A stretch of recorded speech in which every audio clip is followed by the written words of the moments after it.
Good day and good evening and welcome to Alliance Raid Hangout stream with me, Caetsu Chaiji, but you can just call me Kai. On this stream,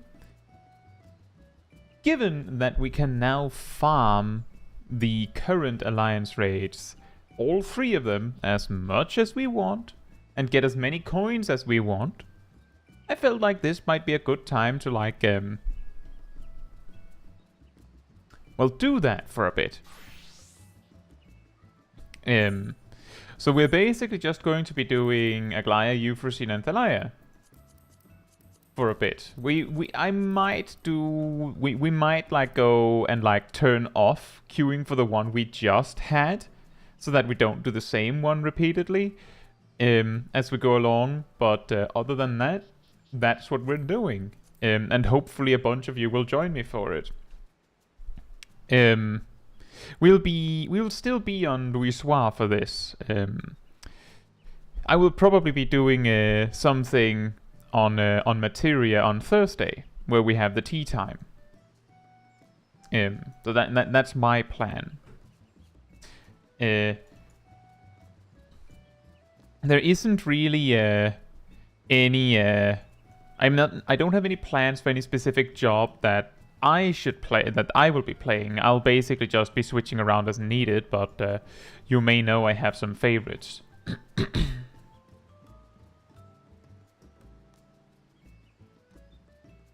Matthew says I've been able to do the Alliance raid as much as I want for a while now. Is that zero? Is it because you don't want to do it?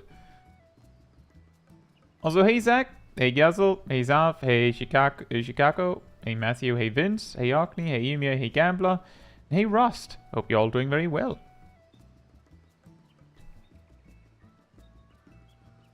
Indeed. Hey Cat Damon, hope you're doing well as well. But yeah, basically, the thing is, if you're like a savage raider, there's a reasonable chance you've already gotten all the upgrades you ever wanted. If you frequent hunt trains, you might already have gotten all the upgrades you want. But if you don't do any of those things, then, well, last week was when the gates were opened, and now you can spam as much as you like. Of Thalia, you've always been able to spam Aglaia and Euphrosyne as much as you like. So that's a whole different story. But that is what we'll be doing. Right then. I will probably be putting together a group. So if you want to come along, come on over to me. I know that you want to join. / can join.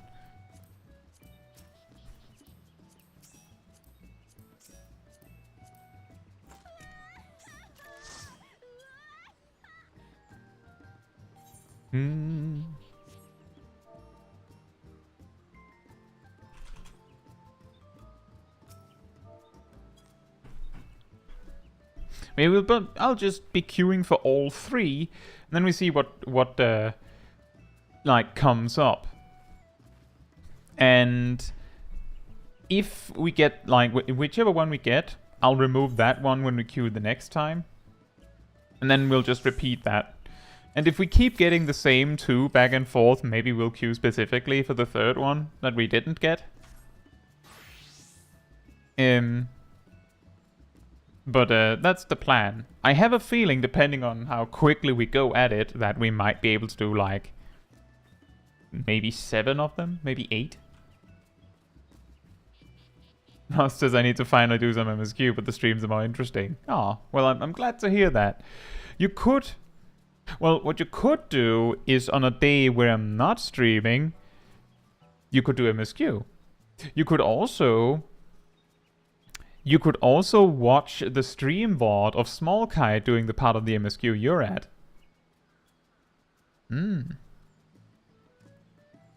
Oh, those days there's IRL. Well then. Gambler says I like to use these 24-man glam farms as a way to learn a new jobs rotation. That is an interesting option.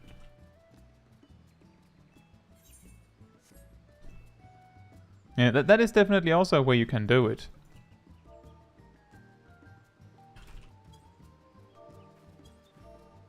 Right. So for now we're 5. Remember, we can only have one tank in an alliance raid group, so if there's either one of you that don't mind playing something else, that works.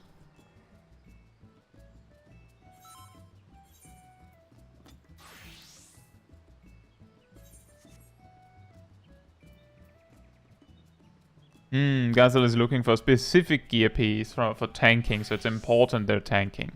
Right. Doing another ready check. There's some job changing happening. Emir says I didn't choose the annoying voice. Which one of them is the annoying voice?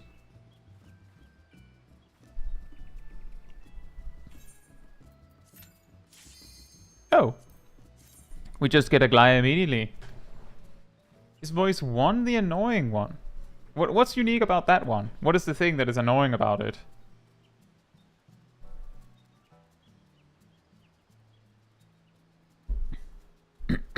Is that voice 1? I thought it was voice 4.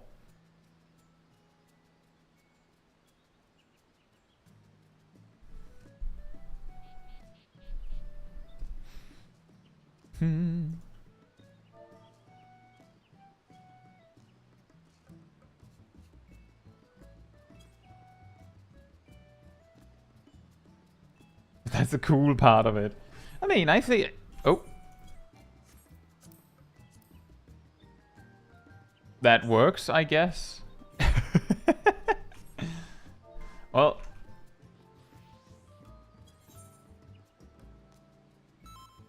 I don't mind the wah. The wah!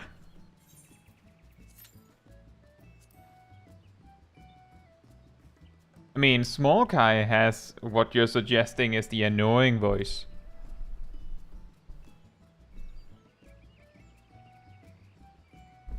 But maybe she is overly enthusiastic.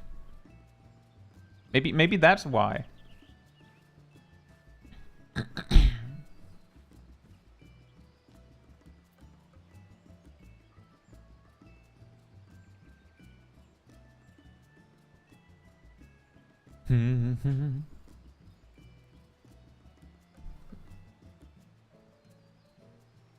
Hey Gabriel, hope you're doing well. Have you tried Oceania server yet or not? I haven't tried it yet, but I have briefly looked into how it is done, and I know how to like access is quite the same as data center travel normally. I'll probably be visiting the Oceania server on Thursday for our tea time stream. And we'll find somewhere to hang out there instead of my house. But we're staying here this week, or staying here today, partly because I had already planned to do this, and also partly because, just because we can be on the Oceania server, the latency might not be super appreciated for some people. So that's why I'm going to start with looking into doing some streams on the Oceania server that involves less or no combat, so that we can get acquainted with the sudden lag that some of us are not accustomed to, so to speak. So I am coming, just not today. Hey Vyak and Fila, hope you're both doing well.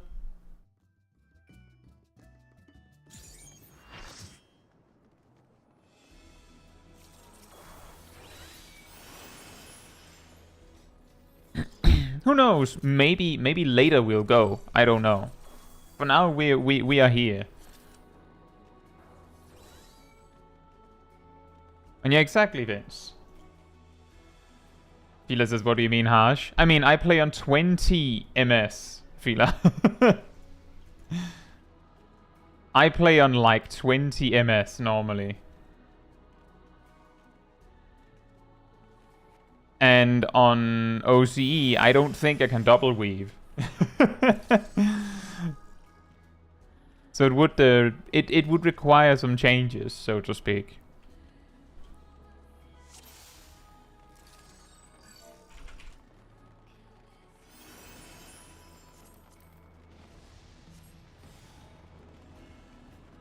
Who says OCE dead time zone 3 AM now? Well, who here's the thing, when everyone from all over the world can visit OCE, then as long as people are visiting, it's not dead time zone.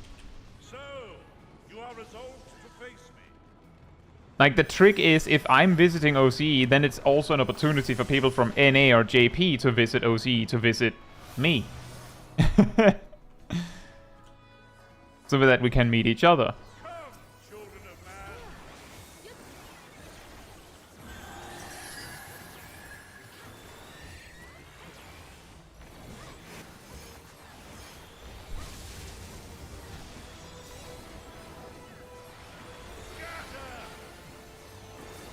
Your paladin could probably work. Or warrior could also work. Black mage might work. You just can't get too fancy with the rotation.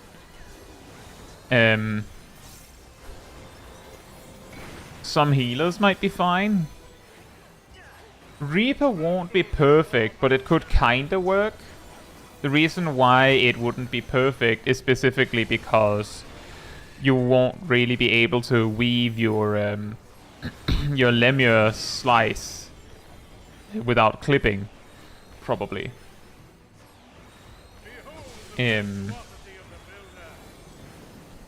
some options.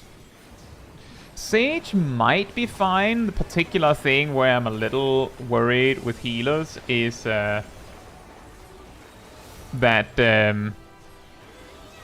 like, because you only have the single weave window, you might still clip whenever you have to use an OGCD. So it would be fine, but it wouldn't be perfect. Arnveld says, do you think Final Fantasy XIV will change a lot in Dawn Trail, judging by what JCP said? I don't think it'll change a lot. I just think it'll be I think it'll be more like Stormblood or Shadowbringers days compared to Endwalker. Like, there's a lot of things in Endwalker where people noticed that things were particularly lax. And maybe a bit too easy in some aspects.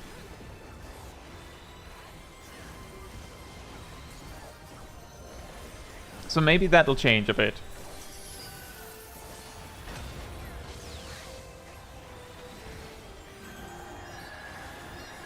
Hey Grez, thank you so much. I'm really glad to hear that. Oh, right. The boss mechanic.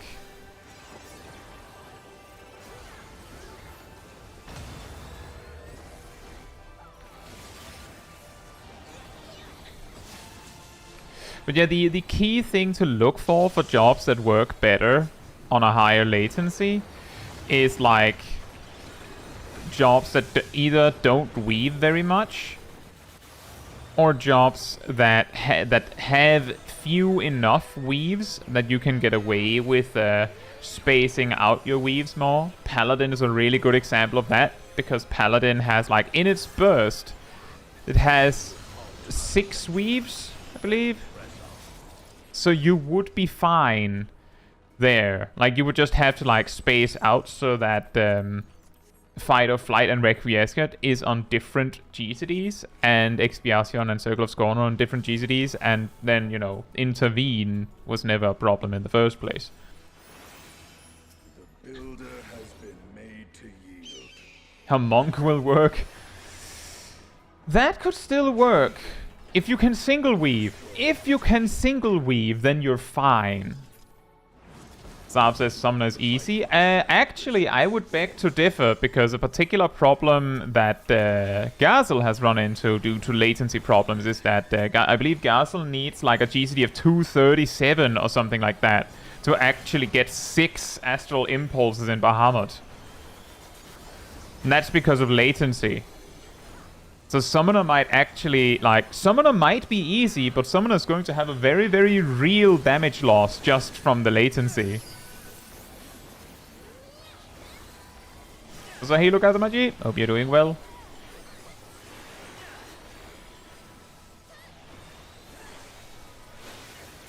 Like, Summoner might be fine.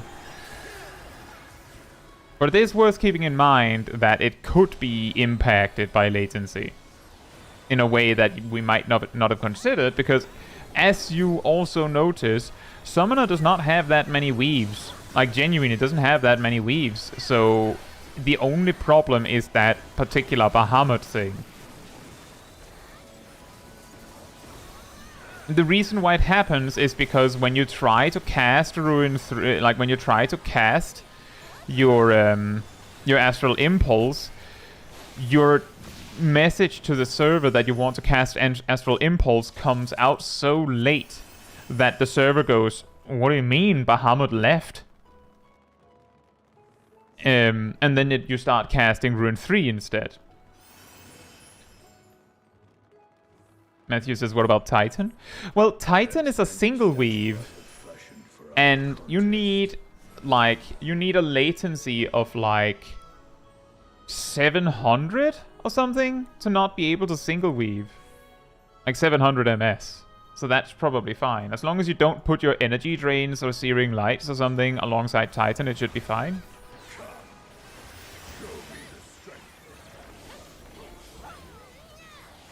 The buff timing is latency based though. Oh yeah, that's true! The mountain busters might be really janky if your latency is really bad. Enjoying that Square Enix Store Ultimate content right now. Yeah, I think I'll wait a few days with pre-ordering Dawn Trail myself. I'm not missing the earring right now. I'll get by. I'll wait a little bit.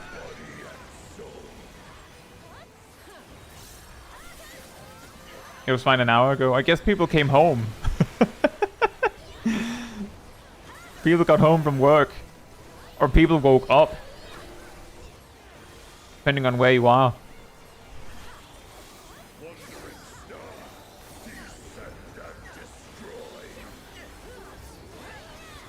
No idea when I get the items though. I saw someone just an hour ago post in Lim Solomensa. They linked the earring. So it should be like very quick as soon as you pay.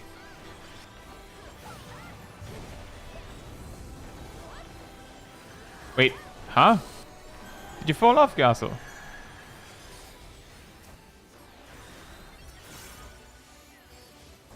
Oh, it happens. I've died to that mechanic because I took one slight step to the wrong side. That happens.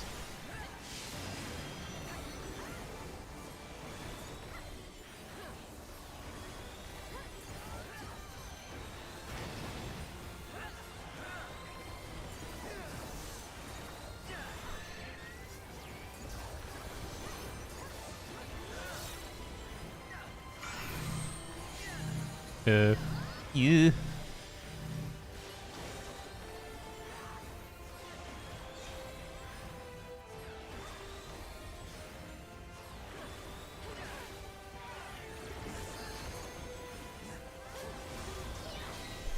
It's fine. The thing is, I think most players don't need the Dawn Trail pre-order today necessarily. Like a lot of players don't, at least. What I mean by that is that, I mean, it would be nice to have those rewards sooner, I suppose, if you're going to pay anyway. But the only thing that is mildly time sensitive where it might matter is the earring. If you have jobs you want to level to 90, then it's really, really convenient.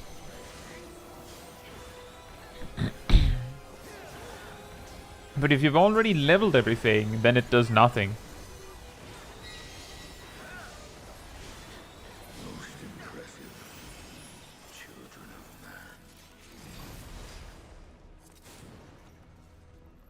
And that's true. If you want the physical collector's edition, then there's a limited amount of them, and what happens usually is that they disappear like that, right?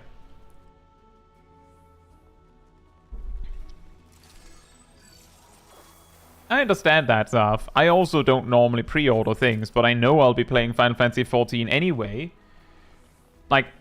That's going to happen. So if I'm getting extra benefits for pre-ordering, then it makes no difference to me.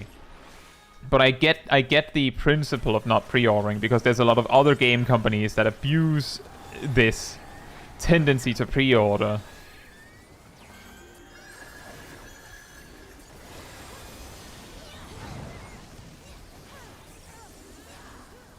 Okay, the Magi says, I don't need it today, but I don't want to forget about it. Write yourself a note. Like, a note that, like, maybe, like, put it in your calendar, like, like in a few days, or even next week, like, just a note that says, remember to pre-order Dawn Trail.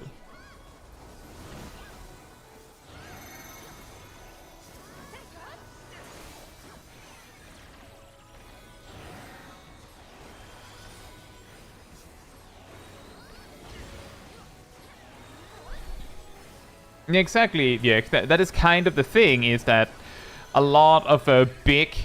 Wait, how did I get aggro on it? How's that even possible?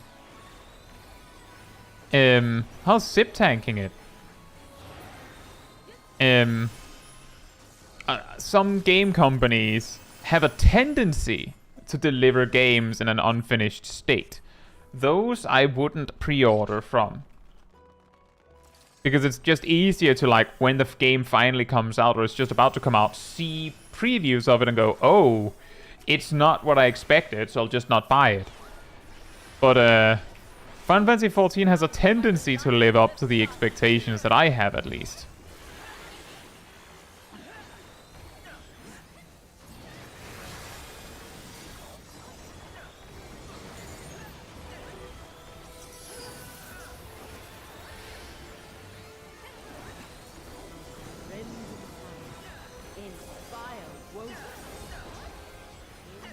Summon of Titan isn't too bad on OZE.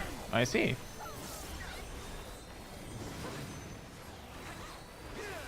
Yeah, like, my perspective on pre-ordering is I would only pre-order, like, in, like, nearly all cases, I would only pre-order something if I know for a fact that there's nothing they could do that would make me not play it. Like, there's nothing that I could possibly imagine Final Fantasy XIV would change that would make it so that I don't want to play Dawn Trail. So the benefit I get from pre-ordering is fine.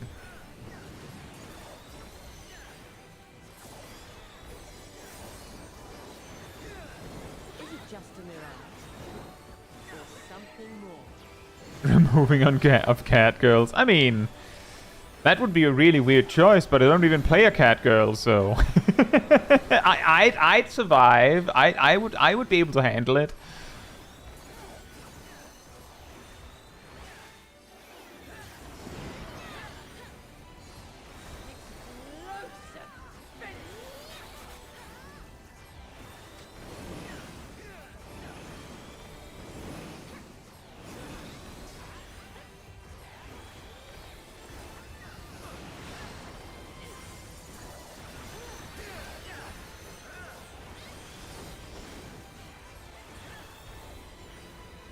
They'd remove lizard girls and crystal eating Lalas, but only the crystal eating ones. Wow. Well, you can see there I would stop playing the game because they would have removed me. I just open the game and my characters are gone.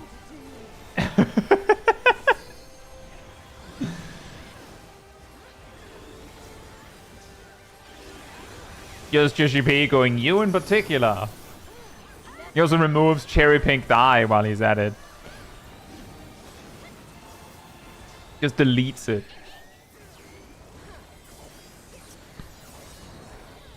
Uh-oh.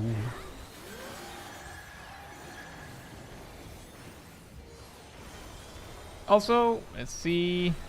Hey, Aradel and Warcraft Traveler. Hope you're both doing very well.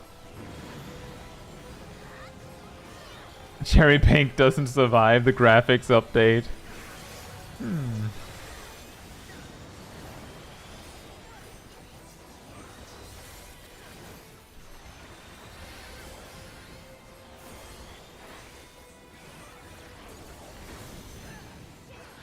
Well, look at the Magi. The alternative is to like buy a like if you don't like playing through the story again, then you could buy a story skip. But that is of course a matter of do you want to do that / can you afford that? Yeah, but that is like an alternative option.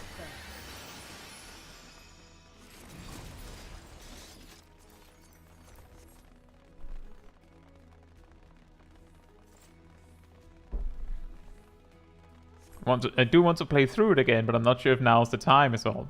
That makes sense. What is the purpose of your small dragon? Like, is it an EU character or something? VX says, why do you farm these coins? These coins are used to upgrade 650 credendum gear to 660 credendum gear. You need one of each to make such an upgrade. There are other ways to do it, but with the presence of this option, I would dare say that this might act like, if you can just spam through all three, if quickly and efficiently, this might be faster than hunt trains.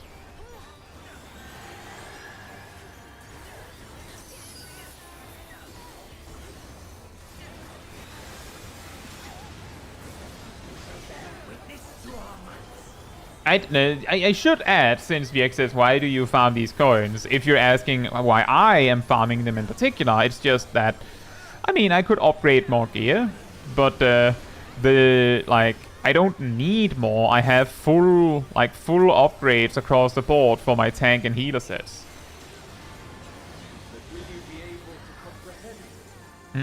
Zach says, how do you feel about the next Final Fantasy crossover? Final Fantasy 16? Well, we've known about it was coming for a while. I haven't played Final Fantasy 16 on account of not owning a PlayStation. So it looks cool. That's it.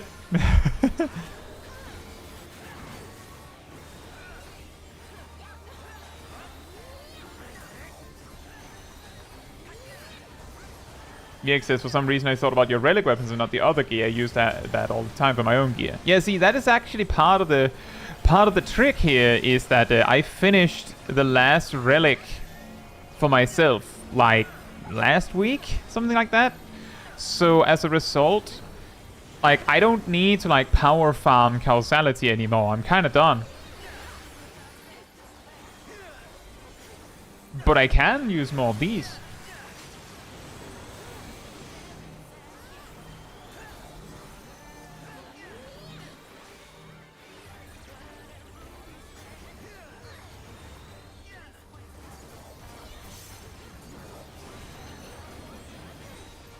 Yeah, I think the next new event is going to be fun. Looks like they added some stuff to do with it. I wonder if there's anything like repeatable in it.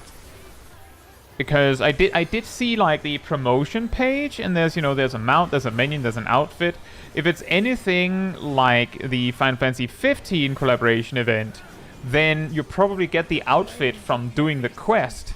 Maybe you get the minion or the mount from doing the quest. But there's probably like the Orchestrions might come from like doing a specific fate, like they did with 15, and the mount might be like an MGP thing. Who knows? If they like make sure that it's like spread out where you get what from, then there's a little bit more to do with it, which might be a good thing given where we are in the patch cycle right now.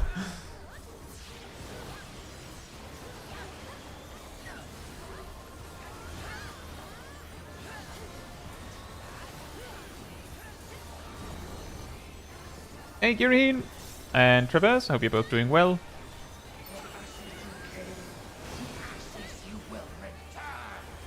Why are the icons on Black Mage so pretty? Wait, what do you mean?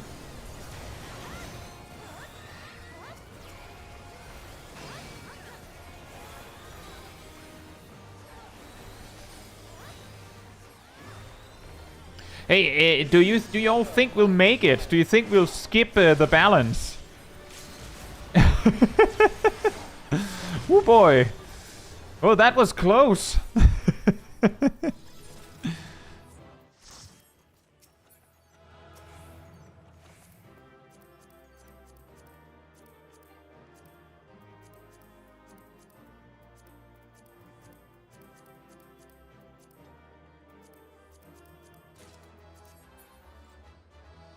The job actions like Xenoglossy and Foul. The art looks nice. Oh, well, I mean, I feel like there's actually a lot of job like action icons that are really like, when you really look closer at it, they're really cool.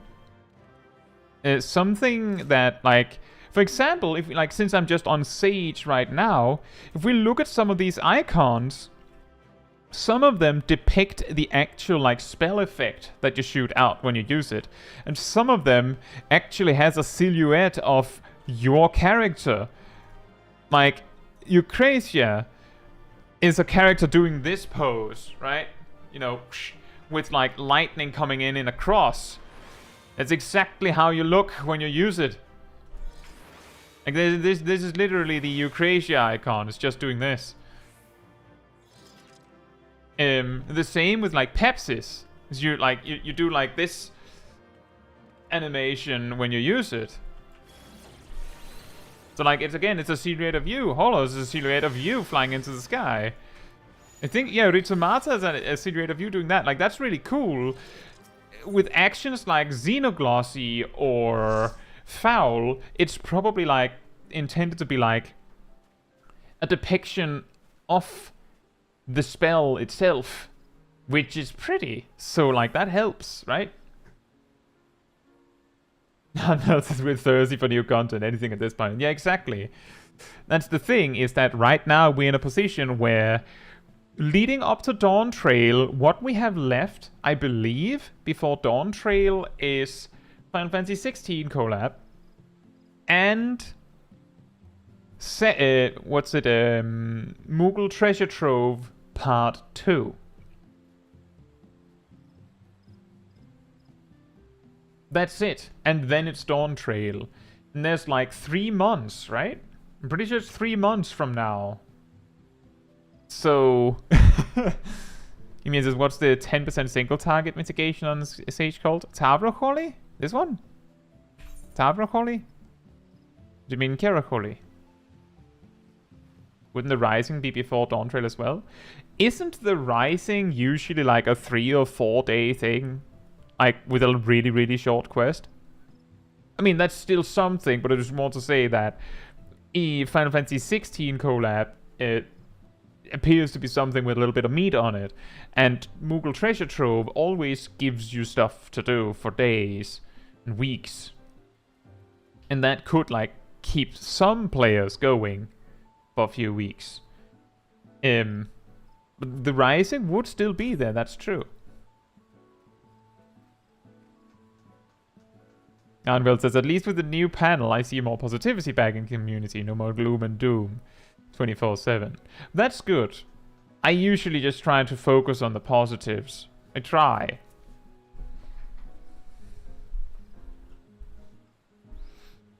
Right. Well, we did Aglaia, so I'll remove Aglaia from the list. Does, Nef, do you want to come along for round 2, or are you just hanging out? The reason I'm only asking you is because I know Rust can't actually join.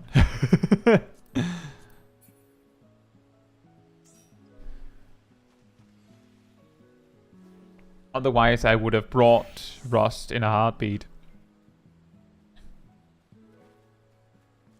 Yeah, if like, I can switch role as well, so if there's someone else that really wanted to heal, then I can switch. It's just you have to, like, switch to healer and, like, say it. Then I'll just switch. I don't have to be any particular job.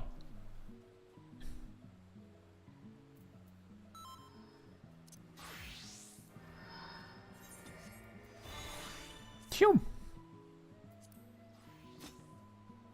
Let's smuggle Rust. We just get into the alliance raid, and then one of us just like has like a huge bag, just like, and then we have like someone who hasn't even completed the MSQ just in there somehow. Like, Rust just, what happened? Where am I?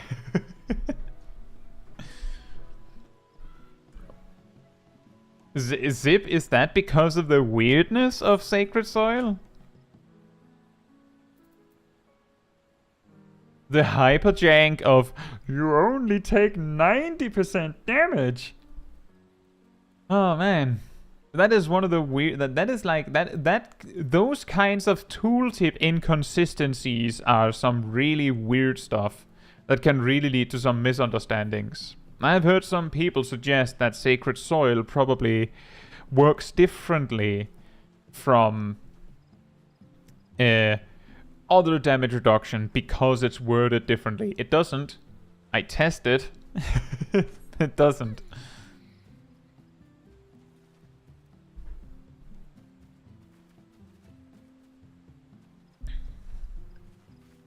Well, yeah, you're right, look at Maji, that we would have the Rising.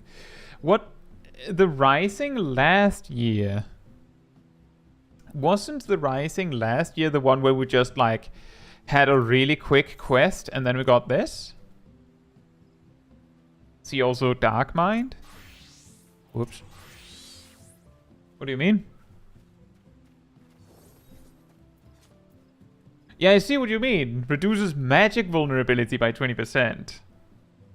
I mean, it makes sense. It reads correctly. It makes sense, but I do get what you mean. It should have said reduces damage taken from magical damage. Or reduce magic damage taken by 20%. Reduce magic vulnerability is really, really weird. The oddity with Sacred Soil is that it and I believe Passage of Arms are like the only two defensive cooldowns that read like this. In that they say how much damage you're taking after the effect is applied, rather than saying what the effect itself is. But the thing that Sacred Soil and Passage of Arms have in common is that they're both... Technically, they're both placed AoEs. The difference is that Sacred Soil is literally a placed AoE, and Passage of Arms is, you know, a channeled one.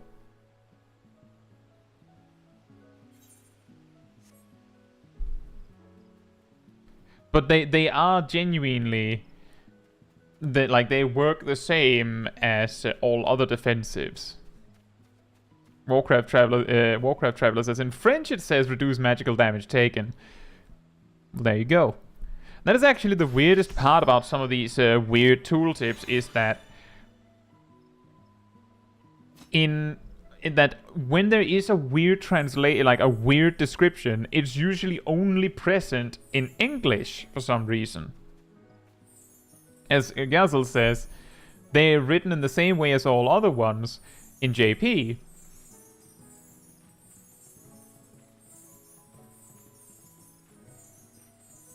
Zav says there's some Savage Raid debuffs that have similar issues, like A7S has something like reduced physical vulnerability, which is hard to pass when you read it quickly. The weirdest part about some of those tooltips, debuffs and buffs you get that are weirdly vague about what they do is that the vagueness makes it harder to pass it. Because instead of saying you take 10% more damage, it just says build up vulnerability of some fancy schmancy sort so you take more damage. And you're sitting there like, how much though?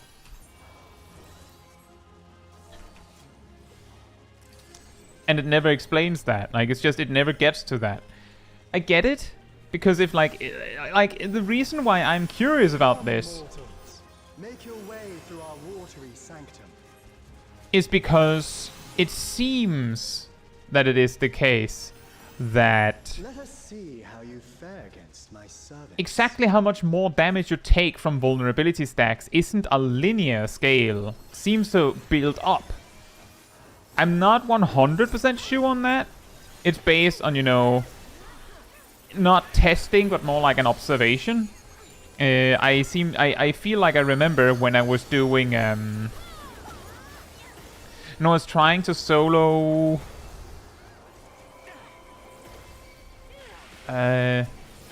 Castromabania? The second boss, the guy with the carpet. he, like, if I got only one vulnerability stack, I took way less damage than if I got 2 or 3. Like, as if it was like like an exponential build-up. The earrings of piety on healers? Well... Well...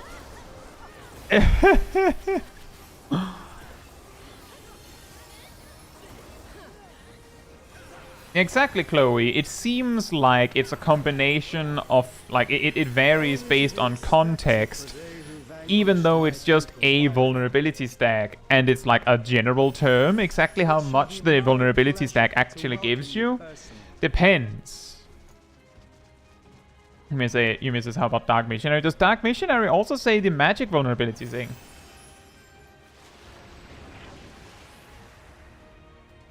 Ogni says maybe piety will be good or needed in Dawn Trail. I mean, we can hope. Maybe they'll rework piety to be good. Or maybe they'll make changes to the game that makes piety necessary. Wouldn't that be crazy? Could you imagine?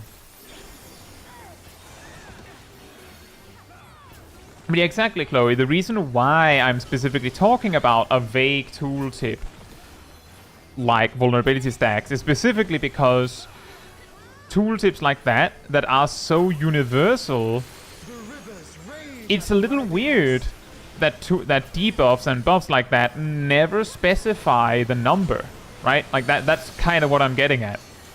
Is that it would be a lot easier to pass these things if they actually said how much we're talking.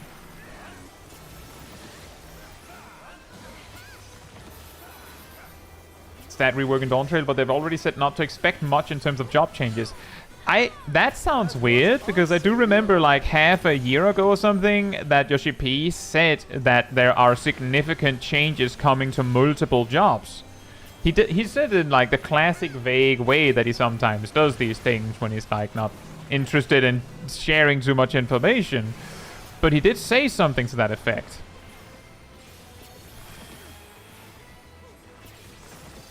That's also part of the reason why I've said, just because they've said specifically that Dragoon and Astrologian are expecting reworks.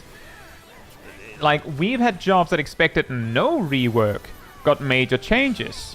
Like, I'm pretty sure Monk players didn't get a warning that they were getting major changes to their job with Endwalker, but then they got the Masterful Blitz, right? Let flow the waters of your mind.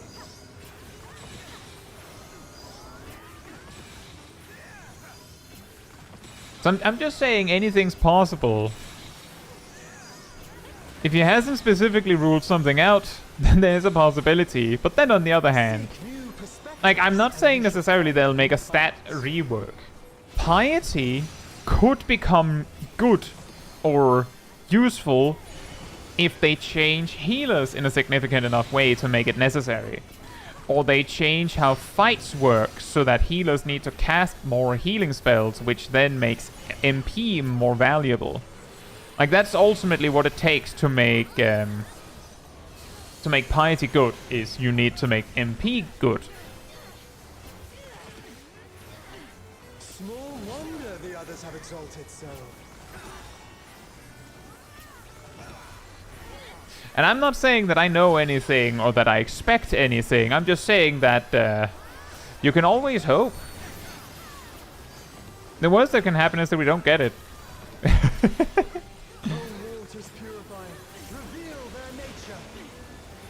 Watch out for the balls!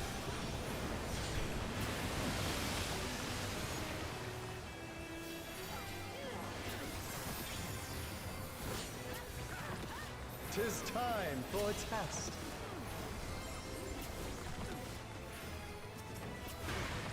Share with me your ruminations. Huh?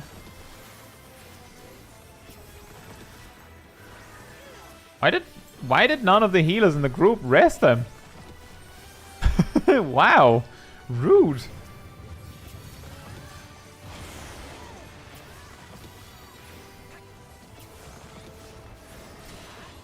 Let's just tank dies and everyone just like, just let him be.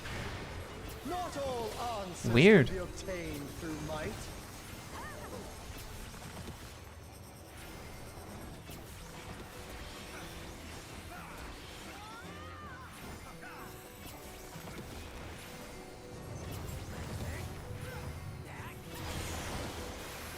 There's also the part when I say, Matthew, that I heard specifically that there could be significant changes to multiple jobs, that maybe there's like, it's a translation, right?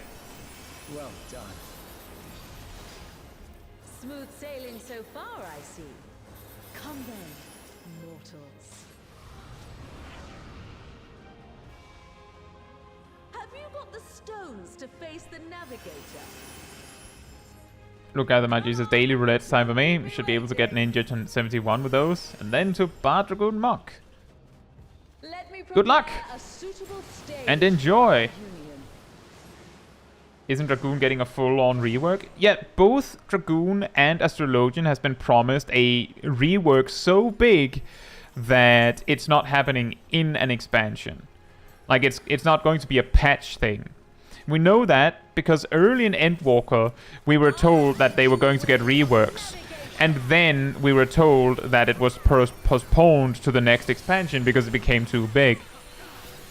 Consider that Paladin kinda was offered a rework in the same breath, and that rework did go through. So now we kind of have like a picture of the difference between, like, once we see what Dragoon and Astrologian gets, we know for certain what the difference is between a rework that can happen in a patch and a rework that can only happen as an expansion thing. But yeah, both Dragoon and Astrologian were promised to get major reworks. Just saying, Who rules the tides? I'm pretty sure that Monk didn't get, like, announced that get a major rework. But we can discuss whether Masterful Blitz is major enough of a mechanic to feel like that is a little bit big of a rework to just come out of nowhere, because that's something that specifically no one said. Like, that was something that we weren't, like, exactly warned about, so to speak.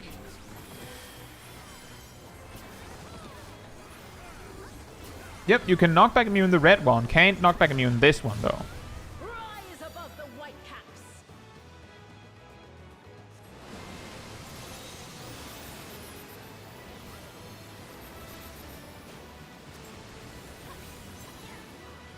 The excess, that is one of the scenarios I can't deal with on console. Targeting a player in another alliance. Ah, you don't disappoint. Demo says, any plans to do roulettes on OCE? None of you viewers can join. I have talked about this. Today we're doing this. On Thursday we're doing tea time from an OCE server. That is of course not combat stuff. But we're starting with that. And I also have something planned next week, which is technically also not combat stuff, but again, something that everyone would be able to participate in. Just, you know, soft start.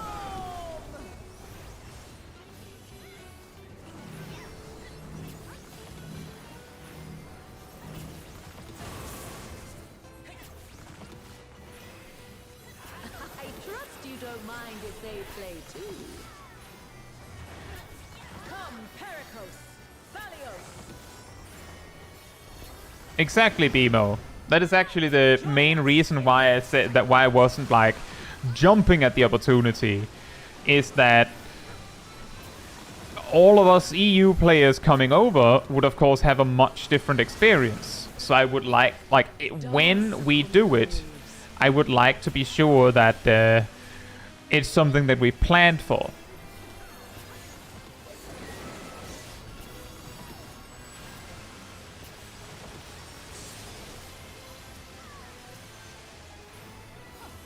Given that the Paladin rework was pretty big, I'm definitely wondering what they're going to do with Astronaut and Dragoon. I don't think the Paladin rework was really big.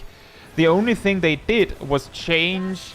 They changed how Requiescat works, how Fight or Flight works, they changed how Goring Blade works, and they changed how it changed the damage profile of Confiteor on the blades. And then they gave you back Bulwark, which was an action that existed in Stormblood. They didn't actually add anything really. So what can we expect from a rework that is too big for a major patch? Probably something with new animations.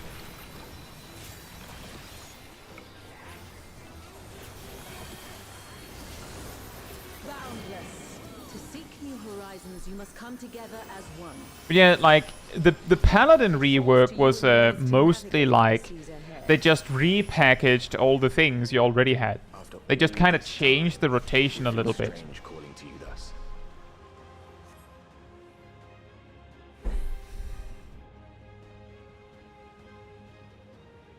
But yeah, BMO, I haven't forgotten about it. And I will be there eventually. Not long now. It's just that I hadn't exactly planned to do it on Tuesday specifically.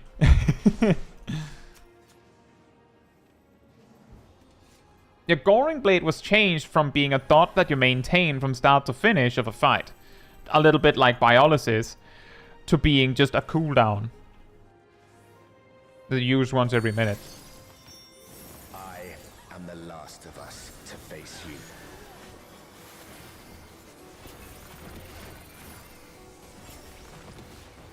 Isn't an Astrologian rework every expansion a requirement at this point? I mean... Strong are they who roam.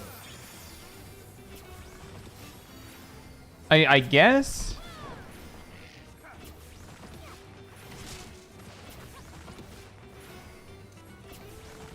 Did you block the entire AoE with TBN and then your TBN didn't even break, Gazel? Oof. I'll just tank the hit so I can get my Dark Arts. Dark Arts doesn't activate.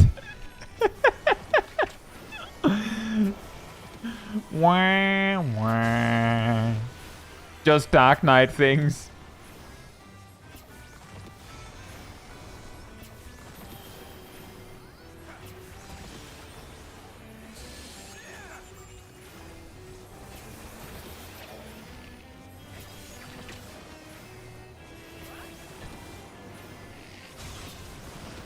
You must persevere.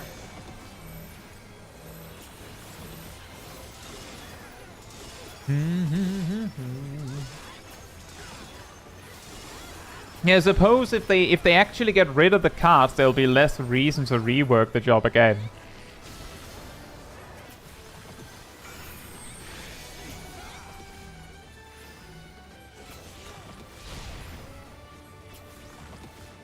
Wait. Also, Vieck, to your question, I could imagine, like in extension of what Cyanide said, I could imagine that it would be a lot harder to do, just because you like kind of have to do like have to find a way to target it. I'm not sure how you would do it on controller even. My bowstring sings.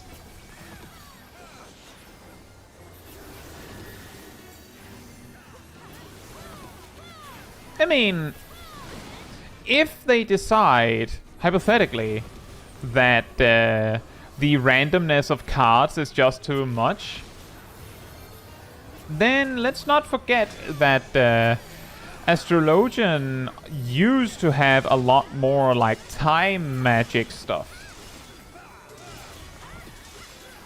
New Astrologian rework you time travel back to Heavensward and just become that. That's pretty good.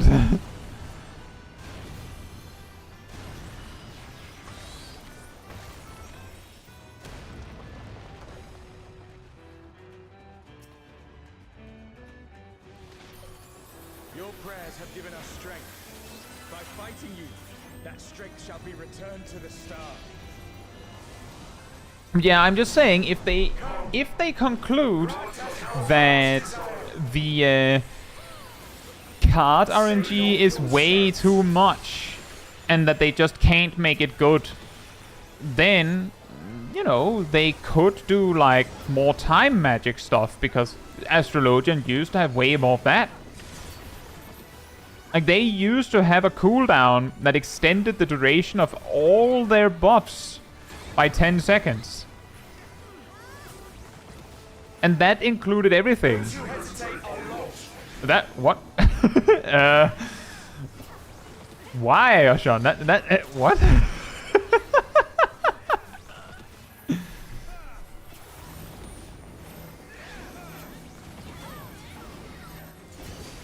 Those who hesitate are lost. Find the safe spot. Just makes like a whole line in the arena. Behold the wanderer's arrow. Personally, like, now that we're on the subject of like time magic, what I really think is fun with Astrologian, like more fun with Astrologian specifically, is like planning those cooldowns that happen later. Like, one way to make like time magic is things like make things go faster, make things go slower, increase the duration of things, reduce the duration of things, like things like that. But time magic is also, you know, like predictions and stuff, which Astrologian already has a bunch of, and like still keeps, you know, the whole like a fortune teller vibe. So you could totally have more of that. You could have like more cool, like they already have a bunch honestly, but they could have more different kinds of cooldowns that emphasize planning. They could have like another like suggestion at the idea. They could have another like damage buff of some kind that is like you use it and then a certain number of seconds later it why did you do that, Sid? After a certain amount of seconds it activates. Does any healer need more healing cooldowns? No. I think it would be cooler. Like I stand by that. I still think that healers have two ways forward to make it more fun. And the one option is emphasize healers or attackers more and make it so that healers have a more interesting attack rotation to like go with that. And like give them a whole bunch of healing cooldowns, right? So that they don't have to use their healing spells very much. Or get rid of a lot of the healing cooldowns and make it so that you have to use healing spells more. If you did that, you could give Astrologians cooldowns that were like puts a buff on someone and then it heals after a set number of seconds, you know, like a spell version of Exaltation. So that like you plan in advance with your healing in a way. And you could do that. The key here to keep in mind is I'm not a game designer. And just like with any other person who can just spout ideas, it's really easy to have an idea. It's a totally different story to make it good. Go, my friend. I will stay here with the others. Terry says if you gave Astrologian haste and slow, it would be broken. No, it wouldn't, because the bosses would be immune to the slow. And everyone would hate you ruining their GCD.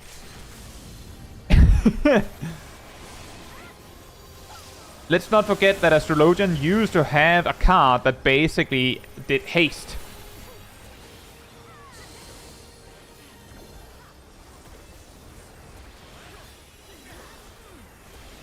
That's our job, give ideas. Actually, that's not even our job. I'm pretty sure that the developers have guys hired to get ideas. It's not even our job. We're just doing it for free. And that's also true. Astrologian already has Astrodyne.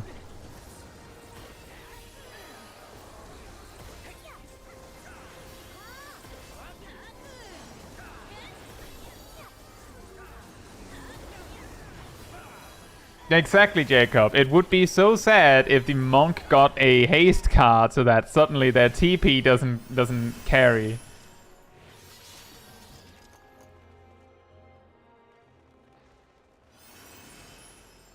But what I mean by that, Terry, is that I'm pretty sure that they probably already have someone.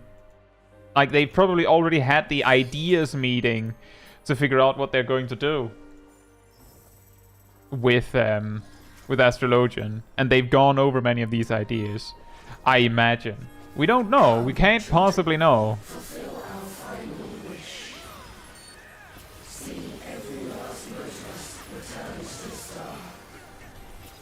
Hey, Silverman. Hope you're doing well. I woke up in time to count the fans.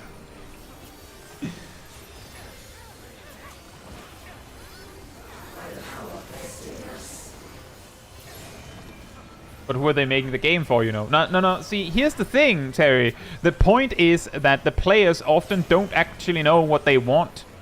That's actually the key problem. Is that the players often don't know what they want. So they go, oh, we want so-and-so. But when you then give them so-and-so,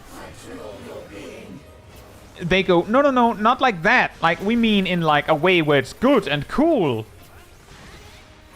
Because being able to say, oh, we want Astrologian with more time magic is easy. Being able to say we want Astrologian with this particular ability is easy. Making it work is a different story. Like, we were told that we are actually at fault for the 2-minute burst rotation because we, the players, asked for a simpler rotation where things like fit together better, and we, the players, are complaining about it now, right? Some of us.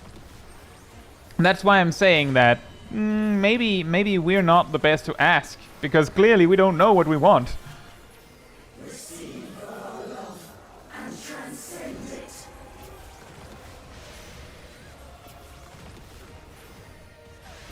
Oops.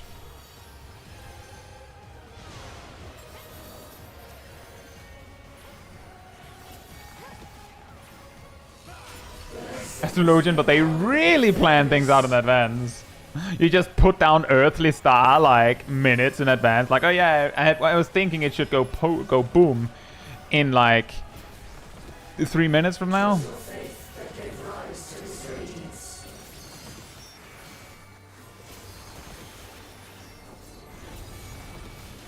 And yeah, exactly, Jacob. There's a massive difference between... Like, the thing is, everyone can be an idea guy. Having a really good idea is, of course, one thing, but everyone can be an idea guy.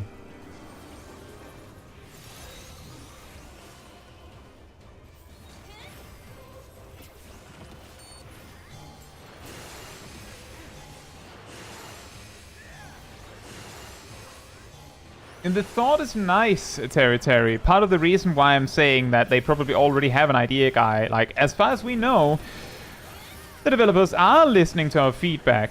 They are. They really are.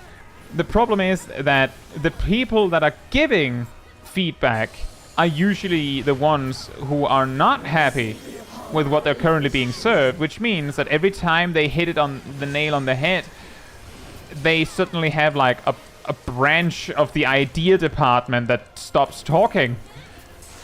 So it is dangerous to just listen to player feedback as is, because the players don't quite know what they want, and if you get it wrong, they'll blame you.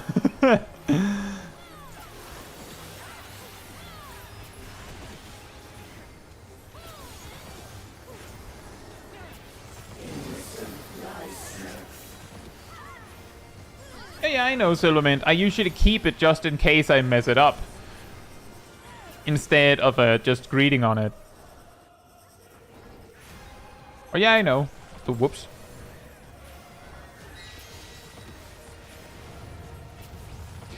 That's also what I've said, look at the Magi, is that it's too, like, a too core mechanic of Astrologian, so they can't really remove the cards. But they don't have to remove the cards. They can just rework how the cards work. Like I've said previously that you can just make the cards do things you already have. You remove divination and give them the balance. A card that gives a damage buff to the raid. You remove collective unconscious. And you add the bowl, a card that gives the party like a defensive, like a damage reduction effect and maybe a heal over time effect as well, or maybe you have to channel it even. You remove light speed and give them the spire or the arrow.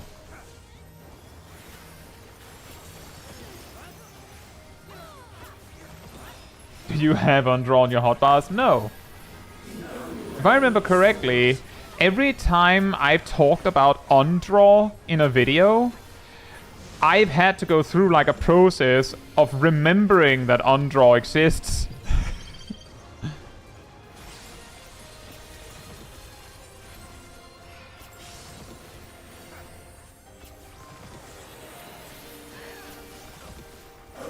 You can make a card that undraws your card. Now that would be the least useful card in existence, wouldn't it? Jacob says, as an example, Valve, when they did games, used to... Oops, I have to make sure I don't get hit by this. Used to do a huge amount of user testing of their games. Just to figure out what people like and hate, and then figure out solutions from there.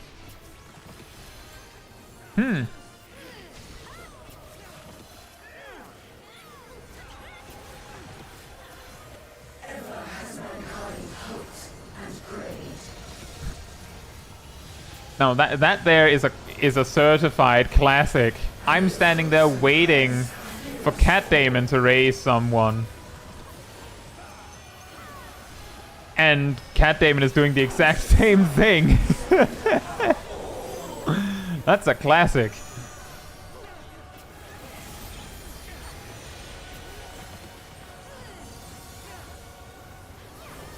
We found the skill Guy doesn't have on his hotbars. We can go home now.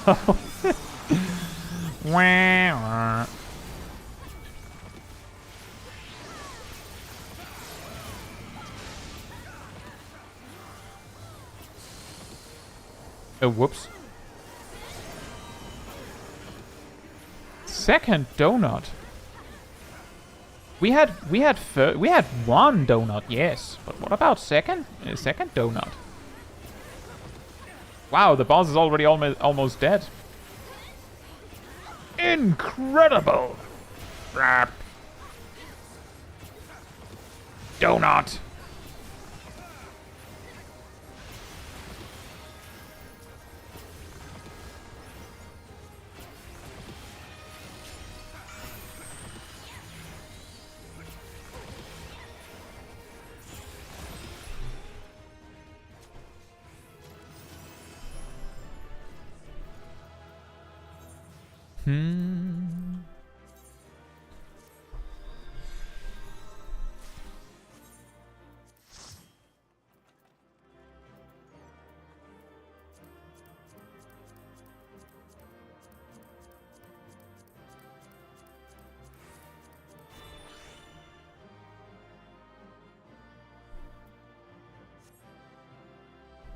An ability that's worse than a status of macro, even if there was a reason to use. That's actually a good point. Undraw is a weave, but you could just like right-click the debuff, right-click the card buff off.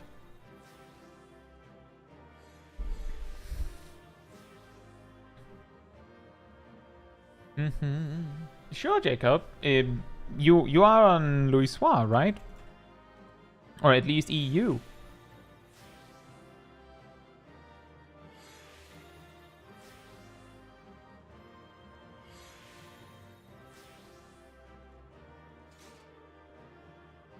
Suleiman says, I heard you about the time magic bits, and I kind of want them to stray away as much as possible from time magic for when they eventually add time mage. I think the unfortunate thing you have to accept there, Silvermint, is I don't think they'll add a time mage. The key with Astrologian is that Astrologian has enough different themes to it.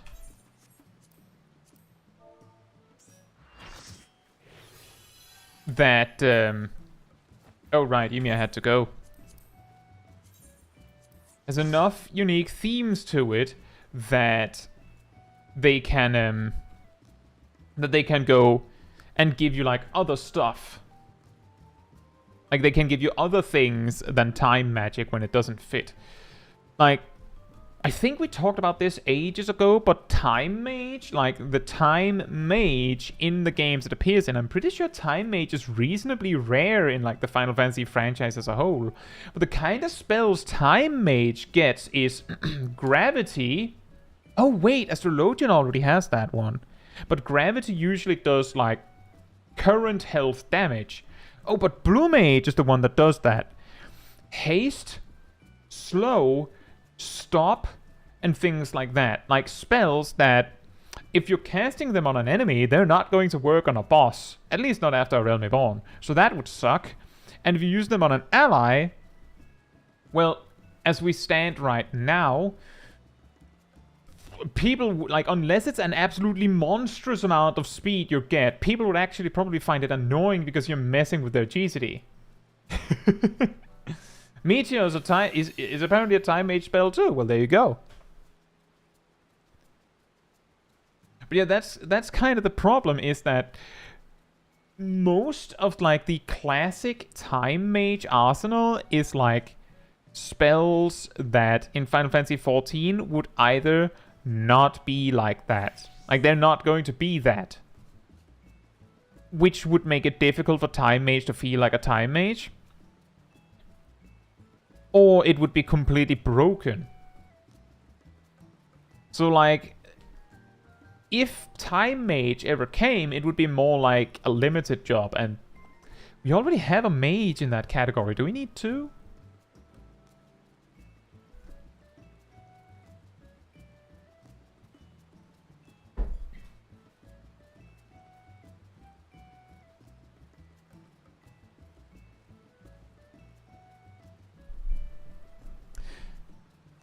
It's me using stop on it. Yeah, thank you, Silvermint. I actually noticed it and was like, oh, apparently you mentioning the wind-up Ocean made my overlay a wind down.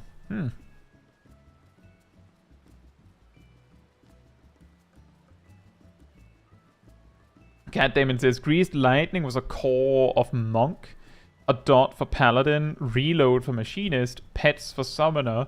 No core mechanic is safe. And that is true. That is a good point. That some core crucial mechanic of a job, just because it is such a core mechanic, doesn't say anything that it has to stay. That's a very good point. When are they coming for Red Mage's dual cast? Gabriel says, what was reload for Machinist? Before Shadowbringers, Machinist had two primary mechanics, where one was the heat gauge, which didn't do what it does now. It was like, I believe it built up and made you do more damage. And when it maxes out, it overheats your weapon. And some actions could like build faster or vent the heat. I believe Flamethrower built heat or something. The reason why Flamethrower feels so pointless now is partly because the core mechanic it interacted with doesn't exist anymore. But reload was that Machinist had like a bullet gauge, like an ammo gauge that could hold 3 bullets. You had 2 reload options. I believe one was like reload, which just loaded the whole thing, and then like a quick reload that loaded 1 bullet in it. What it did was, when you used most of your like regular shooting actions, it added like a potency bonus, and if it had a chance to do something, then it was guaranteed instead of being a chance. Now you might be saying, a chance to do something, Machinist? Yes, originally the 1-2-3 combo was, you use split shot, there's a 50% chance for slug shot to be enabled. You use slug shot, there's a 50% chance for clean shot to be enabled. And then clean shot just did more damage. But if you used ammo, you could go 1-2-1 and then have both slug shot and clean shot prepared because they were procs. Like, so you did reload 1, 2, 1. Now you have both procs. Or, you have both procs already, and then you just, do quick reload and get like a clean shot with extra potency. Yeah, kind of like how Dancer works now. Just with more steps. Not technical steps, though. Ba-da-ba-ba-da-ba. Also, hey Game hope you're doing well. Kinda, was the heat kinda like Monster Hunter Gunlands? I'm not entirely sure. Because, like, see, the thing is, here's the thing. I hated old Machinist. Like, I hated it.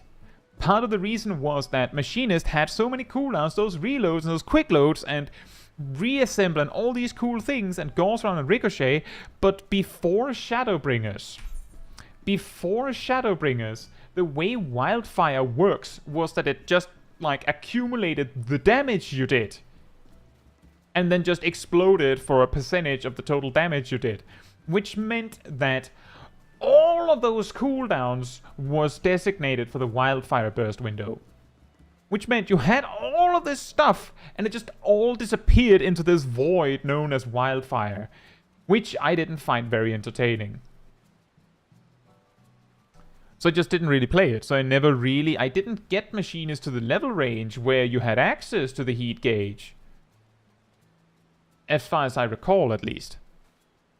But yeah, it was really strange. Machinist suspending.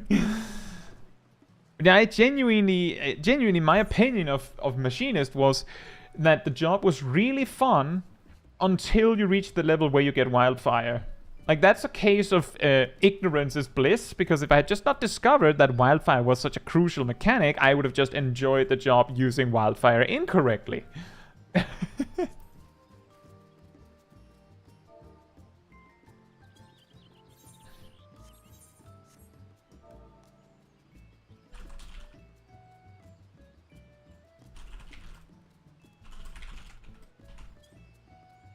So yeah, Machinist was weird.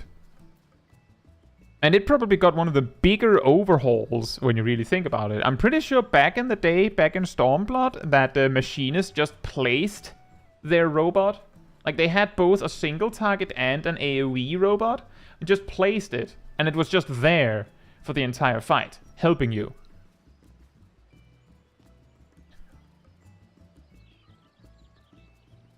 BSR says Life of the Dragon could be in danger. It could. Let's not forget that Blood of the Dragon disappeared with Endwalker, right? So yes, anything, literally anything could be removed. So that is actually, like, the reason why I think Astrologian's cards are a bit more safe is because the entire Astrologian quest line for a majority of it is about those cards. So the job would be really, really weird story-wise if it had no cards. And also, that's a lot of animations just going to waste, isn't it?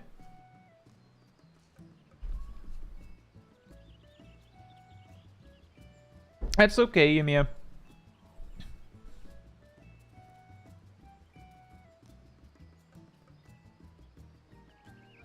Does it mean that you're back? It's still wonky with how sects is part of the story. Well, I mean, the sects are slightly part of the story, but they're not nearly as big of a part of the story.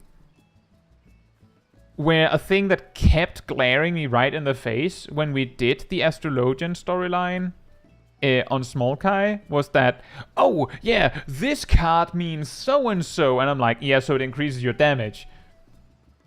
And this card means so-and-so, which means it increases your damage. Like, there's a little bit of a disconnect there. Hey Shakespeare, hope you're doing well. And yeah, it has been a while.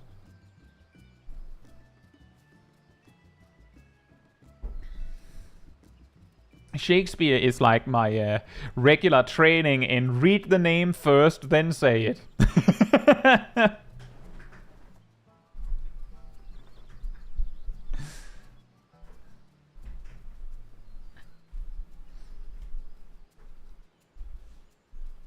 It's probably very likely it was Ymir Shakespeare.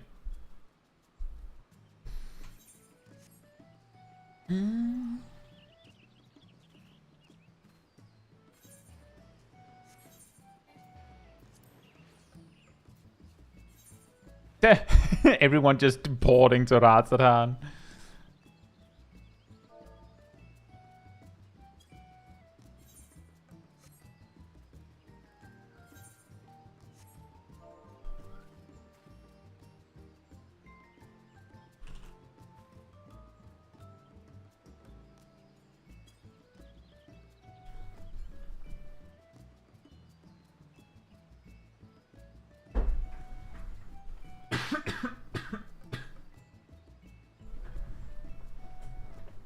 I imagine if the OCE data center travel thing goes over well, that worldwide data center travel might be coming in the future.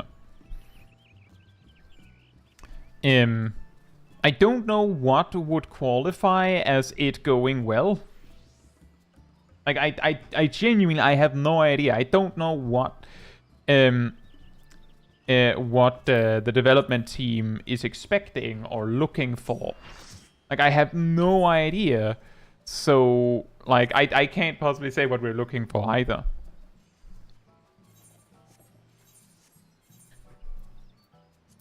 Right, so I'll take off Thalaya because we just got that one.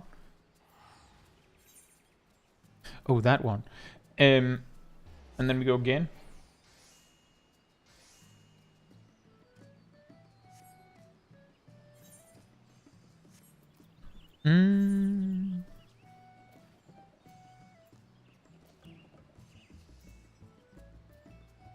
We have 2 healers and we have a tank.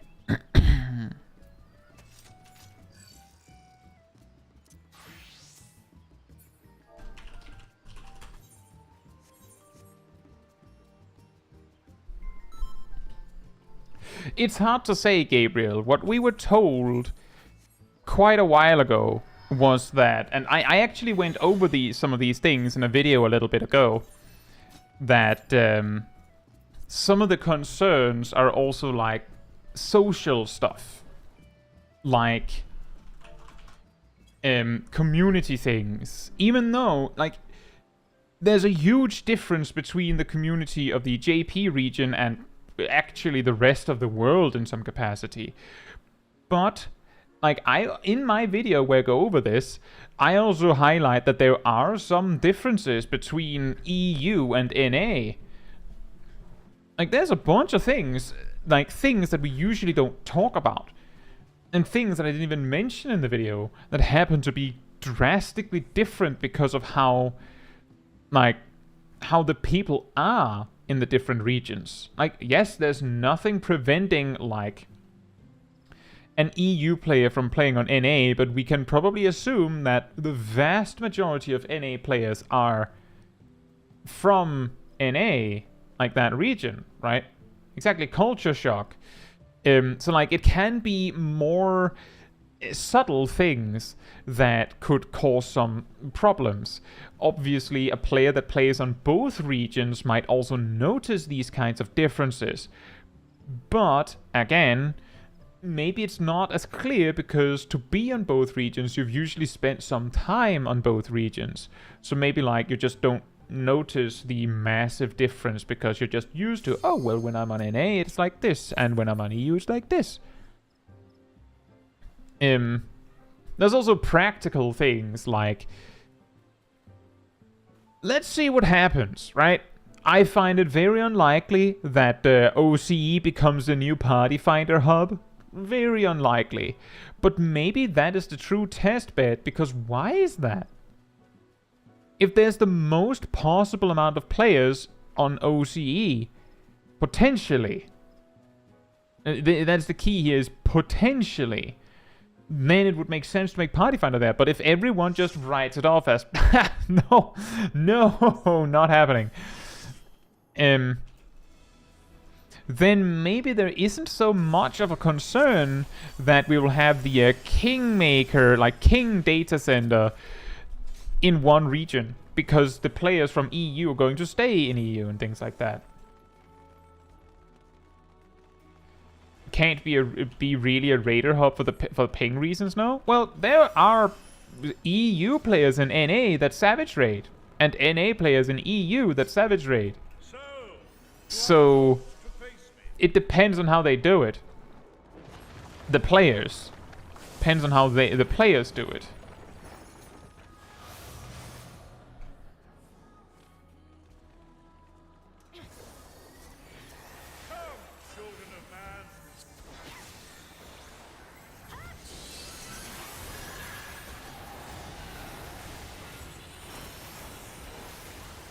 It depends, Gabriel. It depends on where you are. It genuinely just depends on where you are. So that, like, that's hard to say. Some people that have been trying the OCE data center and say, it's not so bad, might be because they're like, they happen to be playing on a specific data center where like their home data center is really far away. So it's like, oh, I mean, I can't feel the difference because like that's actually not much worse, right? If your home data center is already kind of oof, then you won't notice if you're visiting one that is only slightly worse, right? Like it is complicated, but I do think it's an interesting way to test these things.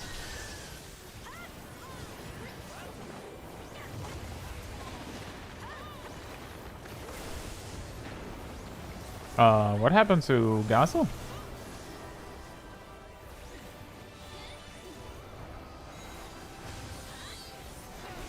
Zapdos, I have NA friends who Savage Raid in OCE. Interesting.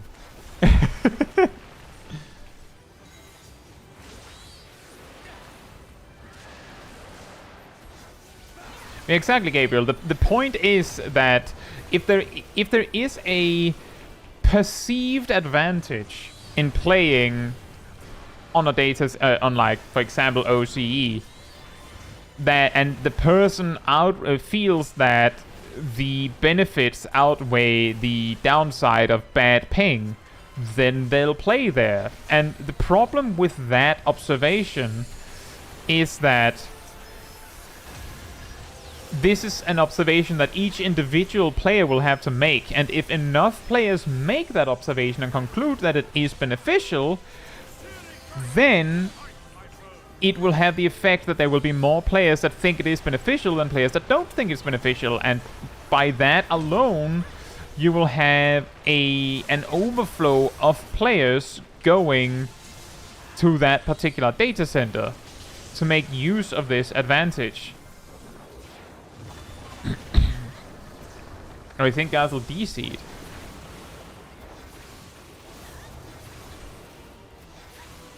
And the reason why it can be concerning is because once enough players start moving over, it stops being your choice.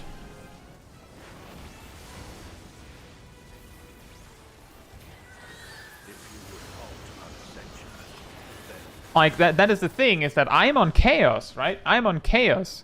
But if I were to start Savage Raiding today, I have to either find a static or go to Light. That is my only option. Because it's not going to happen on Chaos, not anymore. It's at least it's going to be way, way, way harder, so there's no point in me doing that. And yeah, exactly, Jacob. WoW has WoW Classic has this same kind of issue.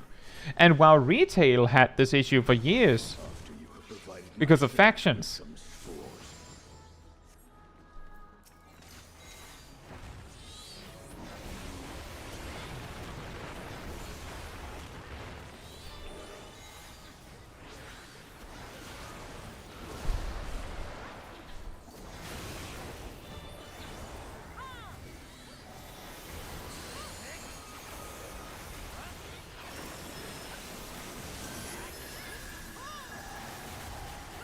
So that it makes sense that that the development team would want to be careful about this, because, and this is something that I've talked about before as well, if we get worldwide data center travel, right? Like, if we're given it, it's going to be really difficult for the development team to take it back if they decide that it was a bad idea. People are going to be furious. Which faction did you play in WoW, Gabriel? Just out of curiosity.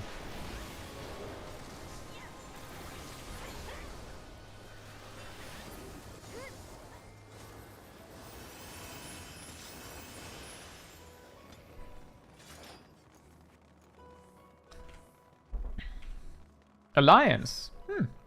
Then it is a bit surprising. But here's the thing. And this is something I haven't been the only one to note. Like, I had this experience as well. Is that I noticed that there was a bit less party finder groups on Chaos, right? I just assumed there was less interest in Savage raiding because as far as I saw, there were less groups as like a Savage raid tier like progressed. Like, it made sense. There was a reasonable explanation here, right? Then I visited Light like 5 minutes later and discovered they had 4 times more groups. So if you like, the thing is, I'm not saying that you're wrong, Gabriel. I'm not saying that you're wrong. I'm just saying that there is a reasonable chance that if you had checked what the Horde was serving, you might have been like, why are we not getting all this?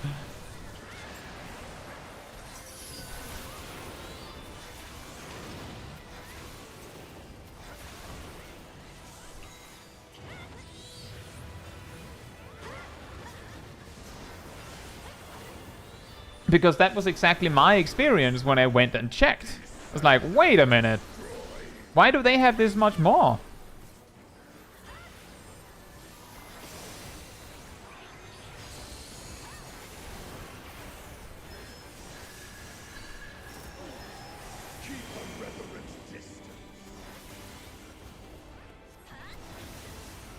And yeah, indeed, the experience we have on EU between Chaos and Light should just be like exponentially bigger on NA, where it's just Ether versus the rest of them.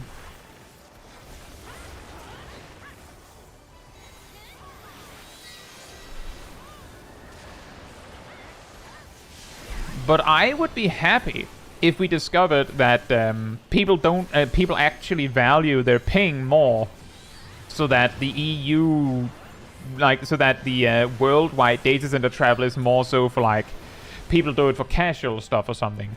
Not because I have a problem with people doing it for Savage stuff, but mostly because if people start doing it for Savage stuff, then it can eventually lead to it being the standard.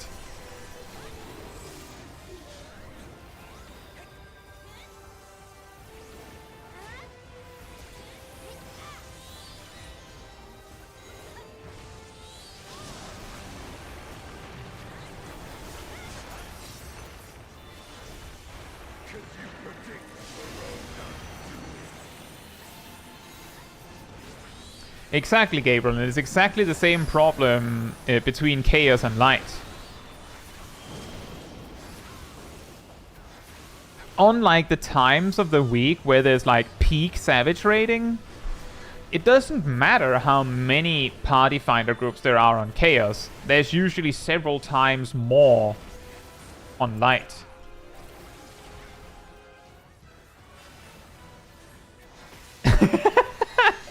Now that's a good one, Girain. Streams of Ether! Sir, just one! All NA went, oh, Ether, of course! Hey, Kyo, hope you're doing well. Yeah, on a good, like, on the times where you would see, like, peak amounts of player Savage rating in Party Finder, how you just like whatever number Chaos has, Light just has like 5 times more. That's a slight exaggeration. On a really good day, it's only like 2 or 3. On a day, on a time where you don't normally see Savage rating people, Light usually has like 10 or 20 times more than Chaos, because Chaos has like 1 or 2 groups.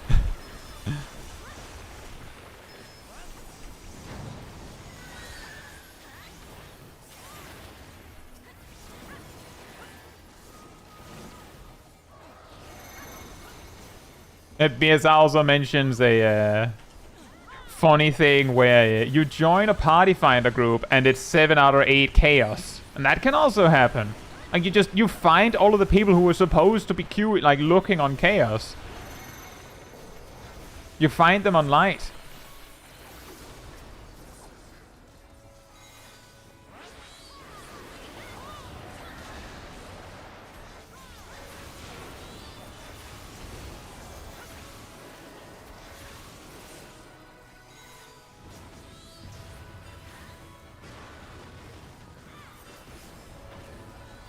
Yeah, I think that would be a pretty good solution, Jacob.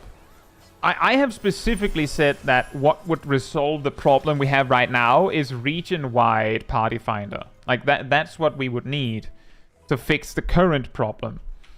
But if we have worldwide data center travel, yeah, maybe just restricting it to region-wide party finder would be fine. The concern there is maybe people still just like trek, voyage to the biggest region. Like maybe they just do it anyway. It's difficult, and I don't know what the solution would be where we don't end up with people like playing in a region where their latency sucks.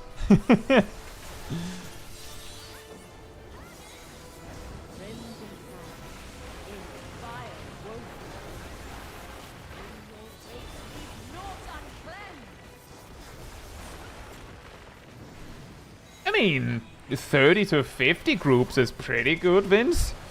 I mean, I'm not saying that it isn't low when we know that Ether has twice that, but I mean, 30 to 50 is still manageable. Don't forget to count the fan spins. We were actually here earlier, and we had, I believe we had had 4 fan spins.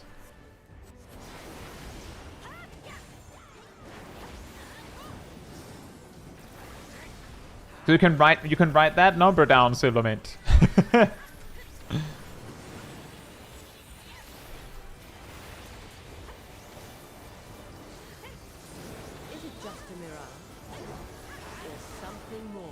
That is a huge amount of ultimate groups, Cole. Are you sure the rest of them are ultimates? I guess they would be because it's only ultimates and P9 to 12S, right?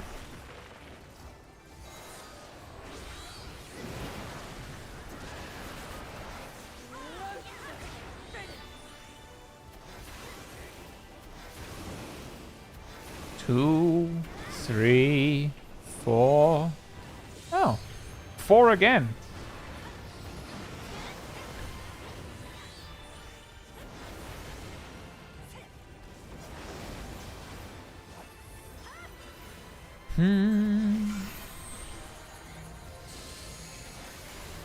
You know, the amount of times I've seen it before recently, I am willing to admit that maybe I've tricked myself into believing that it can spin 5 times.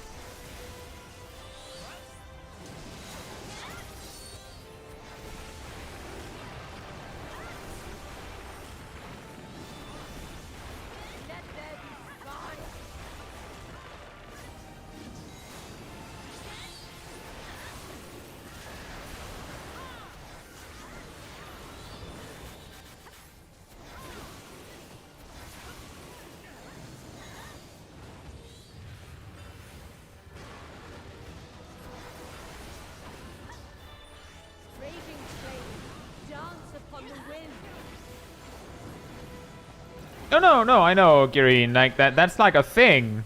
Can't remember what it's called. A huge amount of people get convinced that something is a specific way, but it actually never was, and we just all remember incorrectly. Yeah, the Mandela effect, exactly. So it's like just because there's a lot of people that remember something incorrectly, it doesn't mean that it is any more true. Is what I'm getting at. Gas leak.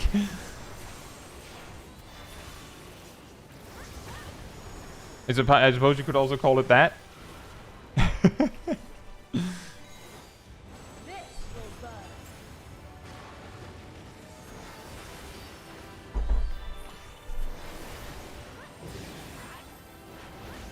Mandela effect from the hit series Final Fantasy XIV Mythbusters. Yeah, I know, right? There are actually some of the claims. You pronounce it wrong your whole life. It's jazz light. Gaslighting. Yeah, Gabriel, there are actually times where I've gone and tested my own claim. Like things. A pretty funny one is that the claim that black mages can only hit for 1 damage with their auto attacks was something that I didn't test thoroughly enough, and I actually included that fact in a video that was about the history of black mage, which then later I made a, Final Fantasy Mythbusters video where I tested that exact claim and found that it happened to be false. And then one day there was someone who left a comment on my Final Fantasy XIV, my black mage history video and gone, but wait, didn't you say in the other video that that was false? I was like, yeah, I discovered later that it was false. So, so yeah, can happen to anyone.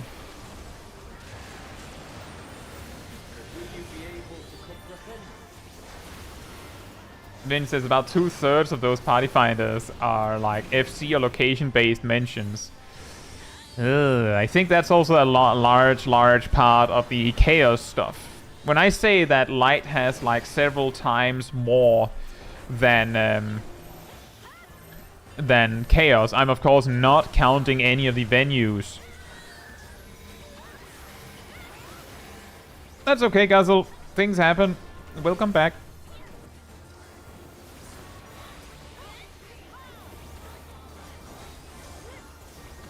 And yet it seems like that's also what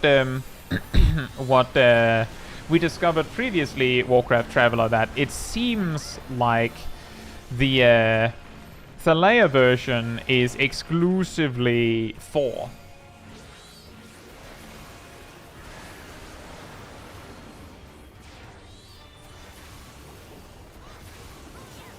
Jazz lighting is when the gas lighting specifically involves jeans or jean fabric.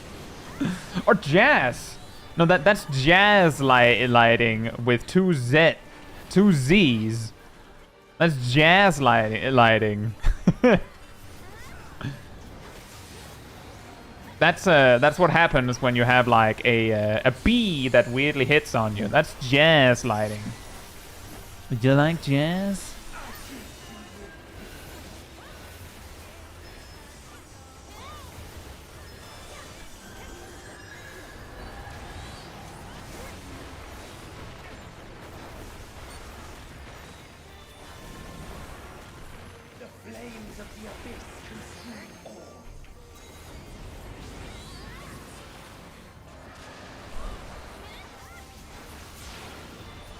And that's the thing, Zav, is that I think we had this particular conversation 1 or 2 weeks ago, and Silvermint bet and actually went and checked basically every single Daily's Hangout stream I had for like months, because that's of course like a treasure trove of like camera footage of how many times did it spin, and found that every single time in Thalea it was 4.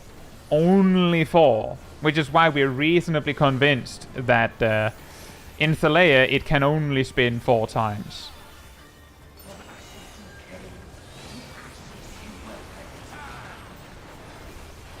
Hey Darth, hope you're doing well.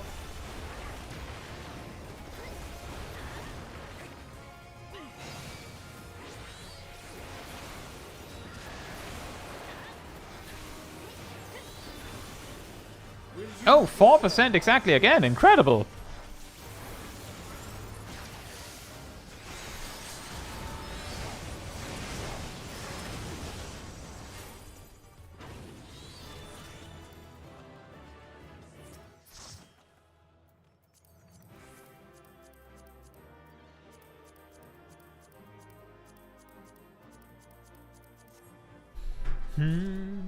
It's not entirely useless data, Silvermint. So here's the thing. It's not like a crucially important mechanic.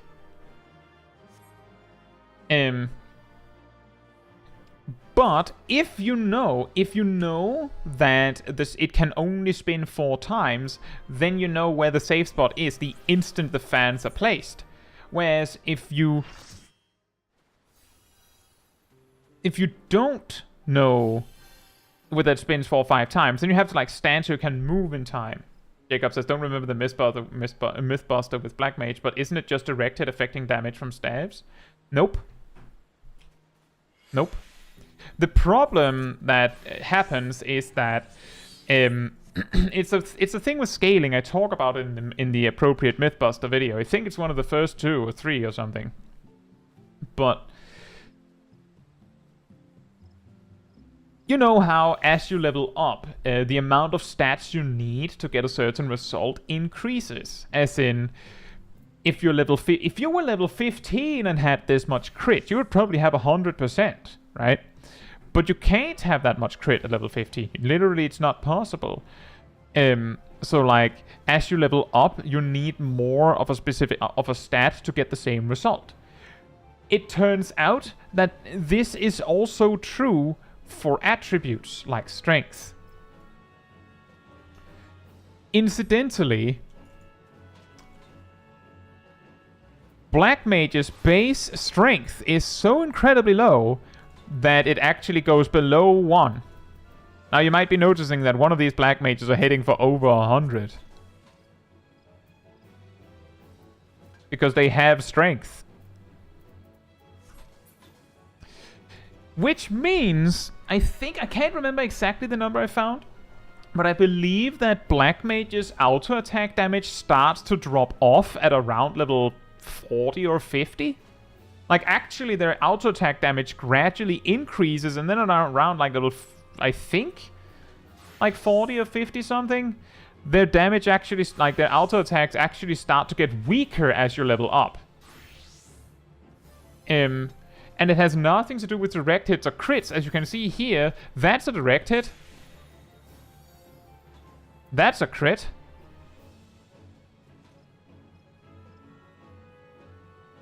There's also a critical direct hit. And they all do 1 because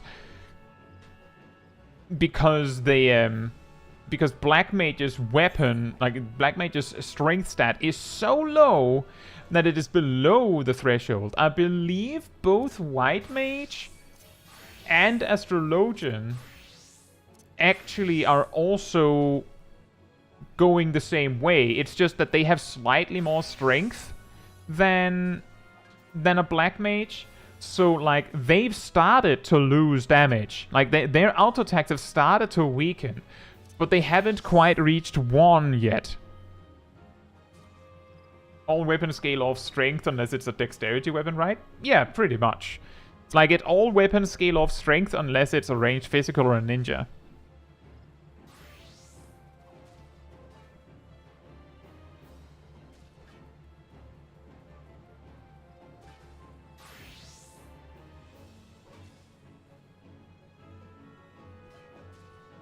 Darth says, I think she might have a delay on Radiant Finish that varies slightly. I haven't tested, but it feels like that sometimes. So it might be a spot and rotation thing. Yeah. That's also something that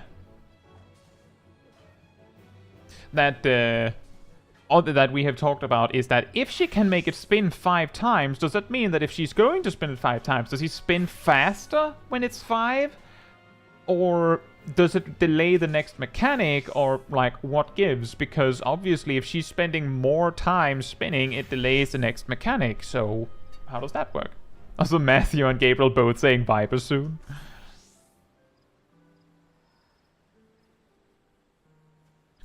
I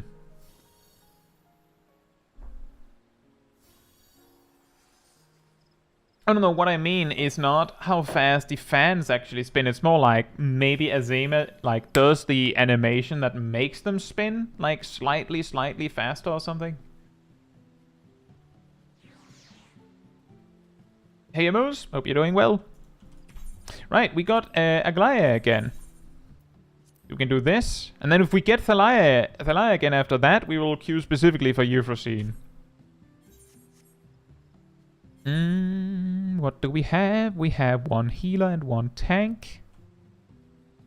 Is there any role preferences before we queue? Oh, Gazel had to go. Anyone else got down trail already? I'm waiting a little bit because apparently we have a Square Enix store ultimate, and I'm not in a hurry.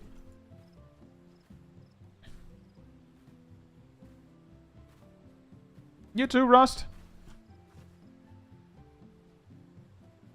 SES. That's actually the real ultimate. That they're like first ultimate of Dawn Trail is actually like Square Enix store ultimate.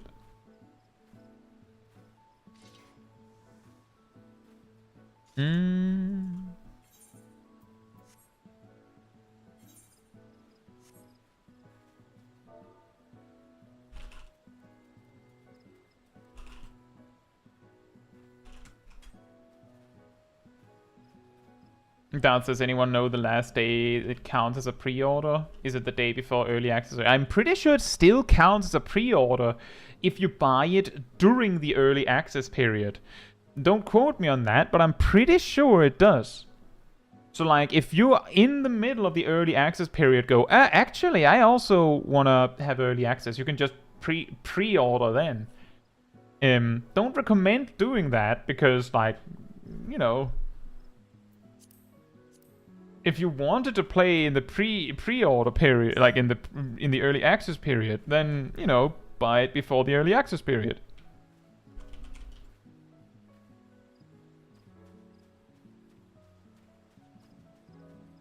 Amu says, the other day my astrologian was upset with me for not using clemency and trash pulls in the 79 Shadowbringers dungeon.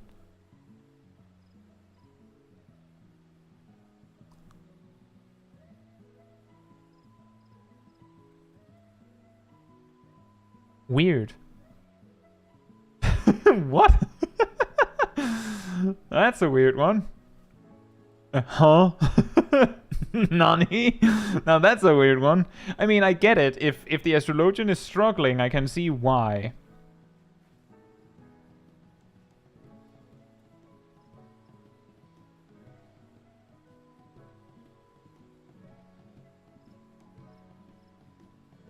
What do you mean, Sniled? That always found it funny that some minions like the Curl Kitten help you in fights. Do you mean like they act like they're helping? Or what do you mean?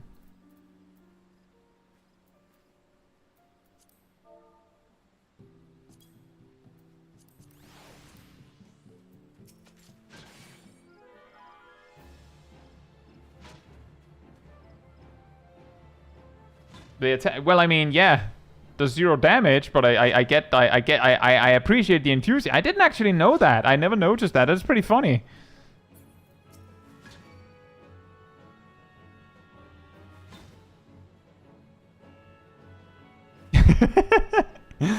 Go, brave kitten! Smite mine enemies!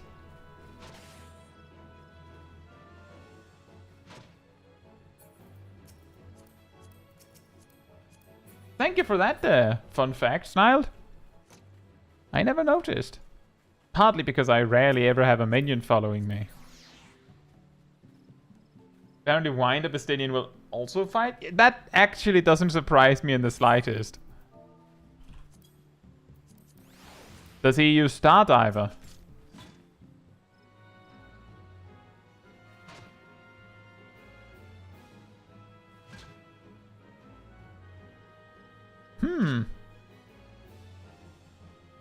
It looks like Piercing Talon.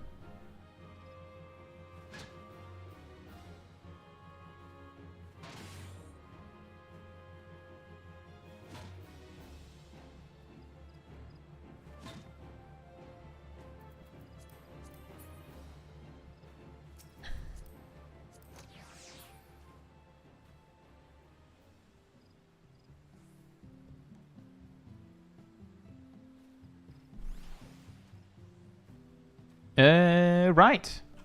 Well, we're 7. And we have 1 healer and 1 tank.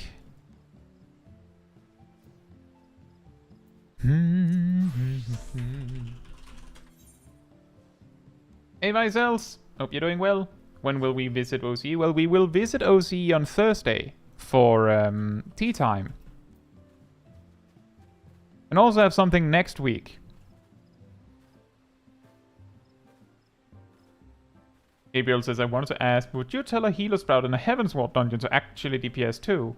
Happened to me twice the other day. They didn't cast a single DPS spell. What I usually do is...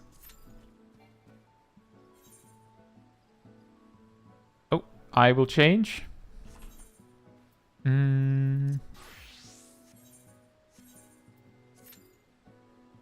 What I usually do is I will do a poll, you know, and I will notice that the healer is not attacking. And depending on how they handled the poll, like from a healer perspective, I will tell them that, like, if it went perfectly fine, I will tell them that it's fine. You could attack a bit, like you could help with damage as well, right? And if they don't respond to that, then I might mention it one more time a bit later. But if they don't, like, if they react negatively to it or don't respond, like if they react negatively to it, I will not say it the second time. And if they don't respond, I might say it the second time. But I'll only say it twice because it doesn't help to, like, nag them about it. Actually... Make your way through our I actually have a video coming out in the future where you will actually see how I deal with healers in difficult content that don't heal in relation to mentor roulettes. And the answer to that is I just don't bother. I just don't say anything. Because they're probably already just trying to hold on. Like, if we're not failing on an end rate, there's no point.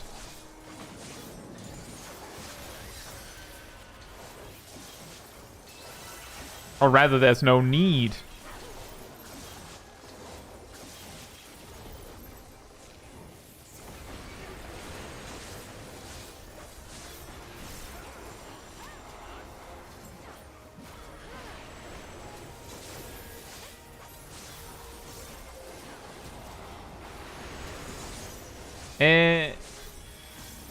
To your question, Vicels, it is when tea time normally happens, which is 17 GMT plus 1. So 5 in the afternoon, GMT plus 1. Which is, I believe, hyper late for OCE, but that is the time I normally stream. So I can't really help there. That's just them's the beans. Can't really help you.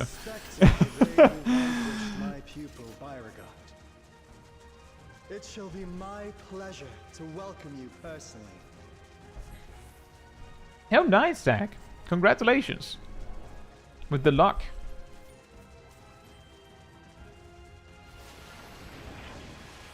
The minion does 1 damage on low-level mobs. Huh. Yeah, that is a fun fact. It doesn't do much. I have looked forward to this moment, children of man. The scholar shall measure your depth of knowledge. Enjoy, Gabriel.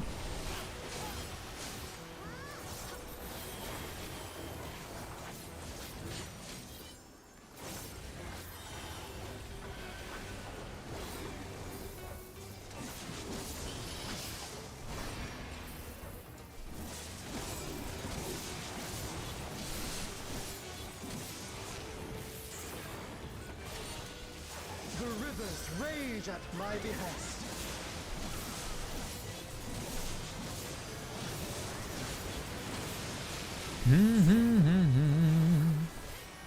Not all knowledge is wisdom.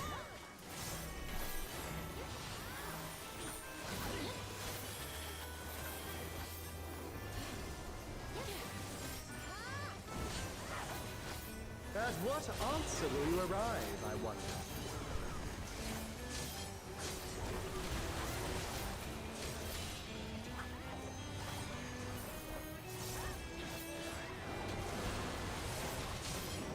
I agree, Rotifera. I agree. It would be nice if there were harder versions of content like this. I also regularly lament that we don't have harder versions of dungeons. Like regular dungeons. Why don't we have hard versions of regular dungeons? That would be awesome. And by harder versions, I don't mean the hard label. That's not even the same dungeon. It just happens to be in the same area. So I agree. It would be fun. Also, hey, Stephen Armstrong. Hope you're doing well. Feel like it's been a while.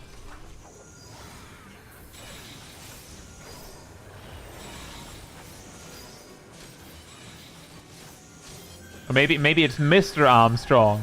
Seek new perspectives, and you shall find new paths.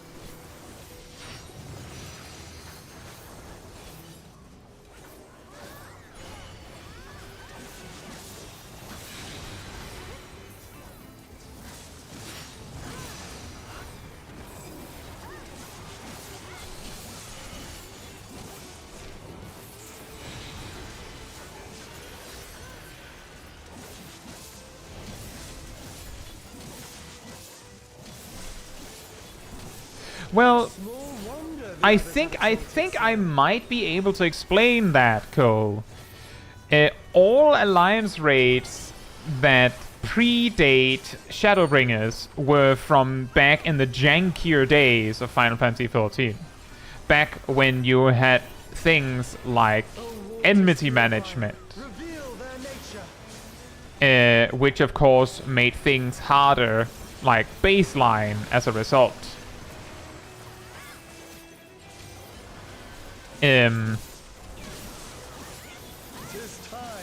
Shadowbringers specifically, we've been told that Yokotaro specifically really wanted the Alliance raid to be way harder.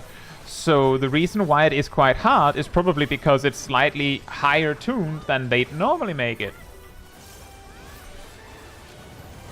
So the reason why myths feel so easy could be because they're like balanced quote unquote correctly, or like to the level they want it to be, and it hasn't been it had like it's just that is the same level as the other ones, which means that it isn't like it's just as difficult without the power creep, or rather just as easy without the power creep.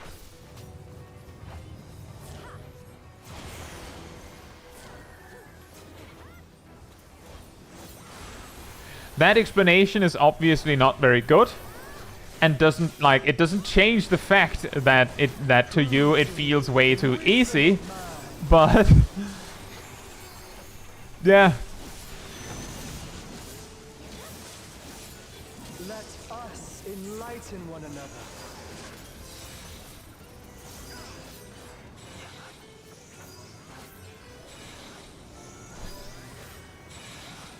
Well done, wise children. Well done. But that is the thing, is that a lot of old content is extra easy because of like power creep. Sometimes, like for example with the Void Ark series or Shadows of Ma, Stones to face the navigator. it's not actually hard. It's just that here's the thing. The reason why near Alliance raids tend to take extremely long is because there's a lot of deaths. I've had some really fast near raids, and the reason why they were really fast is because there were very few deaths. The same happens with the Shadows of Ma. Both the near raids, the Ivalice raids, and the Shadows of Ma raids are quote-unquote hard because people don't actually know how to do the fight. As a result, they die more, which makes the fight harder by nature. But we are all spamming these ones every week, so everyone kinda knows how the myths work, which makes them very easy because you remember. It's the same as the conversations we've had about how some jobs are easy for some players and they're hard for others. Because if it's your main, obviously it's going to be way easier, right? Come on, that's extra easy. Can you contend with she who rules the tides?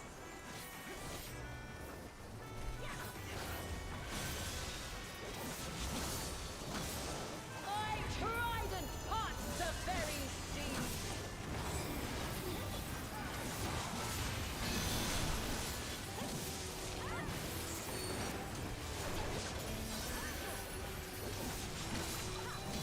Yokotaro probably wanted to uninstall your game if you died incorrectly. Hey, you know, it's possible. Can we have the final mechanic be something where you have to sacrifice your character? Rise above the white cats.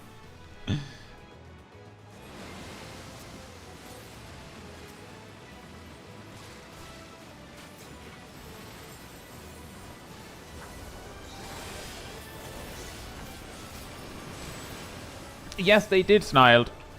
They removed the weekly caps last week.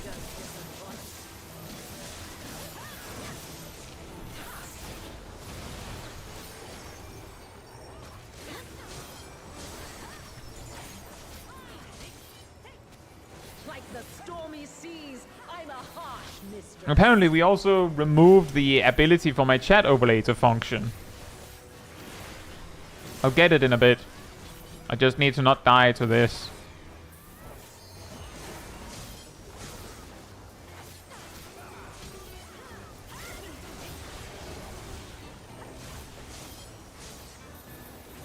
Brace for the storm!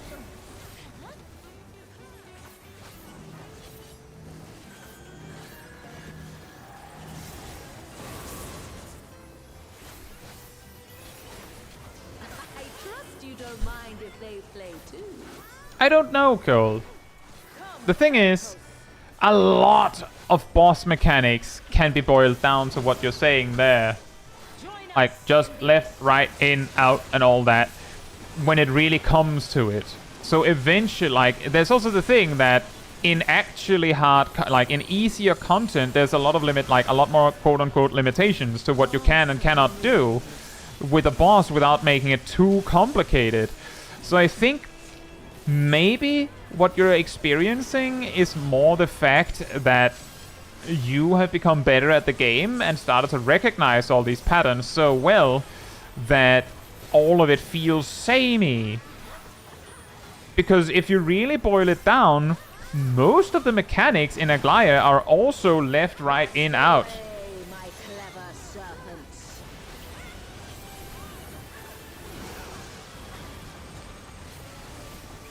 And yes, you're right. In the previous Alliance rate tiers, like from the previous expansions, those were more unique. I will agree there, I agree. Go on, my pets. Don't be shy.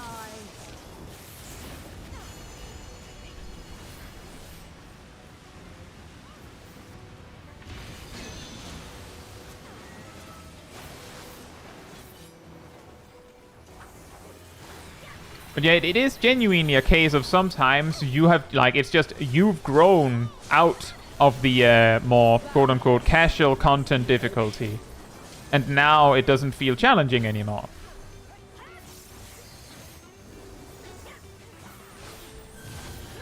Swim free, my pet.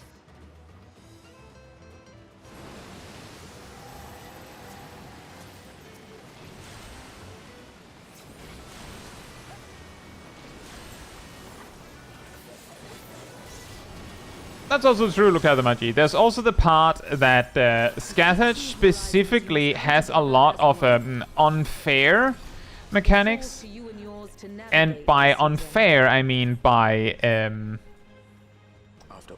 you know, Alliance rate standards. She has a lot of attacks with no telegraph and no explanation. A lot of mechanics that are really mean, just in general. And in Heavensward, content just wasn't as well telegraphed in general. Scathach is the lady in Dunscape. Journey together must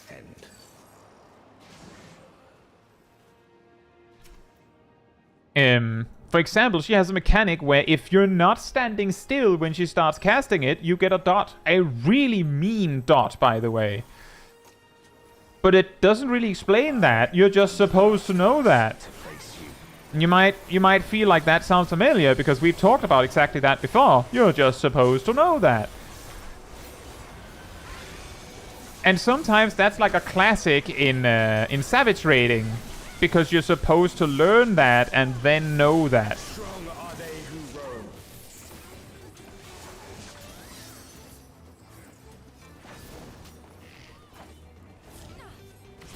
So part of it is also potentially a result of the developers being better at making the content, quote-unquote, more easy to read for more casual player. Whoops, I should have done that in a different order.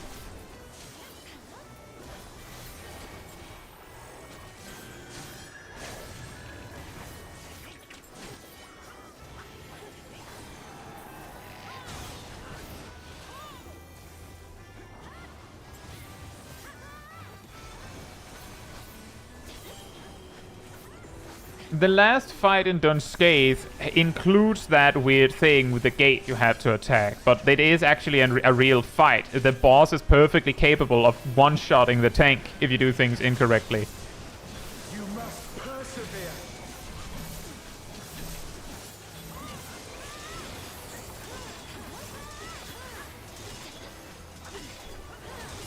But yeah, there is also that phase where you're just attacking a gate to do like some sort of like a Kamehameha blast fight.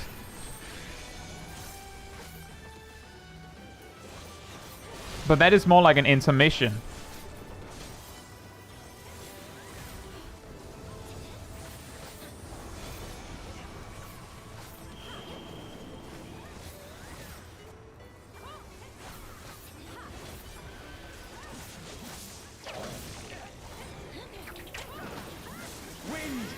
Interestingly, thinking of that Kamehameha Blast mechanic, that is a lot more just a spectacle, a little bit like how a big part of the Myths of the Realm are.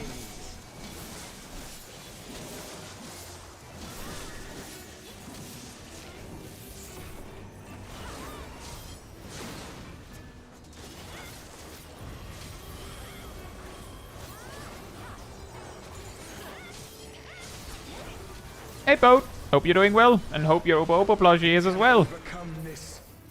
I know you can. I know you can. Arise! You can arise. Arise!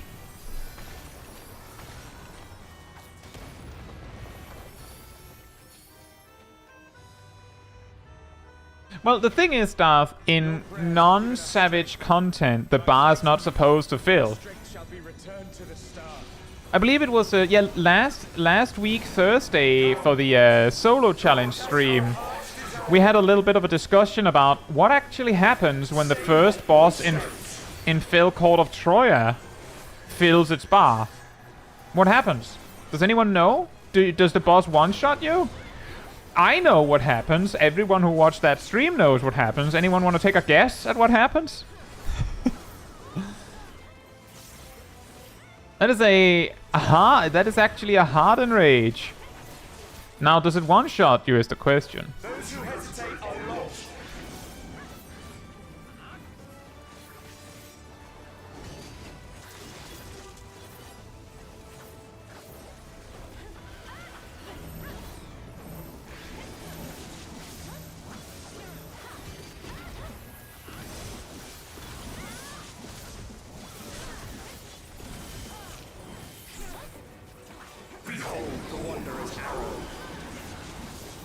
Yeah, so what happens is if you actually let that floating head explode, you take 10 million damage.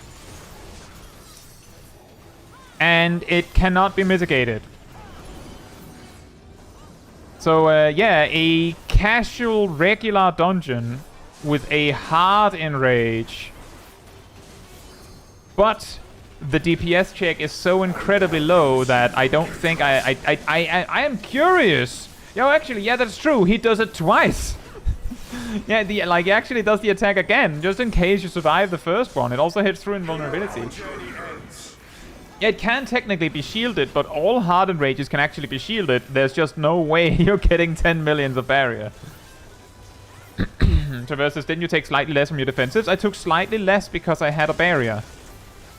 Like, the attack does exactly 10 million damage. So if you have a barrier, that damage difference is of course subtracted.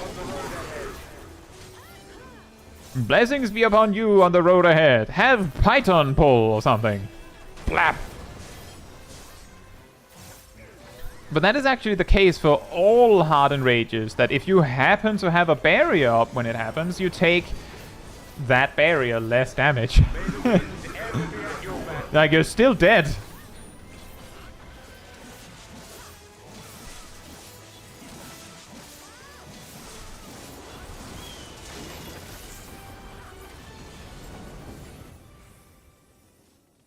Topic for Mythbuster: dark damage from enrages. What's the myth?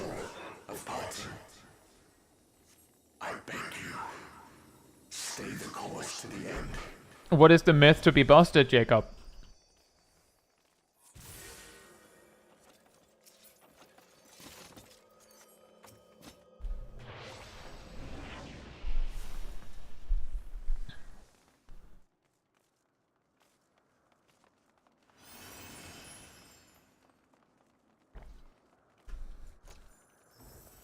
I'm asking genuinely, just so you know, I'm not being like sarcastic. I'm genuinely asking, what is the myth? The Omnivulus. It's suddenly transformed. Servants? What's the meaning of this? Those ones, I leave to you.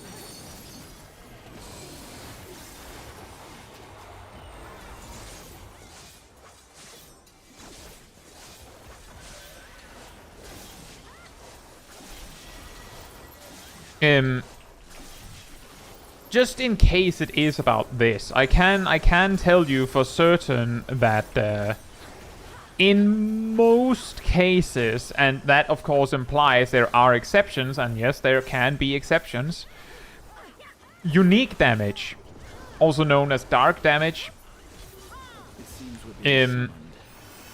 usually ignores all mitigation. However, barrier is not mitigation, it is actual HP. It's just that the way that the game interacts with barriers is that it just subtracts the difference. Like that's the reason why you can take less than the full 10 mil from such an attack. But most of the time, hard enrages always ignore mitigation.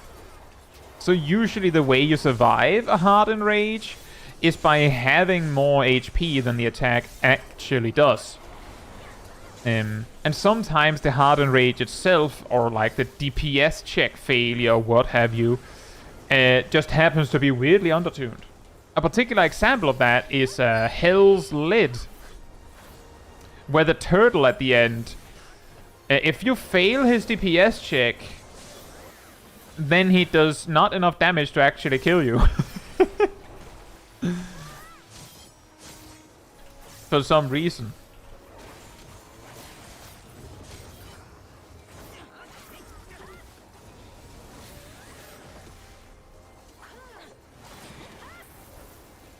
Cultist, I always jump off the map at that point to see if I can get people to follow me.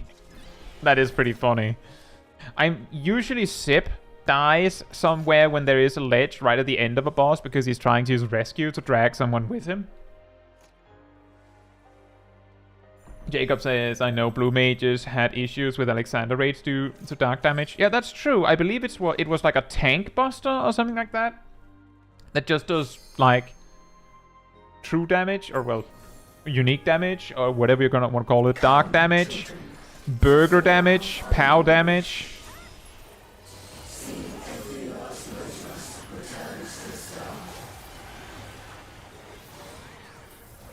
I think I just managed to do the worst possible opener I have ever constructed.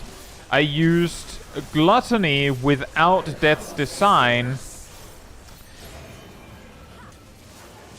entered my burst, like my Shroud, with 2 stacks of Scythe. Just all around, just massive failure across the board.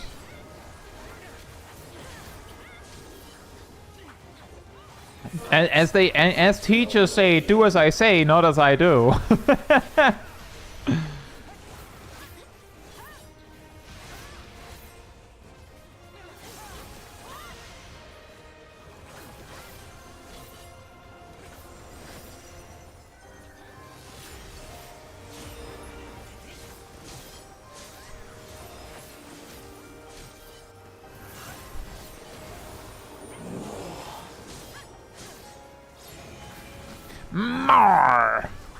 More.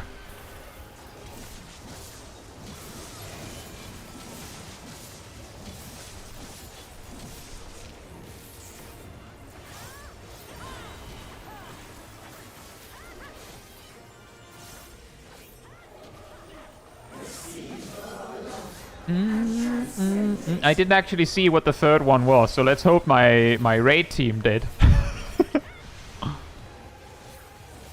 Donut?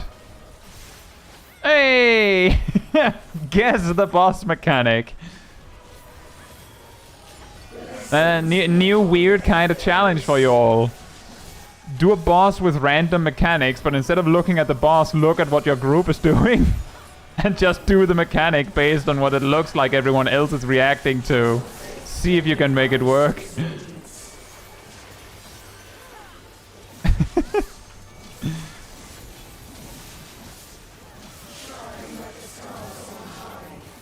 Fall as rain!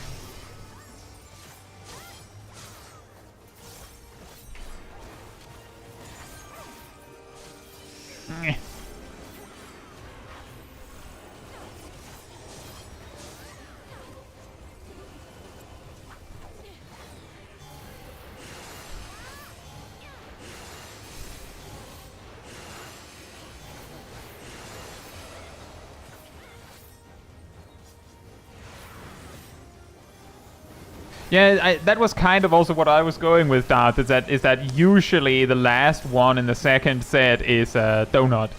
That's what I was like expecting to happen. 4. Mercy be upon our beloved children.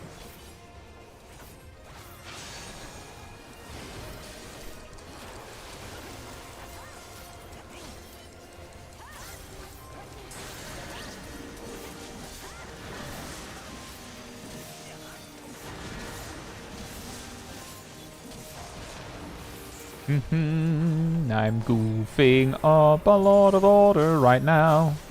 Right now. Ba-dum-bow.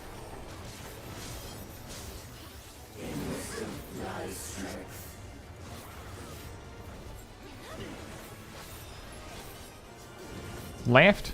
Can I... Let's hope this works, right? Let's just hope.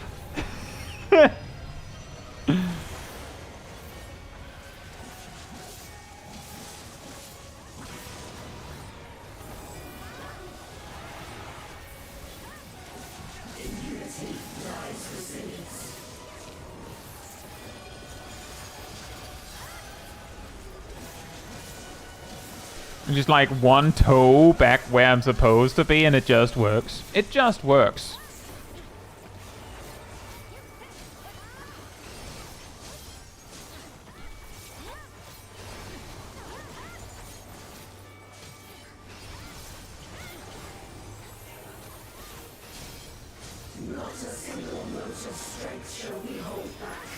Yeah, in my experience, started, it feels like it's almost always laser as well.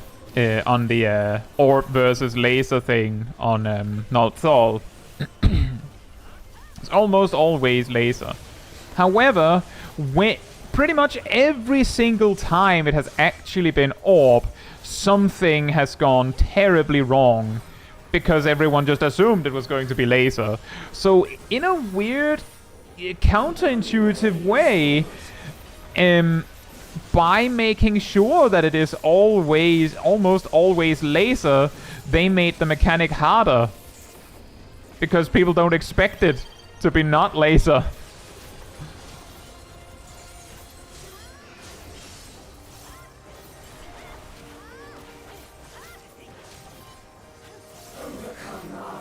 What do you mean, Cole?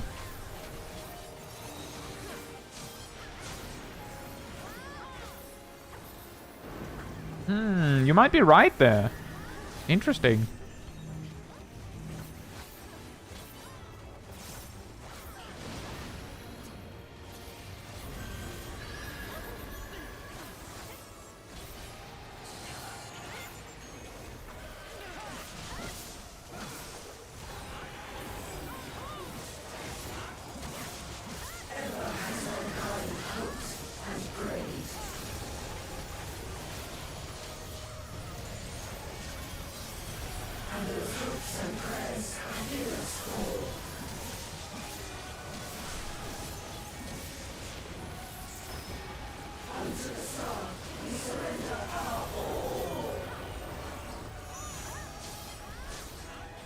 Oh, someone else already did faint. Oh well.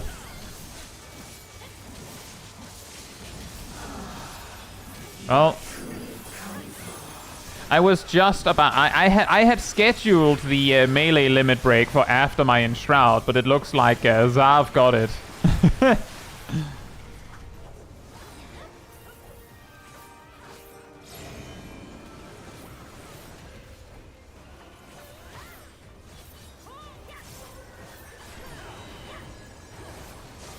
Donut at the end. Donut at the end. It's a donut at the end. It at least looked like a donut at the end. Blap.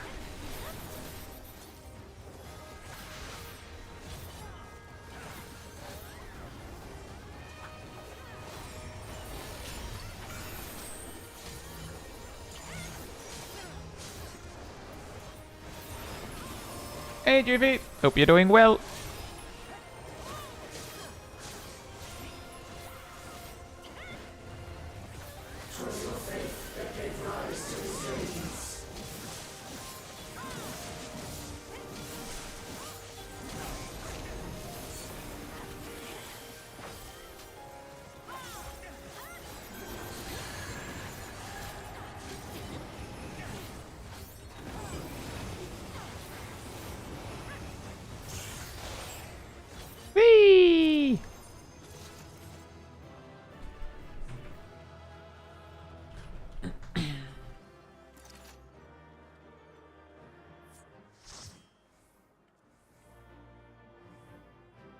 Rotiferum says, I did this a few months ago and rescued my tank from moonbeams thinking they were a DPS.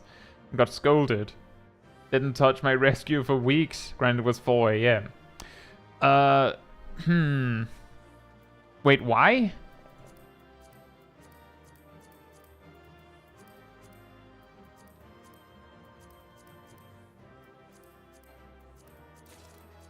As in, why was it such a big deal? Was it the tank buster thing? I didn't quite notice the names of the action.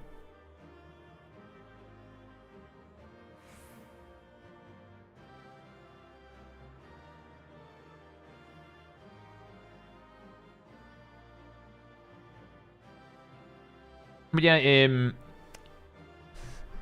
exactly, Darth, is that because the mechanic is like the laser orb thing, because the mechanic is like laser nearly every single time, sometimes the players with the orb mechanic over their heads, like those that are supposed to get it if it chooses orb, or like I usually call it chase AoEs, they might stack with the group anyway. And the reason why that's dangerous is because that can cause the players who don't have any marker over them to run away because, well, I mean, if it turns out to be orb, then we all die. And they don't even care. They'll just choose to not stack, which is the reason why earlier when we did Aglaya and I got the orb marker over my head, I ran to Narnia. Even though I could see it's going to be laser. Like, it is absolutely going to be laser, and the reason why I do that is because there is no reason to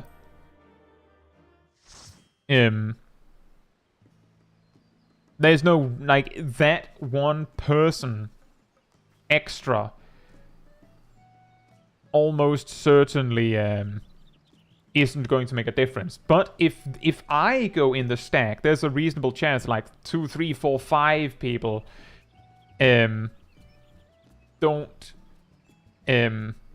don't stack because they're scared. Also, sorry, Cat Damon, I didn't notice your question because it is written in white because you said it in save. If you had said it in party, then I would have probably had reacted sooner.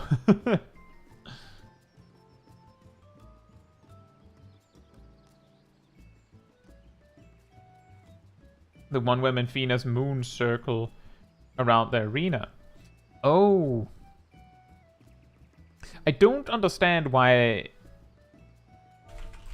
it would be a problem that you rescued them still, unless of course it led to them dying as a result. Also, hey Kokachu, hope you're doing well.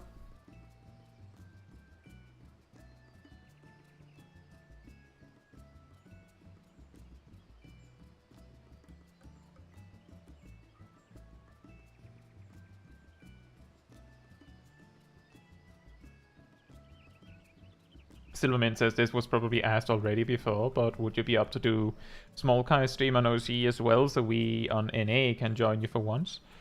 I mean, we could do that.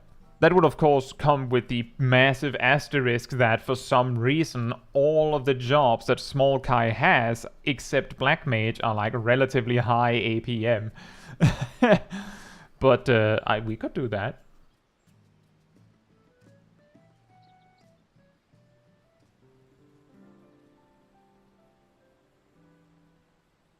Part of the reason why I haven't considered it much is simply because Small Kai often, like, runs around with a full party anyway. So maybe it would just lead to, like, having way more people just kind of standing there twiddling their thumbs. But, I mean, I could do that. It doesn't... I don't mind. I'm doing Small Kai in some part just to have fun with all of you.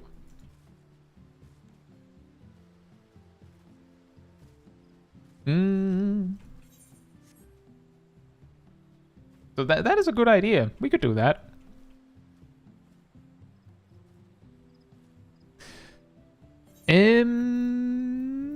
Right. We've had 2 Thalea and 2 Aglaya. I'm actually surprised that Euphrosyne is the one that we're not getting. But that would mean, as I said at the start of the stream, we've had 2 Aglaya and 2 Thalea, so we're going to do Euphrosyne as the last one. And I had expected to get 8 runs. We have 4 so far. I'm apparently not as fast as I thought. Let me just check.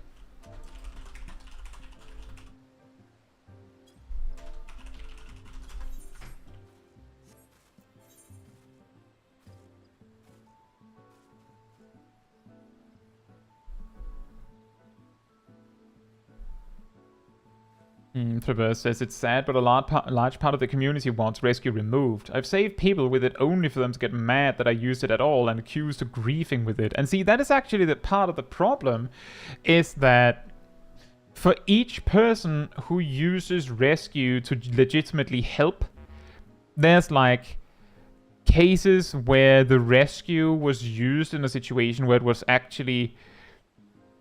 actually made things worse.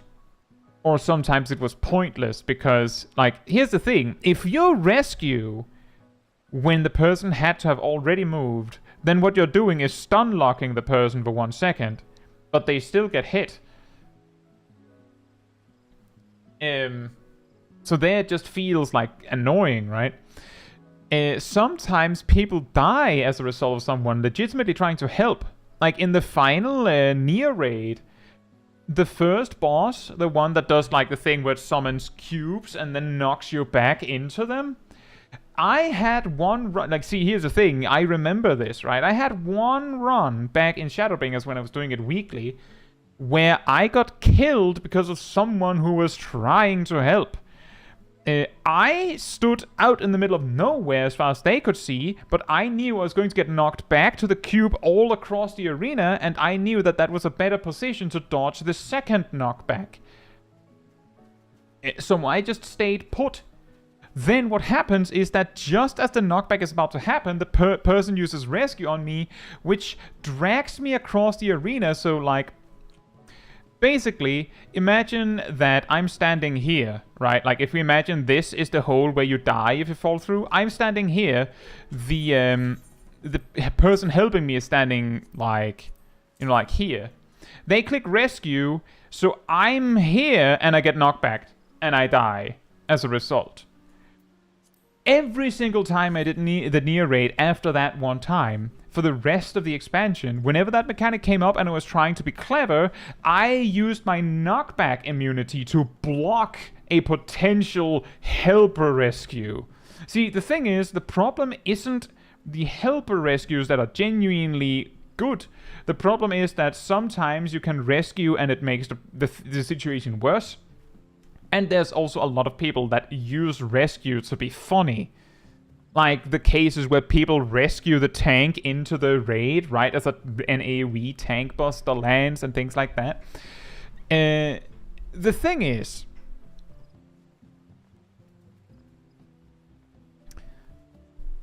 an action being able to grief other players, is that reason enough to remove it?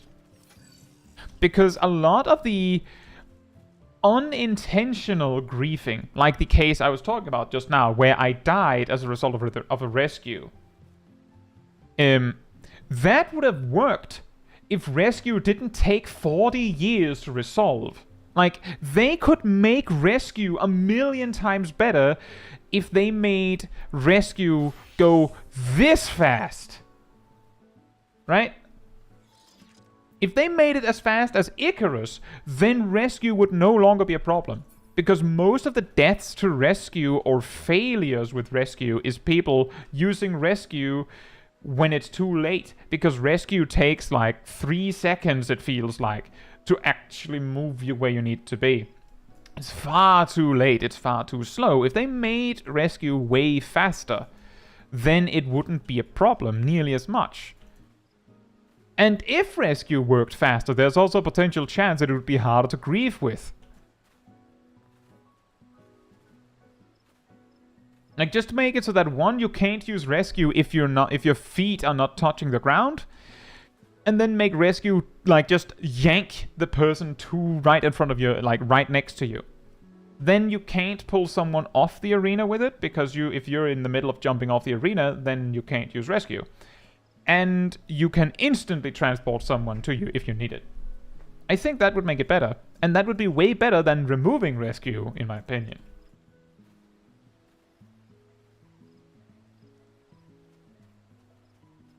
And that is also a good point, Darth. Why should we remove an action because you can grief with it, when you can, you know, just report the griefer? Right? Like, if they do it enough, they will eventually get punished for it, even though it's a physical offense instead of, like, a text-based offense. Also, hey, Azure, I hope you're doing well. Right, Euphrosyne.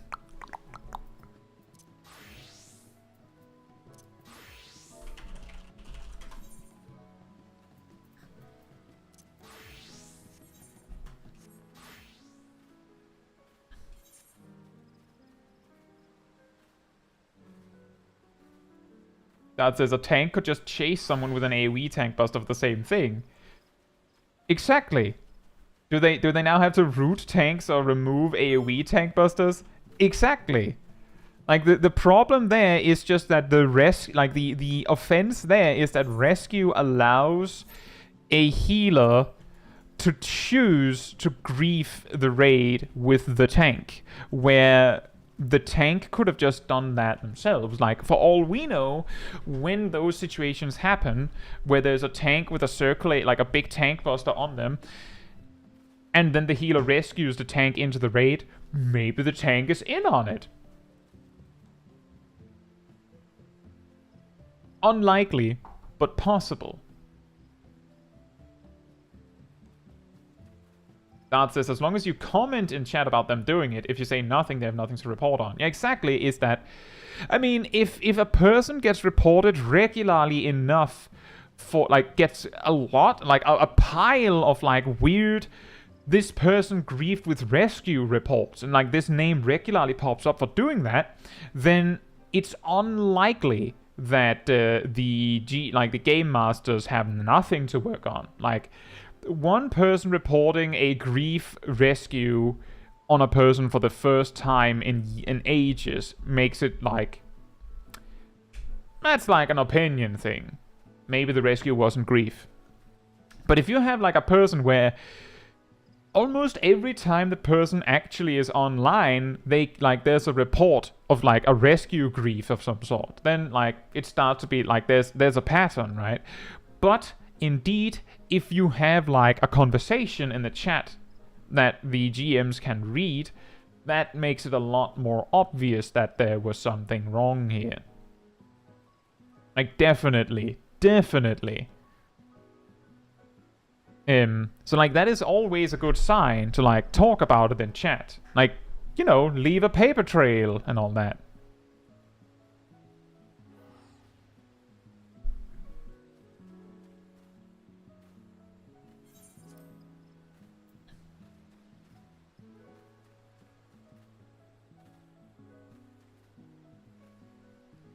Oh, that's Suzaku you're thinking of, Zip.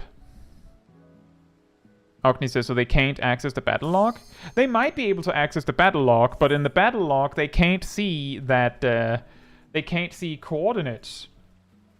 Hey Cats, hope you're doing well. I feel like it's been a very long time since I've seen you in the chat. In the battle log they can't see coordinates, so I don't even know if rescue leaves, like, data in the battle log. Here's a fun fact. Dots ticking don't write anything in the battle log.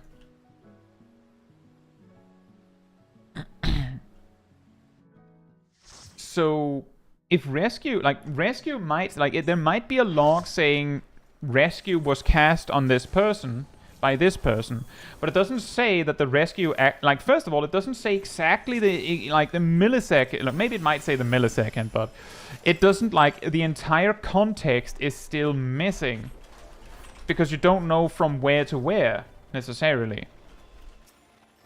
Prove to me life's resolve.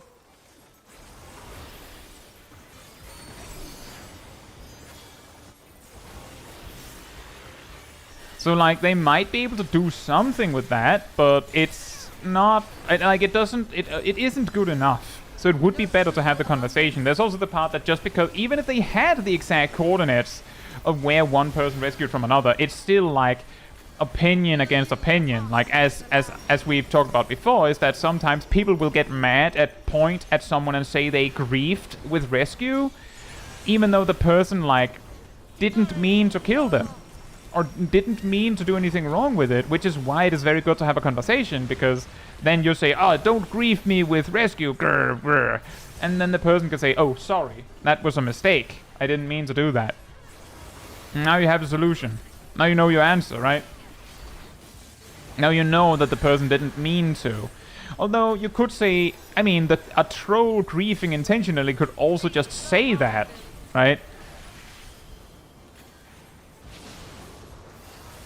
But, it's still something.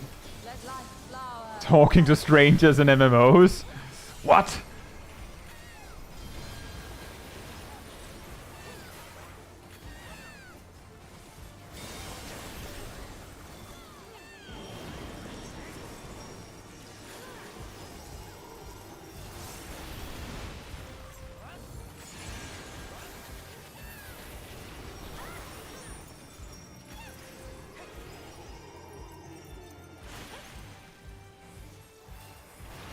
Nice. Well, glad to see you back, cats. Although I guess you're really truly back when Dawn Trail comes.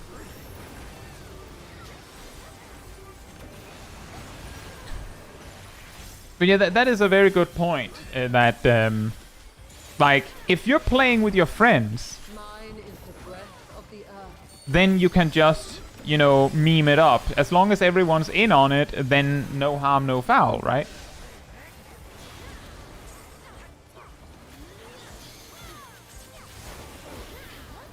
Oh, now you notice, Cole. You didn't notice when I was talking to Shakespeare earlier, did you?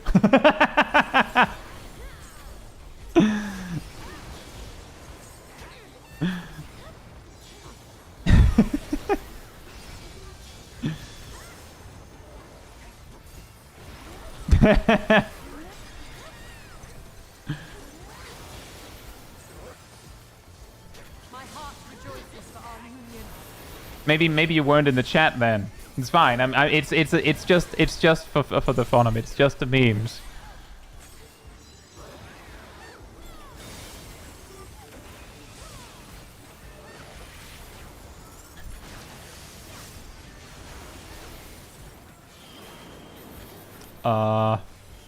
Good children.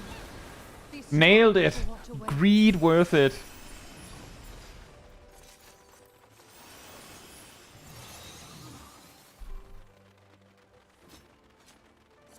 Bet she gives good hugs. She probably does.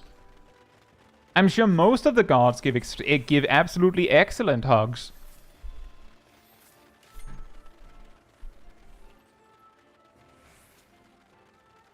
By my authority, let the land be remade. Yeah, that is the thing, as I said before, is that if you have a pre-made and you're all in on it, then, like, and by all in on it, I mean, if you rescue someone to kill them because it's funny, that person that you're killing off better be someone you know. That's what I mean by all in on it.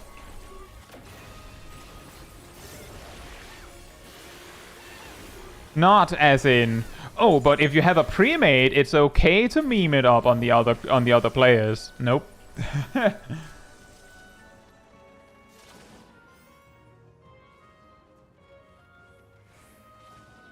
And yeah, indeed, Sip only uses rescue right around when the fight is about to end.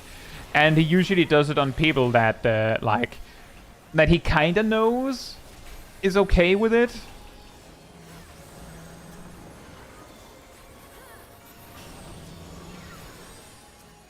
We don't want anyone to be annoyed when we're just trying to be funny.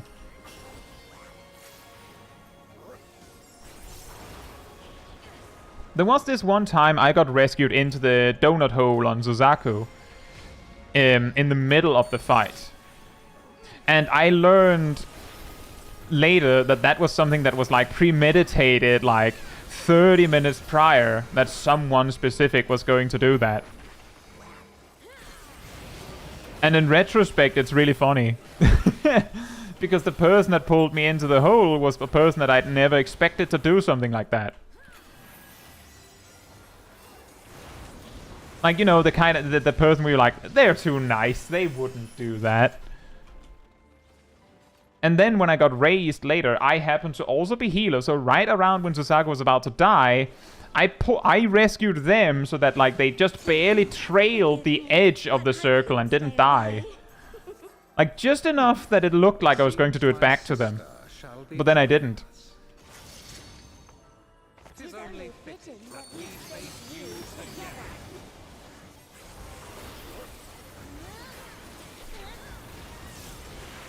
Because I simply can't bring myself to do it.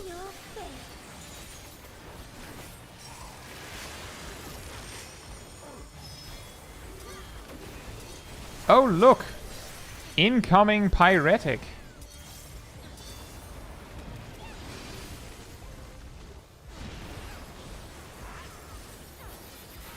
I think that there's an interesting, like, mechanic here I just wanted to highlight, is that when this mechanic is specifically pyretic or deep freeze, then if you are out of position when the first Pyretic card happens, then the Mithril Great Axe forces you to move now.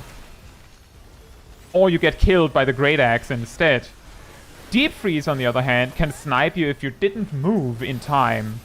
Or didn't move at the time, so now you're stunned. Or frozen. And then the Mithril Great Axe can snipe you. It's like a quite subtle, but very interesting, like, mechanical overlap. Like, the reason why I'm focusing on those two is because it can also be like the look at or don't look at mechanic, and that one just seems to like... That's just like Deep Freeze, but with extra steps. Or with different steps. So that's why I don't mention that one.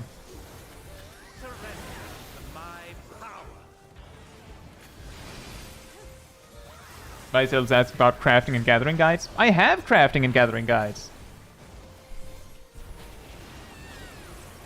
I don't do that content that much, but I have guides on it.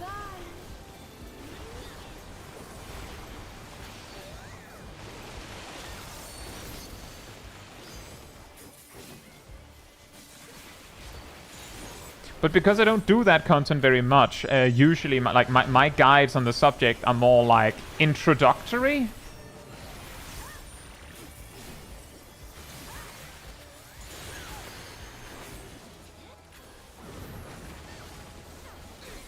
Long have I awaited this.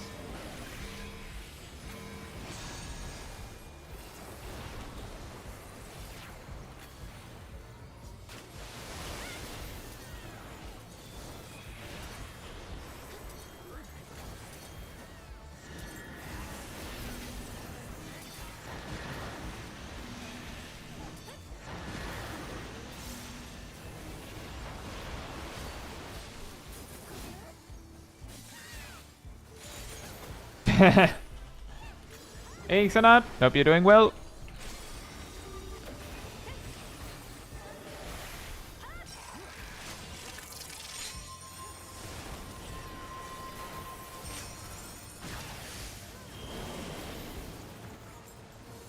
This too.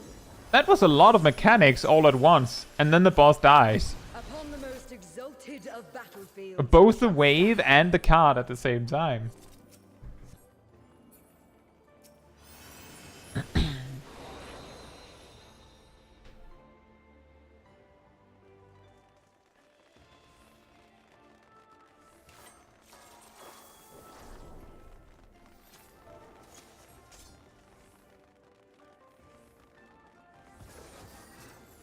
Yeah, I can understand that, myself.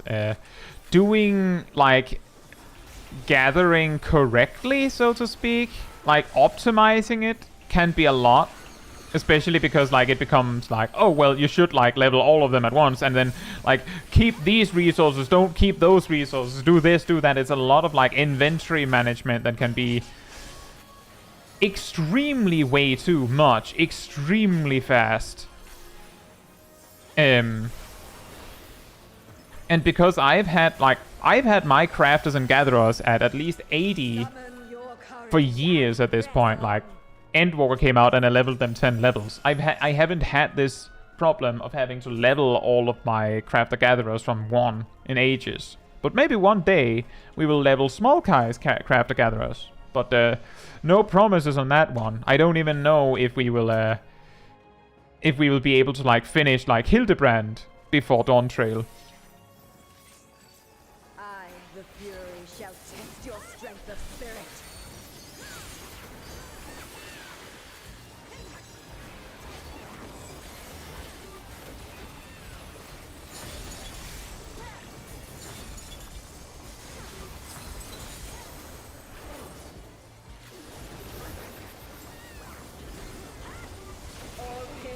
That is quite an interesting kind of troll there, Viek.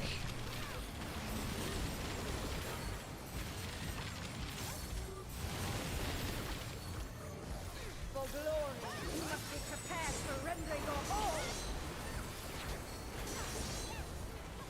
For glory, you must be prepared to render your all. That is a really long video to render, Halonia. Are you aware of how long that would take? To render my all? It's an extremely long video.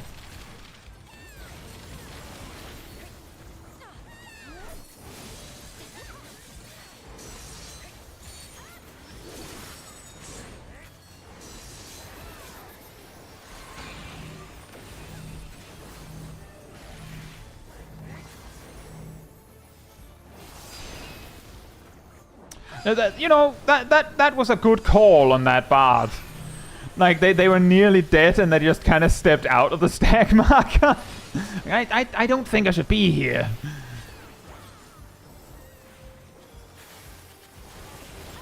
You must do better than that against me.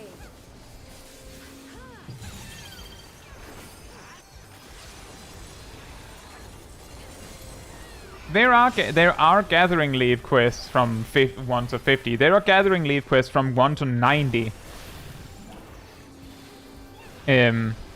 I should know.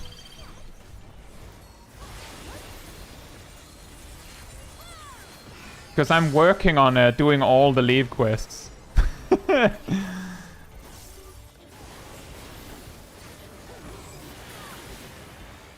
And you need to do basically all of them for gatherer ones.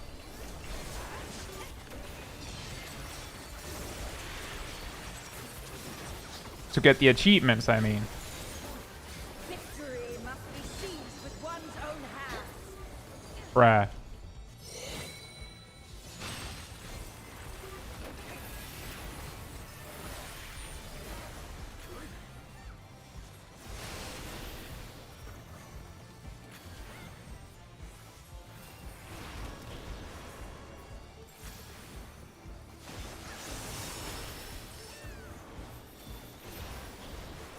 That would actually be really interesting, Cole.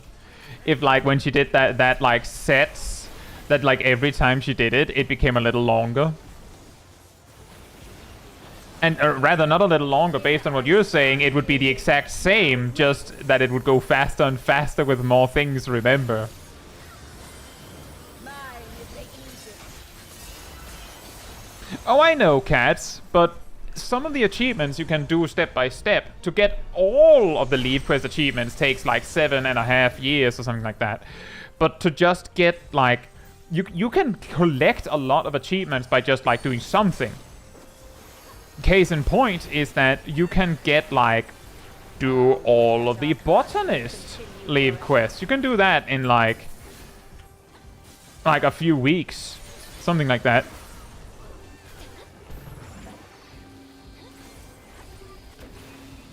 So it's just something to like work at a little bit.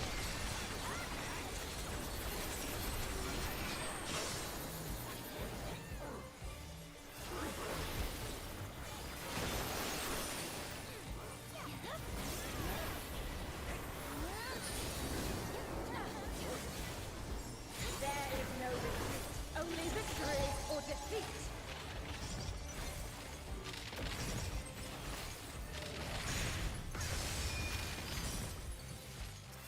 Yes, lose yourself in the joy of battle. Double rest! Well fought. Your next test awaits.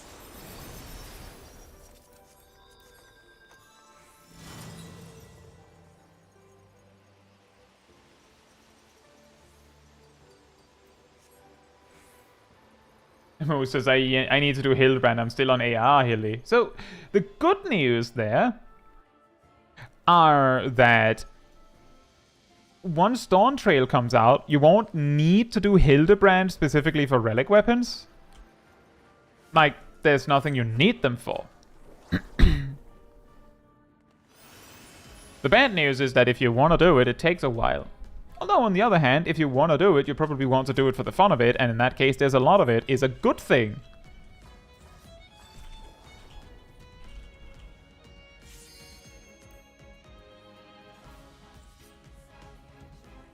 Like, oh no, there's more content! Spare to me your lover's heart.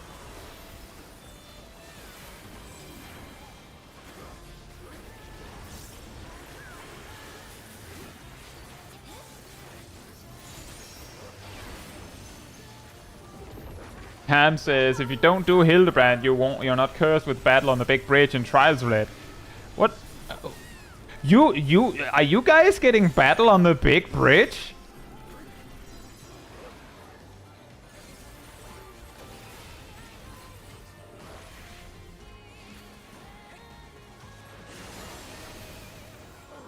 been a while since I got Battle on the Big Bridge. Lest you worry, 'tis naught I cannot. I certainly don't mind, and that's despite...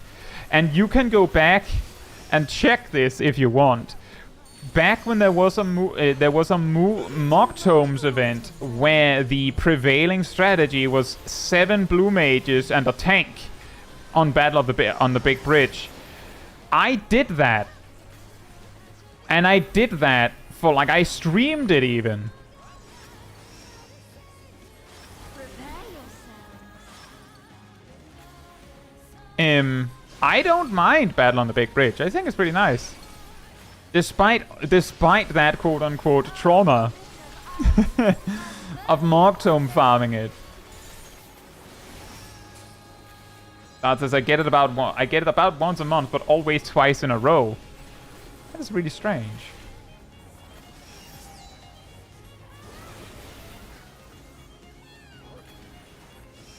I'm not saying I'm not getting Battle on the Big Bridge. I'm more saying, are you getting Battle on the Big Bridge so much that it is a problem?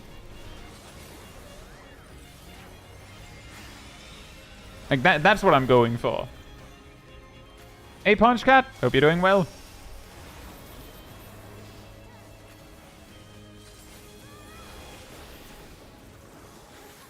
I mean, can you do Hildebrand as, like, New Game Plus? Because then you could go back. I don't know if you can, though.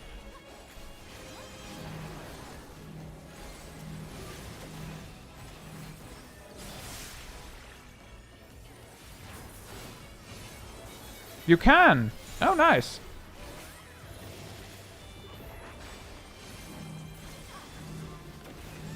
Ah!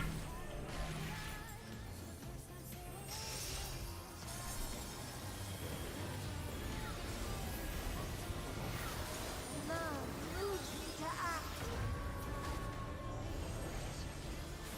Thank you, everyone.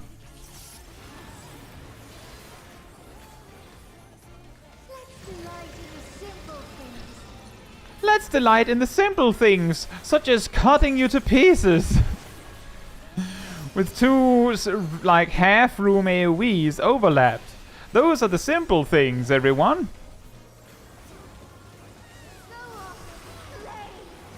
Go off and play, and by that I mean do another half-room cleave. Told us, what is this song even about? I haven't actually listened closely to the lyrics, but I'm sure someone in the chat might know.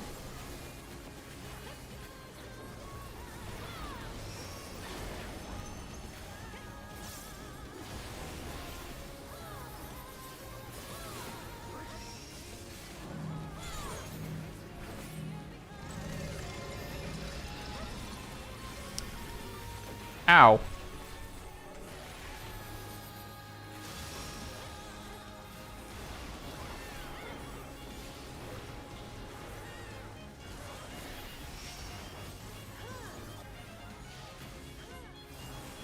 What? Warcraft Traveler says it's about the Moon Tribe Mikote. Really? Are you sure?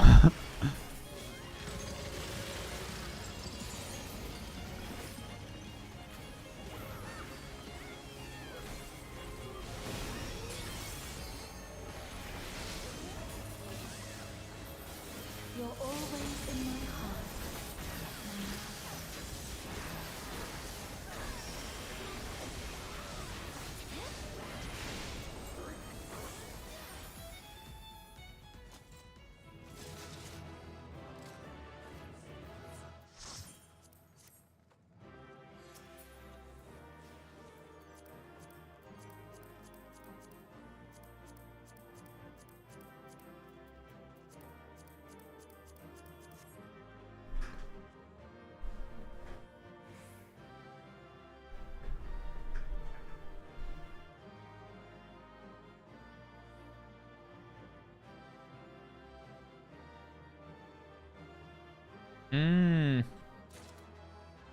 Yeah, that does make sense, Darth, that, like, you get the Battle on the Big Bridge because, like, the group composition happens to include, like, someone that doesn't have more content.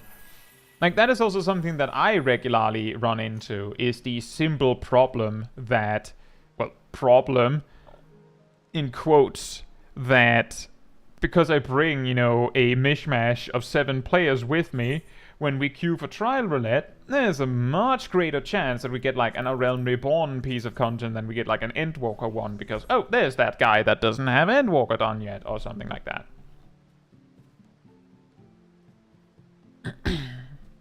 Simple things like Moondogs.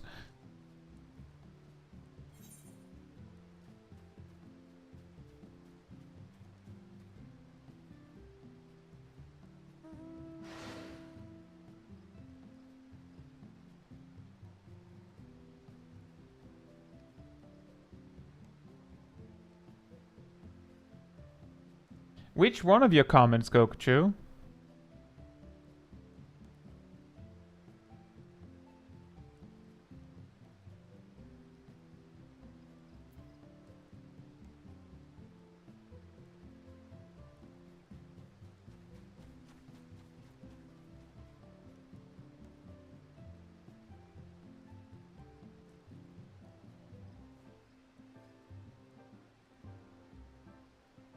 Oh, the one with the cat.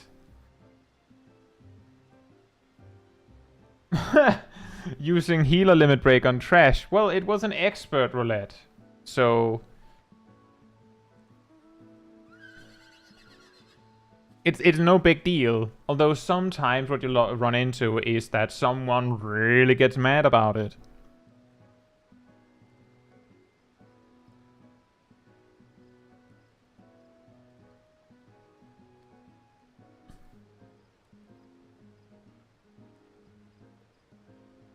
It's a Mikoto who has reached adult age singing about the love of Menfina, the goddess of moon and love.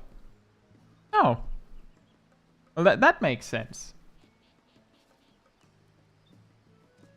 And that is true. There's plenty. I believe there's even a cover. Like, there's many covers that you can hear the lyrics very clearly. It's just that I have never paid like close. Like, I have never sat down and gone like, what is actually the meaning of dedicated to moonlight? Like, now come to think of it, the one thing that I found funny with it is that people nicknamed it Eurovision. And when I heard that, I was like, you know what? Yeah, the dedicated to moonlight song itself, you know what? Like, I mean, it needs a little something, but yeah, that could sound like a Eurovision song, couldn't it? Like, when you think about it. And then I didn't think further than that. I was like, I mean, I guess, yeah.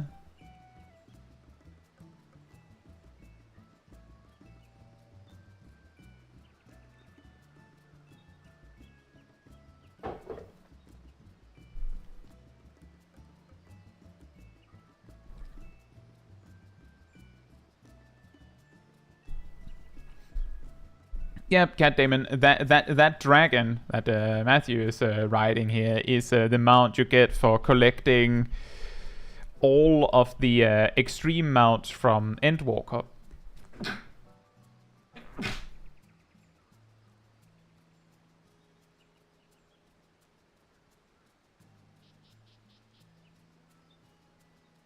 Ham says, at least you didn't use multiple healer LBs in level 70 Alliance roulette after trash. And a completely made up experience. Are you sure? I think I've told this story before, but like a long time, about like a while back, it was an Endwalker. I had an experience of doing Siren Song C. Where the tank... I don't remember if they did it multiple times, but on the final boss, when the boss wound up to cast a raid-wide attack, like, you know, party-wide AoE attack, the tank used LB, like tank LB. So I was like, can I ask you a question after the fight? And I was like, sure. And I was like, so why did you use tank limit break there?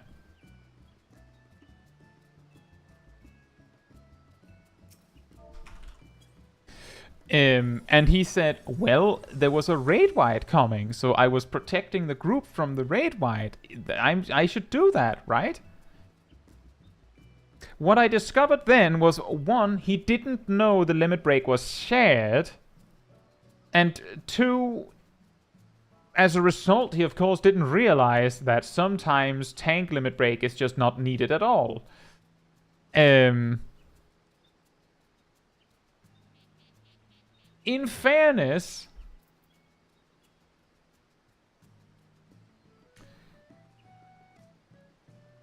you would have to read this entire blurb of text in limit break itself. I don't think a lot of people have done that because there's a lot of meaninglessness in it. Like, the explanations for the individual effects is too vague to be helpful. But right at the top it says spend energy stored in your party's limit gauge. But then again, this is the limit break, not the limit gauge. This is the limit break gauge, right? So they could mistake that. But otherwise, they would have to have seen someone else use limit break and look up at their own limit break gauge and go, oh, to like get the 2 + 2 there and go, oh, it's our gauge. That says also, isn't a limit break per character on every other Final Fantasy game? Pretty much, yes. It's also personal in PvP. It is weird. It is weird.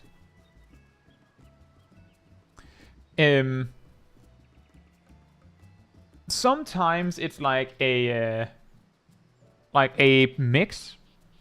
Right, Sniled, enjoy. Landskamp.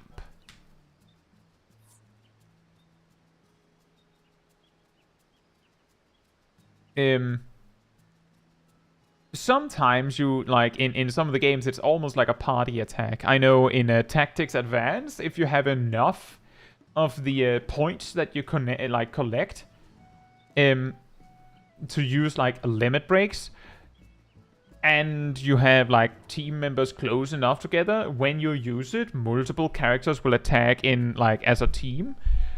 But, you know, that's, like, a very specific game. And in Final Fantasy XIV, when someone uses limit break, all the other characters in the party actually does an animation to indicate that they're basically doing the anime friendship power thing for a moment. But because you're doing like 500 other things, what happens is usually that your character does like and then just cancels the animation because you were basically doing something else, right? But there is like a flash on everyone when you do it to like indicate that it's our attack. Hey Orion, hope you're doing well. Yeah, there is a little flash. I think we can actually test it. You just need like a limit break. Or we'd have to go into Explorer mode or something. But yeah, there is a little flash when you use a limit break on each individual. As it even generating, it is not. Well, in that case, there are ways to generate limit break by just like being in combat. I mean, for equal balance, we could do Euphrosyne one last time, but before we do that, I have to be right back. But in the meantime, sanity restored.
Alright, I'm back.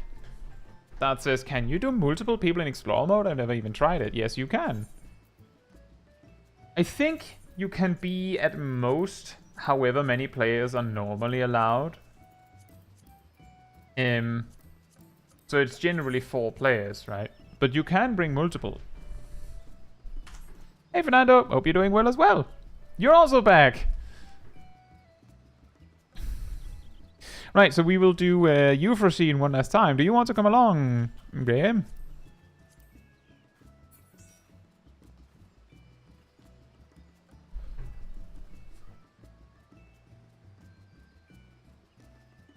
But yeah, limit break is something that the game doesn't explain well. And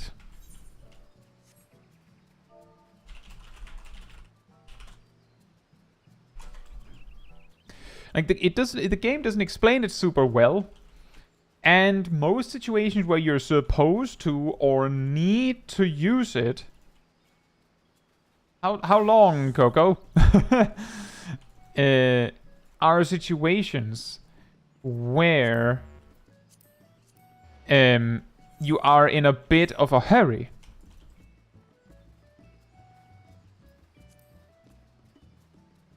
So like there's often not there's just not time to explain it in the moment.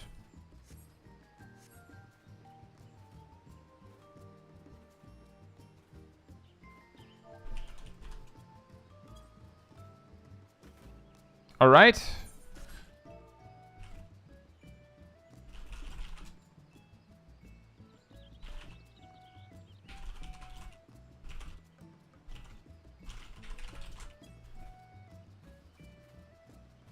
Oh, right. Oh, wait.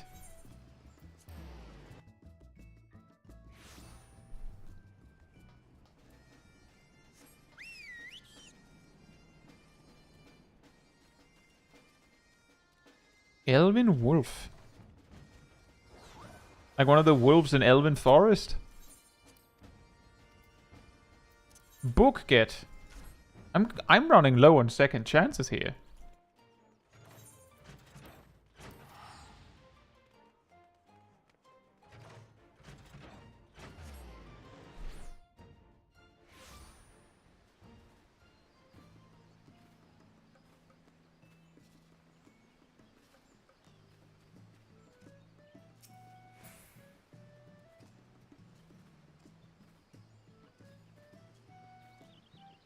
Well, Coco, let us know when you're there.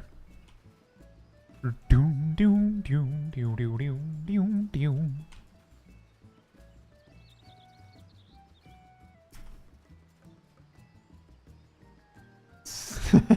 So does that mean you're ready, Coco?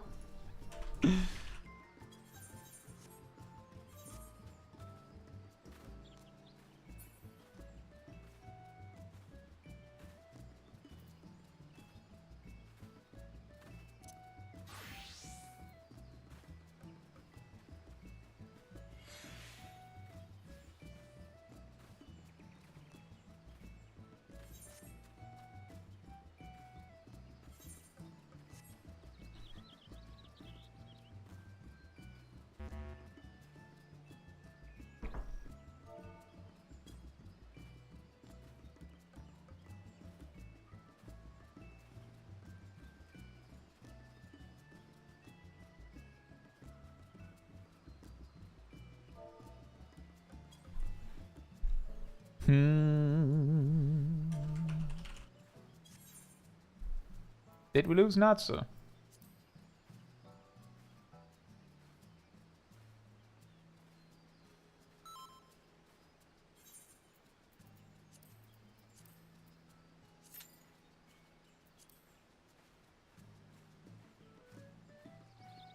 I also always forget to pick up one. See, if I had picked it up, I would have at least gotten 1 or 2 stickers by now. But I forgot, so now I get 0.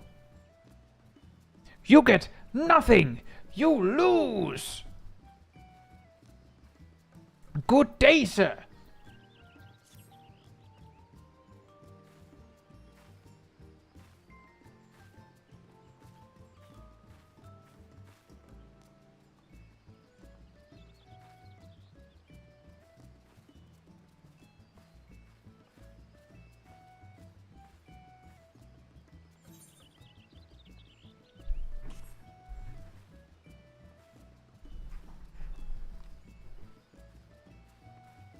And Vince also got the purchase. People getting all their Dawn Trails. I'm just like, personally, I don't need the earring at all. So I'm just waiting a few days.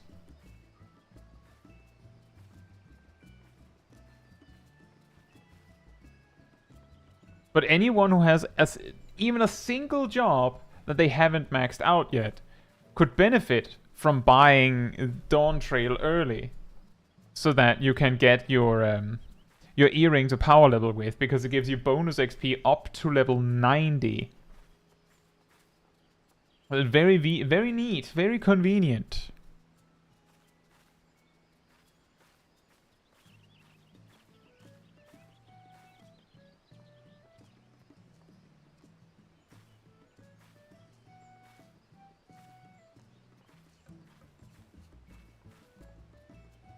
You get the earring shortly after you pre-order, Cole.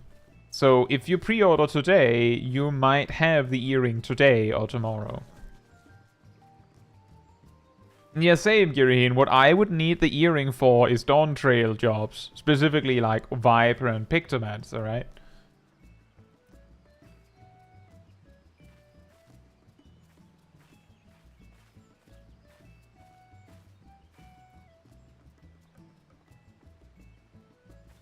But there's a bunch of things you personally can already do today to prepare yourself for Dawn Trail if you're in the business of leveling Viper and Pictomancer.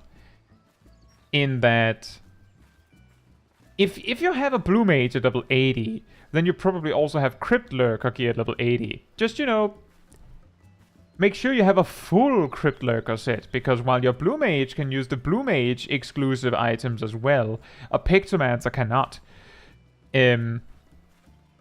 Viper, on the other hand, you might want to buy, like, you know, a full Crypt Lurker set so that you're ready. And then, on release, I do recall Reaper and Sage has a Skaven weapon.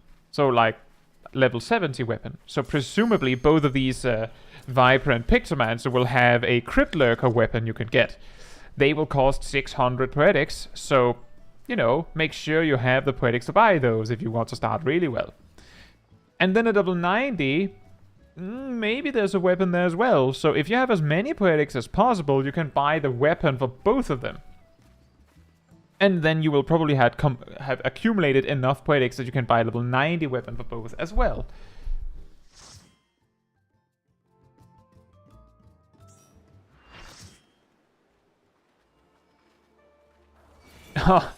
See, that's a classic Orion. When you see something really juicy and then no one else gets it.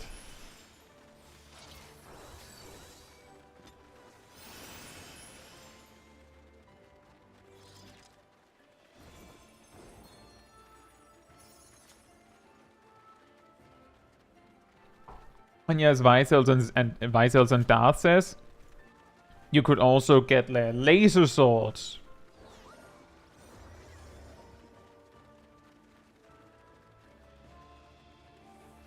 Well, Giriheen, I believe ages ago we had already kind of concluded that it was almost impossible that it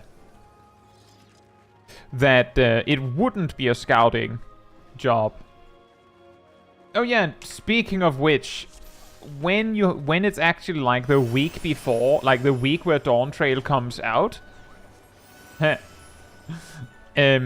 you might also benefit from doing a Wondrous Tales and just having it so that you can hand it in immediately for half a level on one of the jobs.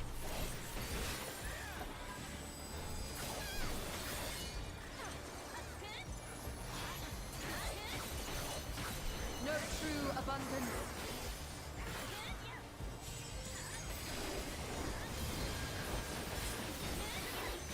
Feel you the heartbeat of the land.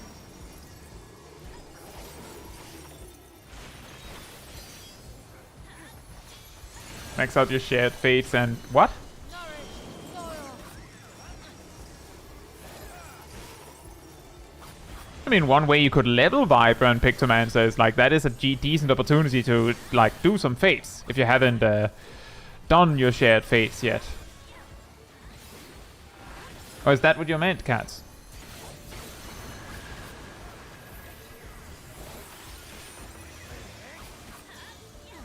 Reap the harvest.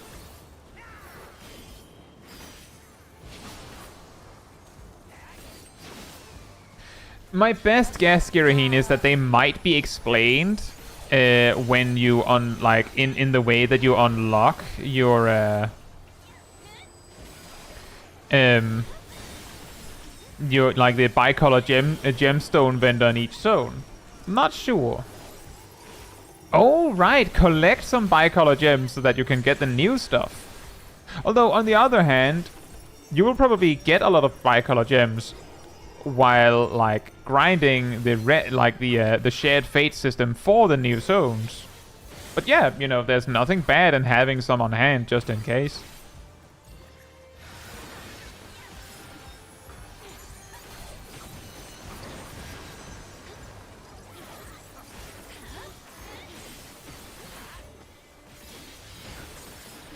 Mine is the breath of the earth.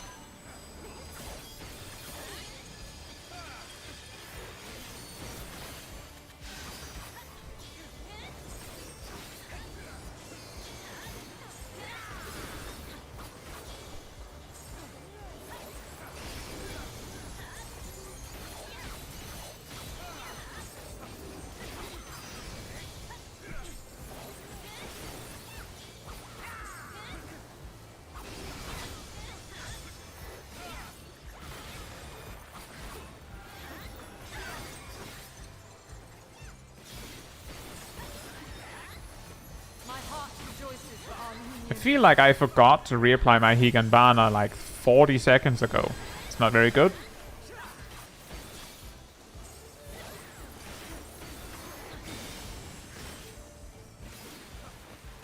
I mean, Visils, you've been with the game long enough to have seen like major patches get applied, I'm pretty sure.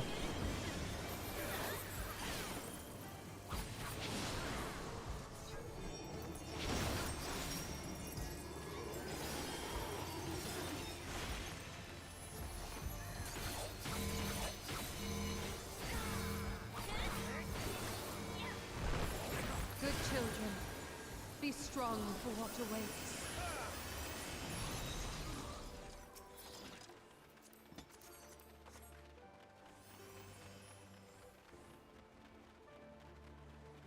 You know, Bimo, that is actually something that I feel like is a little bit bad about them giving like an XP boost earring as a pre-order bonus. Like it feels like something that is like it's not crucially important, but it does feel like a little unfair if you come in late, right?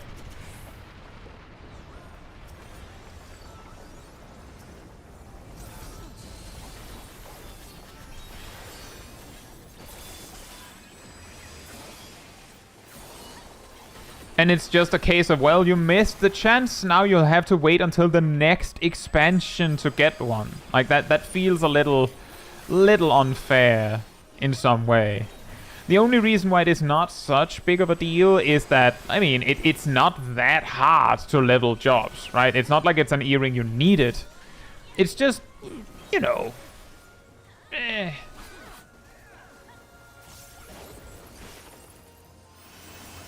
If you come in late, you get a road to 80 buff. I mean, yes, you do get that, but it is absolutely also possible, depending on when you start, that you could have both.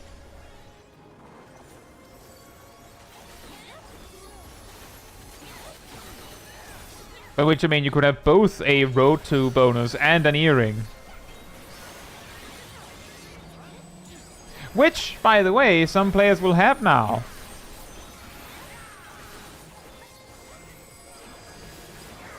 Like, players that got into the game have the Road to bonus and then decided to pre-order the expansion. They could have both. Imagine the possibilities. It could also be an alt. If it is an alt, you also just get the Road to bonus.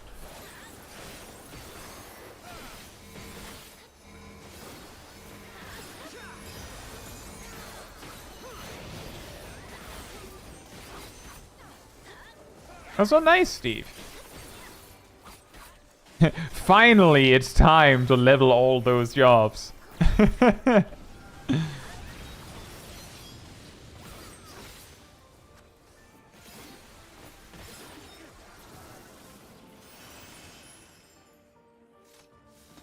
you have a Dawn Trail, it'll be road to 90, yes. I don't know if they make it road to 90 immediately or if it takes a little bit. But I couldn't stay away. It seems my sister shall be joining us. It is only fitting that we face you together.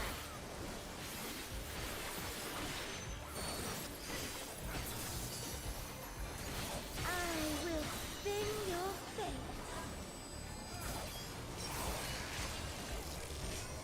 No! My fate is pyretic! Anything but that! No! But my damage!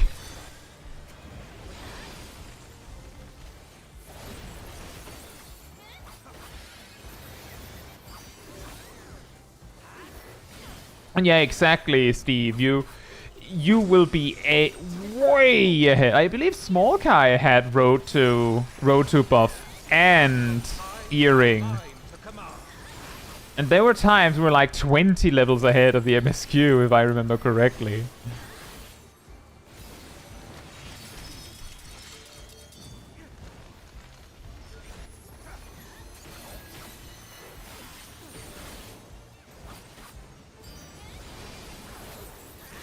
That was, of course, an advantage that gradually dwindled as we got higher and higher in level.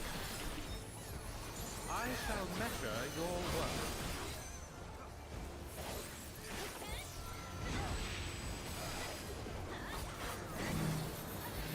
Well, Kokochu, a part of it is the simple fact that you can technically put anything on a hotbar. Like, almost anything. You just grab it and just pull, and then it's like, oh, you want it on your hotbar. Okay. Very, very nice that they offer that option.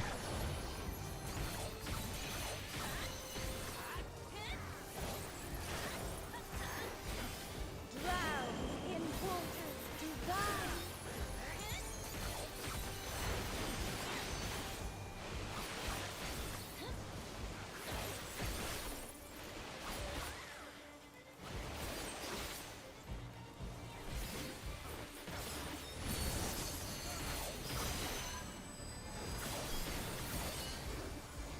Wow, I had 777 damage.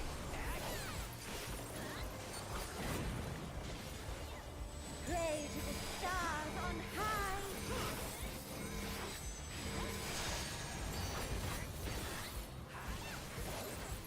high. This is a little slower than the previous runs, I'm pretty sure.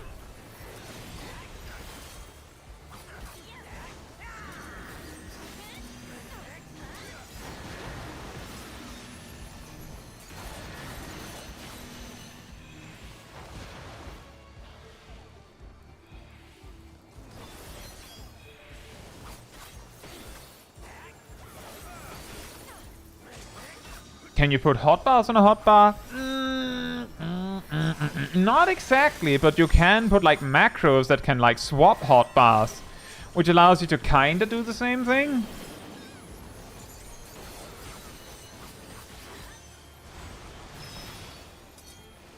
But if you could put hotbars on hotbars, then you would essentially have what people use macros for sometimes with their hotbars, like when you know the flip out and stuff hotbars. Is fate. Upon the most exalted And you can also make macros that open and close specific hotbars. That's true.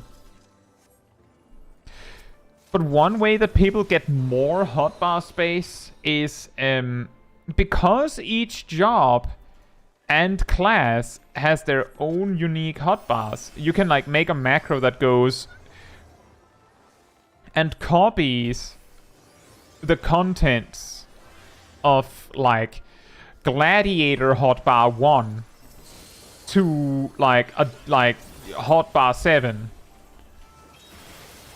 and then you like Like you can, that way you can like circulate them around so that you end up with exactly the hotbar that you wanted. And that's how you can like nest them. By like stockpiling them in each other in a way. And you can also choose how many of these personal hotbars you have. Or like job specific hotbars you have. Summon your courage and Like just here. press on. Like each hotbar that you don't choose to share means that every job and every class has it.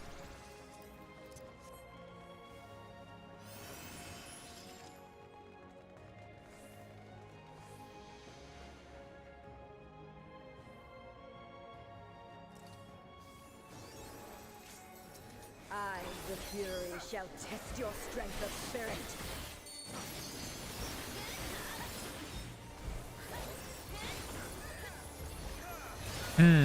Looks like my 2-minute burst has drifted somehow.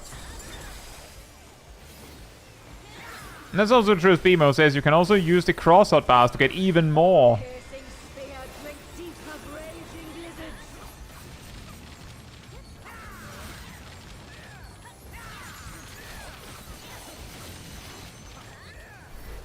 For glory, you must be prepared to render your all.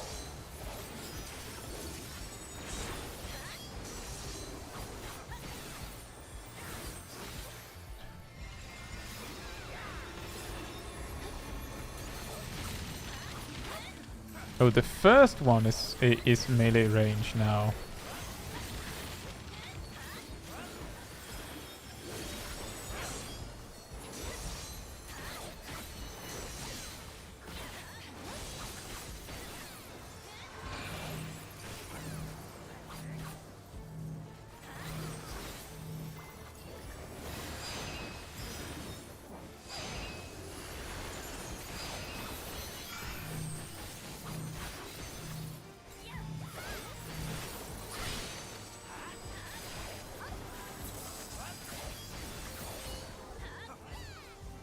You must do better than that against me.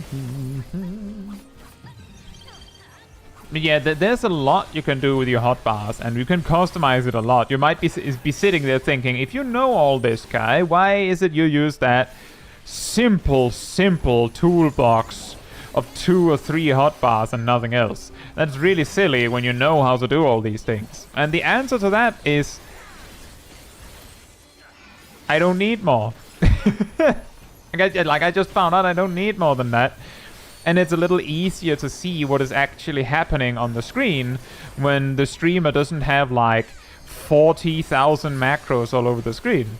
Like every single button you see on my screen sort of makes sense what it does, right?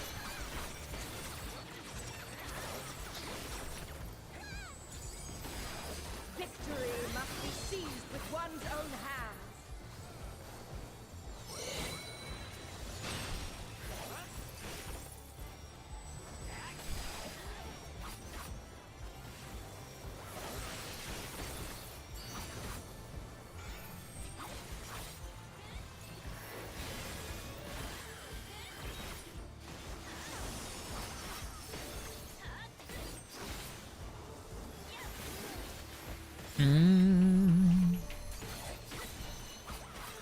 No need to use that Tsubamagashi for that.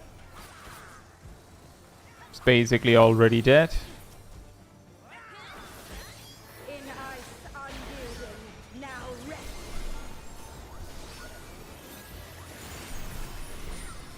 Mine is the easy. Cat says I have my own division for hotbar, so it's weird seeing yours. I don't know how it's divided. What do you mean with divided?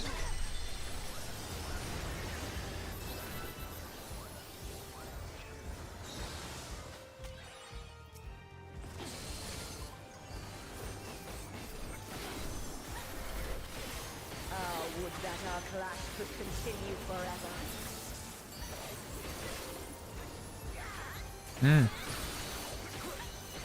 Well, the thing is, there's not very much organization. The buttons that have a job icon literally just change to that job icon because it's a set.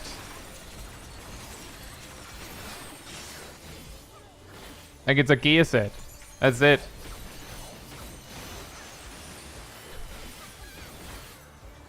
And because there's no cogwheel on them, it's not a macro. And because it's not a macro, you can kinda glean what it means. Oh. Apparently I got snapshot. I think I'm dead. Okay, I'm not dead. I was far enough away. I'm alive. Lose yourself in the joy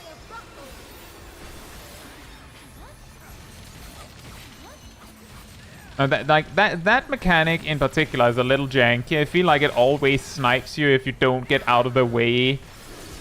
Oops. Within, like... Right. I guess I am getting a little exhausted.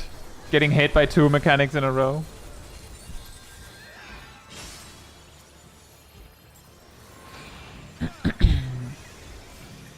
Kokochu, the pre-order bonus is delivered an hour or so after you pre-order.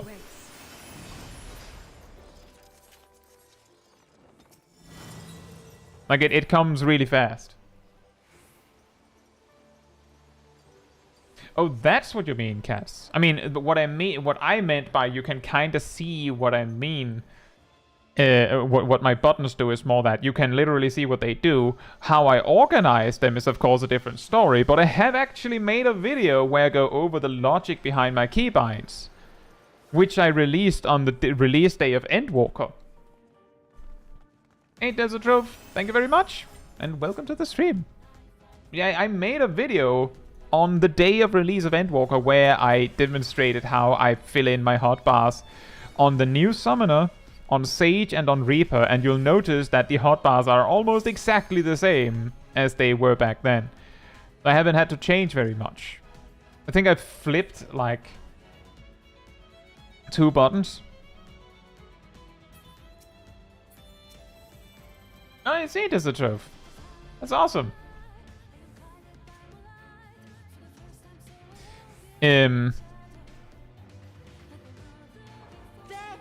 But yeah, I basically have a description of how, like, of the logic in how I place my keybinds. Like, for example, you'll notice that on most of my tanks and DPS, 4 is like the entire, like, is the button that I use for AoE. And it only goes further than that if there's too many AoE buttons most of the time. Like, that's just an example. But there's a difference between knowing the system someone uses and the difference between going, well, I know that if you press that button, you use Ubamagaishi. Whereas if it had been a macro, then you might not know what it did for certain.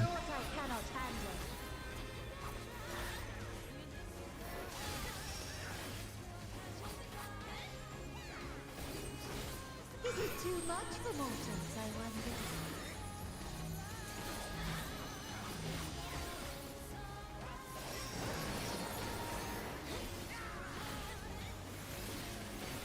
Yeah. Prepare yourself.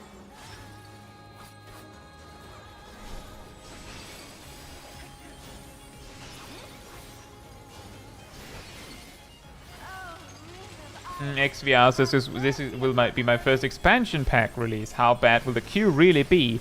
We don't really know for sure because the Endwalker experience was unprecedented. There was actually a planned, like, server expansion or something like that they wanted to do that got delayed because of the world basically being shut down at the time. And then there was a massive influx, like an absolutely humongous influx of players from World of Warcraft due to unrelated things, which meant that there then was like a much larger player base than normal. Which caused the queues to be absolutely insane. But usually it's not that bad, XVR. Usually it's not that bad. Oh, whoops.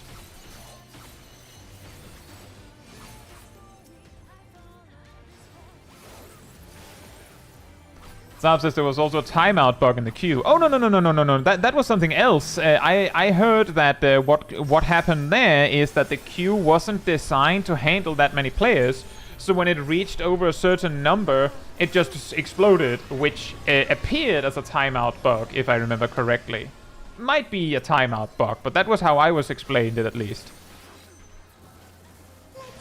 That it was like, it wasn't anything like that. It was just that the queue couldn't handle that many players in the first place. So once the player count that tried to log in all at once reached over a certain threshold, you landed in like an endless loop of you can't log in, you can't get past the queue because the queue can't handle it, sending you back in the queue because you tried to queue again, which means that the queue stays too big, which means that the queue doesn't resolve, which means that you get back in the queue forever, which meant that there was like a 3 or 4 hour time frame every day where if you weren't already logged in by then, try again tomorrow. But that was Endwalker. And I'm pretty sure that that wasn't the case for Shadowbringers. Pretty sure.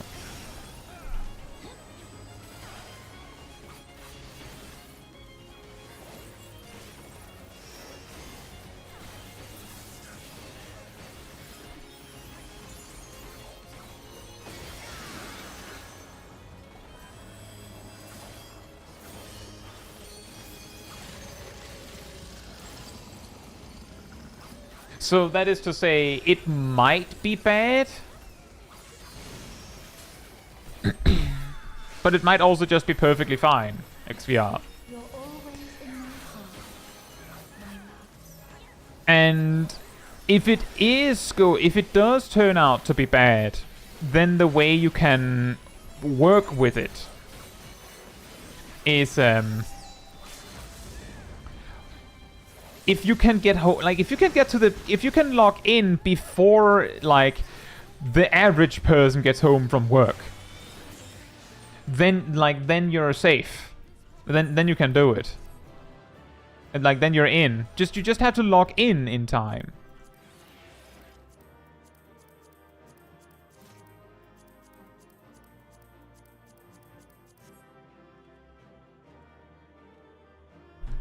And exactly, Zav. Exactly. The reason why things went wrong is because they had actually planned to expand the servers, specifically because they were expecting this problem. But then, you know, the world shut down, and then they couldn't expand them to their specifications, so nothing happened.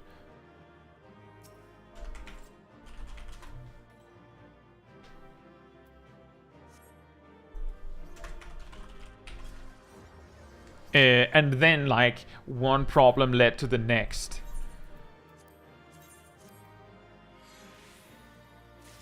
Go in an in-room and AFK with a script that jumps every 6 seconds. You know, the funniest part about doing that,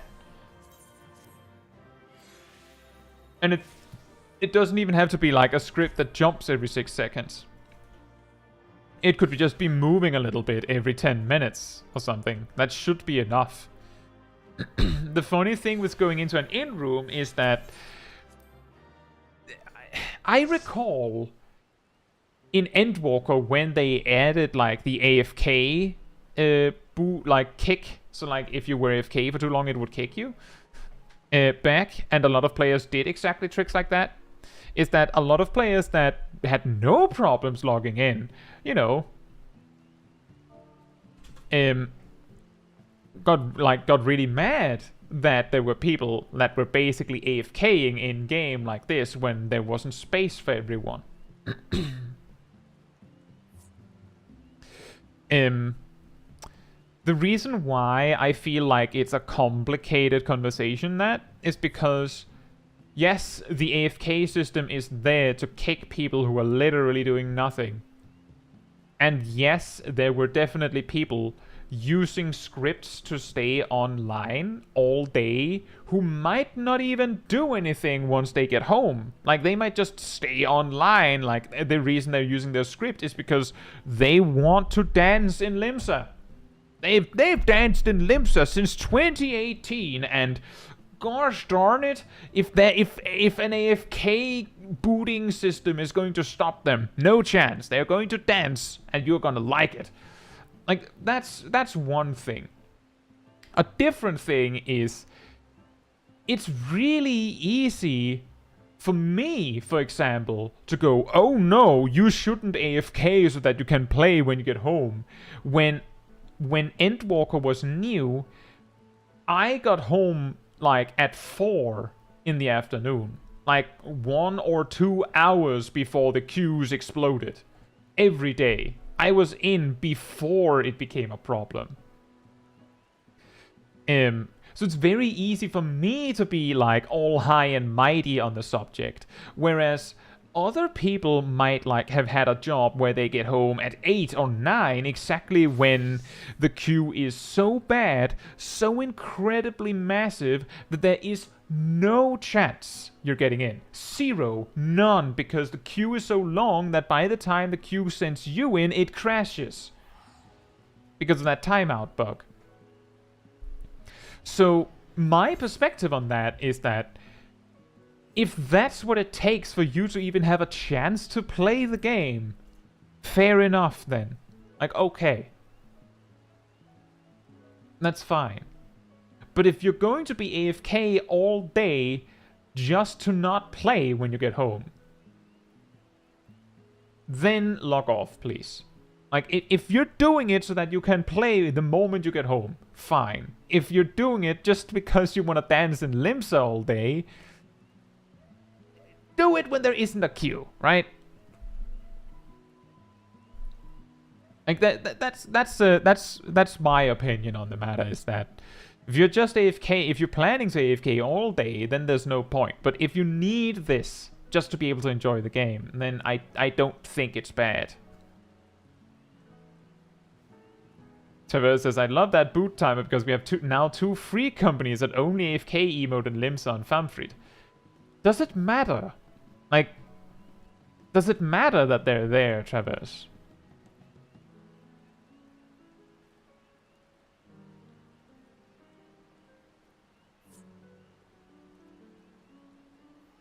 Because what happened in Endwalker is that they added the boot timer specifically because of that. Like, they added it and it stayed around for a while until, like, the queues died down again. And the primary target of that boot timer is the people who are just standing there. My FPS think it does, and they're in front of the market board. Ah. Well, maybe you should, you could try and use a market board in a different zone. I usually use the market board at my house. It's over there. There's, no one.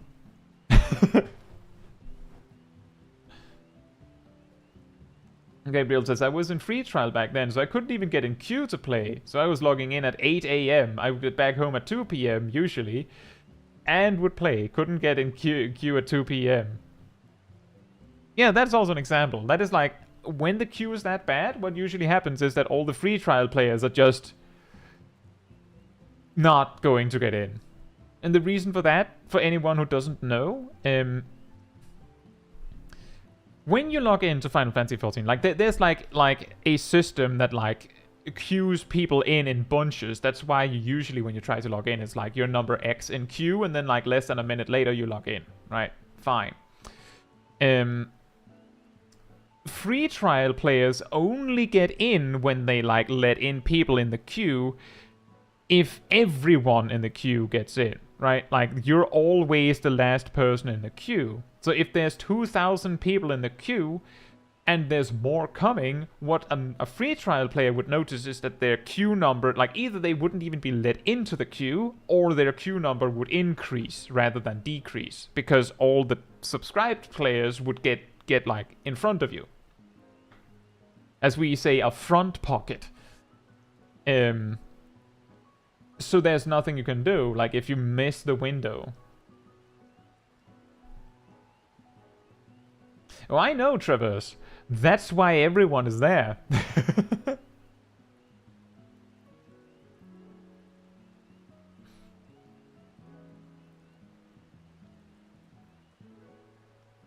Ham says, I was free trialing as well and was lucky university was entirely happening remote, so I was AFKing during lectures. Ah, well, at least you were AFKing during lectures. Imagine if you were away from lecture during gaming.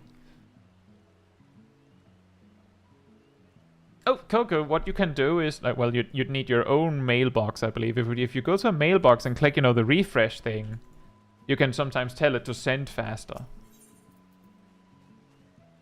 Again, this one, reward/purchase delivery request. If you click that one, I'm pretty sure you can ask it to, like, push. I don't know why they have this button. No idea. No, Coco, you would obviously need a female box.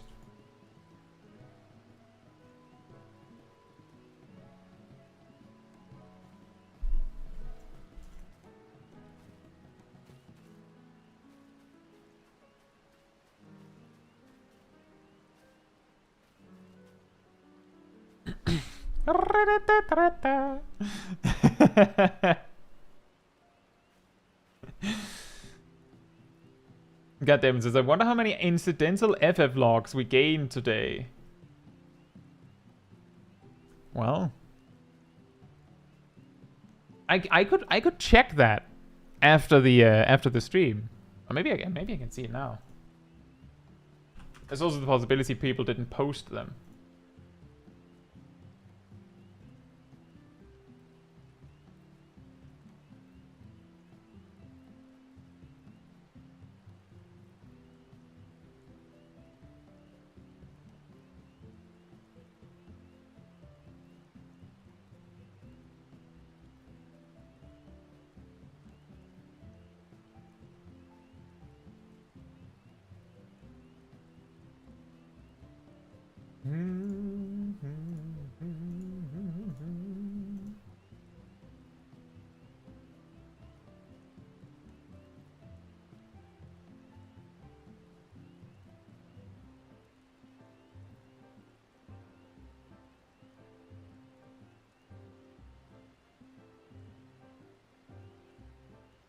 I think I'll have to check it later.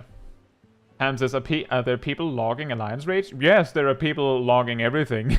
I believe Cole said they do it out of curiosity.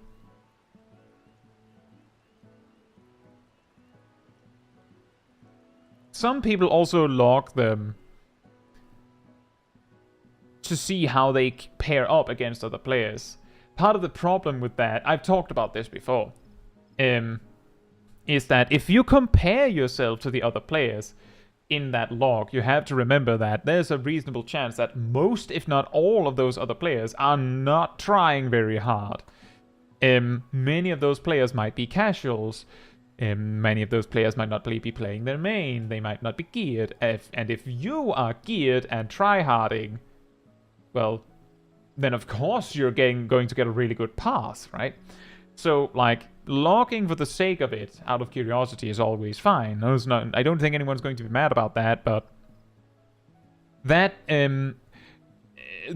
pink pass you got there probably isn't that impressive, because you're comparing yourself to people that aren't trying very hard. And that both includes the players in the group you're in, that also includes all other people that logged that run. Like, that logged a run in an alliance raid. But if you're just curious, there's nothing wrong with that.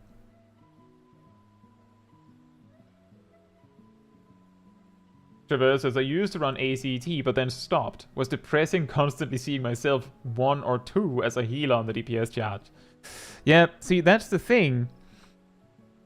For a lot of players, the experience of getting a DPS meter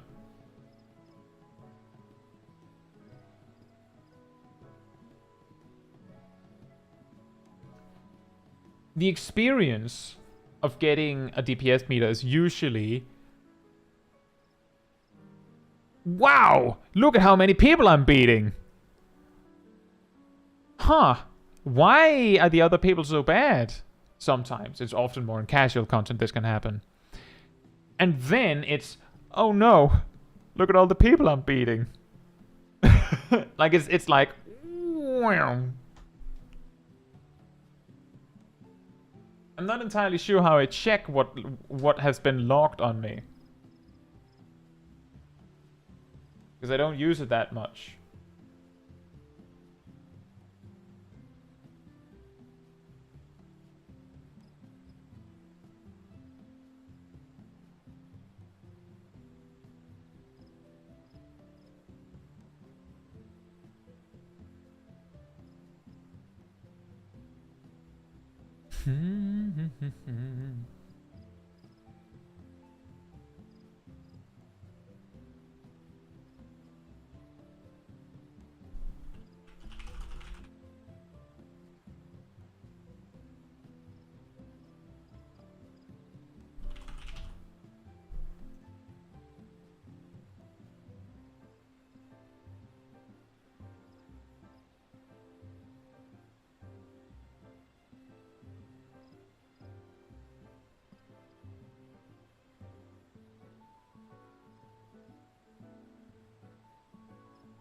I don't know.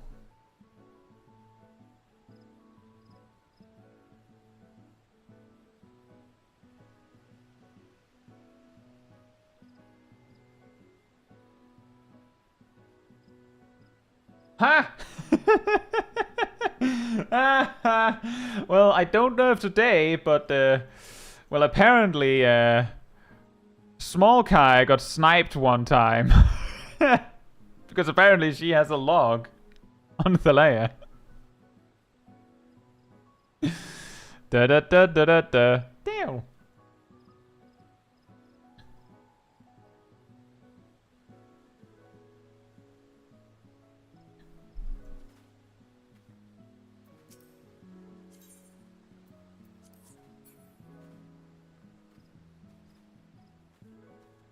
Coco, were you in the run where Small Kai did Thalea? Can't remember. Anyway, I think... So we did 2 of each Alliance raid. That's less than what I had expected, but it's okay. If you enjoyed the company of the wonderful people that you've seen in the stream tonight, remember that there's a Discord community server that you can join. There you will also find the weekly schedule and see what else is happening on the channel this week, where, among other things, tomorrow we are taking a look at what the biggest possible hit in Final Fantasy XIV could be. Pretty sure it's tomorrow. Yes, the mathematically biggest possible hit. You can also find the announcement room, where you will see links to videos and streams whenever they show up. You can also go to the role assignment room and grab the reminder role, and if you do, you'll get a notification whenever I post a video link or a stream. You also get an extra notification around 15 minutes before stream, so you don't miss a second. And if you did enjoy this particular stream, it helps me a lot if you leave a like on it. That tells the YouTube algorithm that this was a very nice stream and you'd like other people to enjoy it as well. So naturally that helps me a lot. Thank you very much in advance. And of course, if you would like to support the channel even more directly, there's the... Well, thank you so much for the gifted membership, Ogni. Thank you so much. And congratulations to Ham for it. I was just about to say that if you would like to... Thank you so much for the second gifted membership, Ogni. Thank you. I really appreciate it. Thank you. Okay. As I was about to say, if you do want to support the channel more directly, you can, like Ogni did, you can, for example, use gifted memberships. You can also become a member yourself. You can also use the super chat system. And if you don't want to use YouTube, there's also a Ko-Fi link in the description. And all the support helps, of course. So I thank you. And thank you, Ogni. I had a feeling that it was that. I think... It's like you can choose like 1, 5, 10 and something like that. So I get it. It's funny. The double gift. And Girin and Ham, I hope you enjoy the emotes. And it looks like it looks like you've had the experience of having the emotes before. So welcome back. I think that's everything. Remember that on Thursday, for tea time, we will probably be on... I think we'll go to Ravana on Materia. I haven't decided quite yet where we're going. However, I was thinking of going like over to the Botanist's Guild here. You might be thinking, why? And the reason is I could imagine that other hangout places in Gridania will be like very like crowded if it's like a place to hang out. But I have a feeling that Botanist's Guild is like not that. So that's where we're going, I think. I might change my mind, but like, you know, no one is in OG. Well, we'll see. We could also go to Miketsu's amphitheater, but it's more to say that that's probably a little crowded. And the reason why we're going to Ravana is simply because I know that, because I specifically, like, I could go anywhere. And I asked Fila where they are home. And, you know, Ravana's cool. Rejoice in the glory of combat. So that will be where we're going, I think. And because it's tea time, we're just hanging out anyway, right?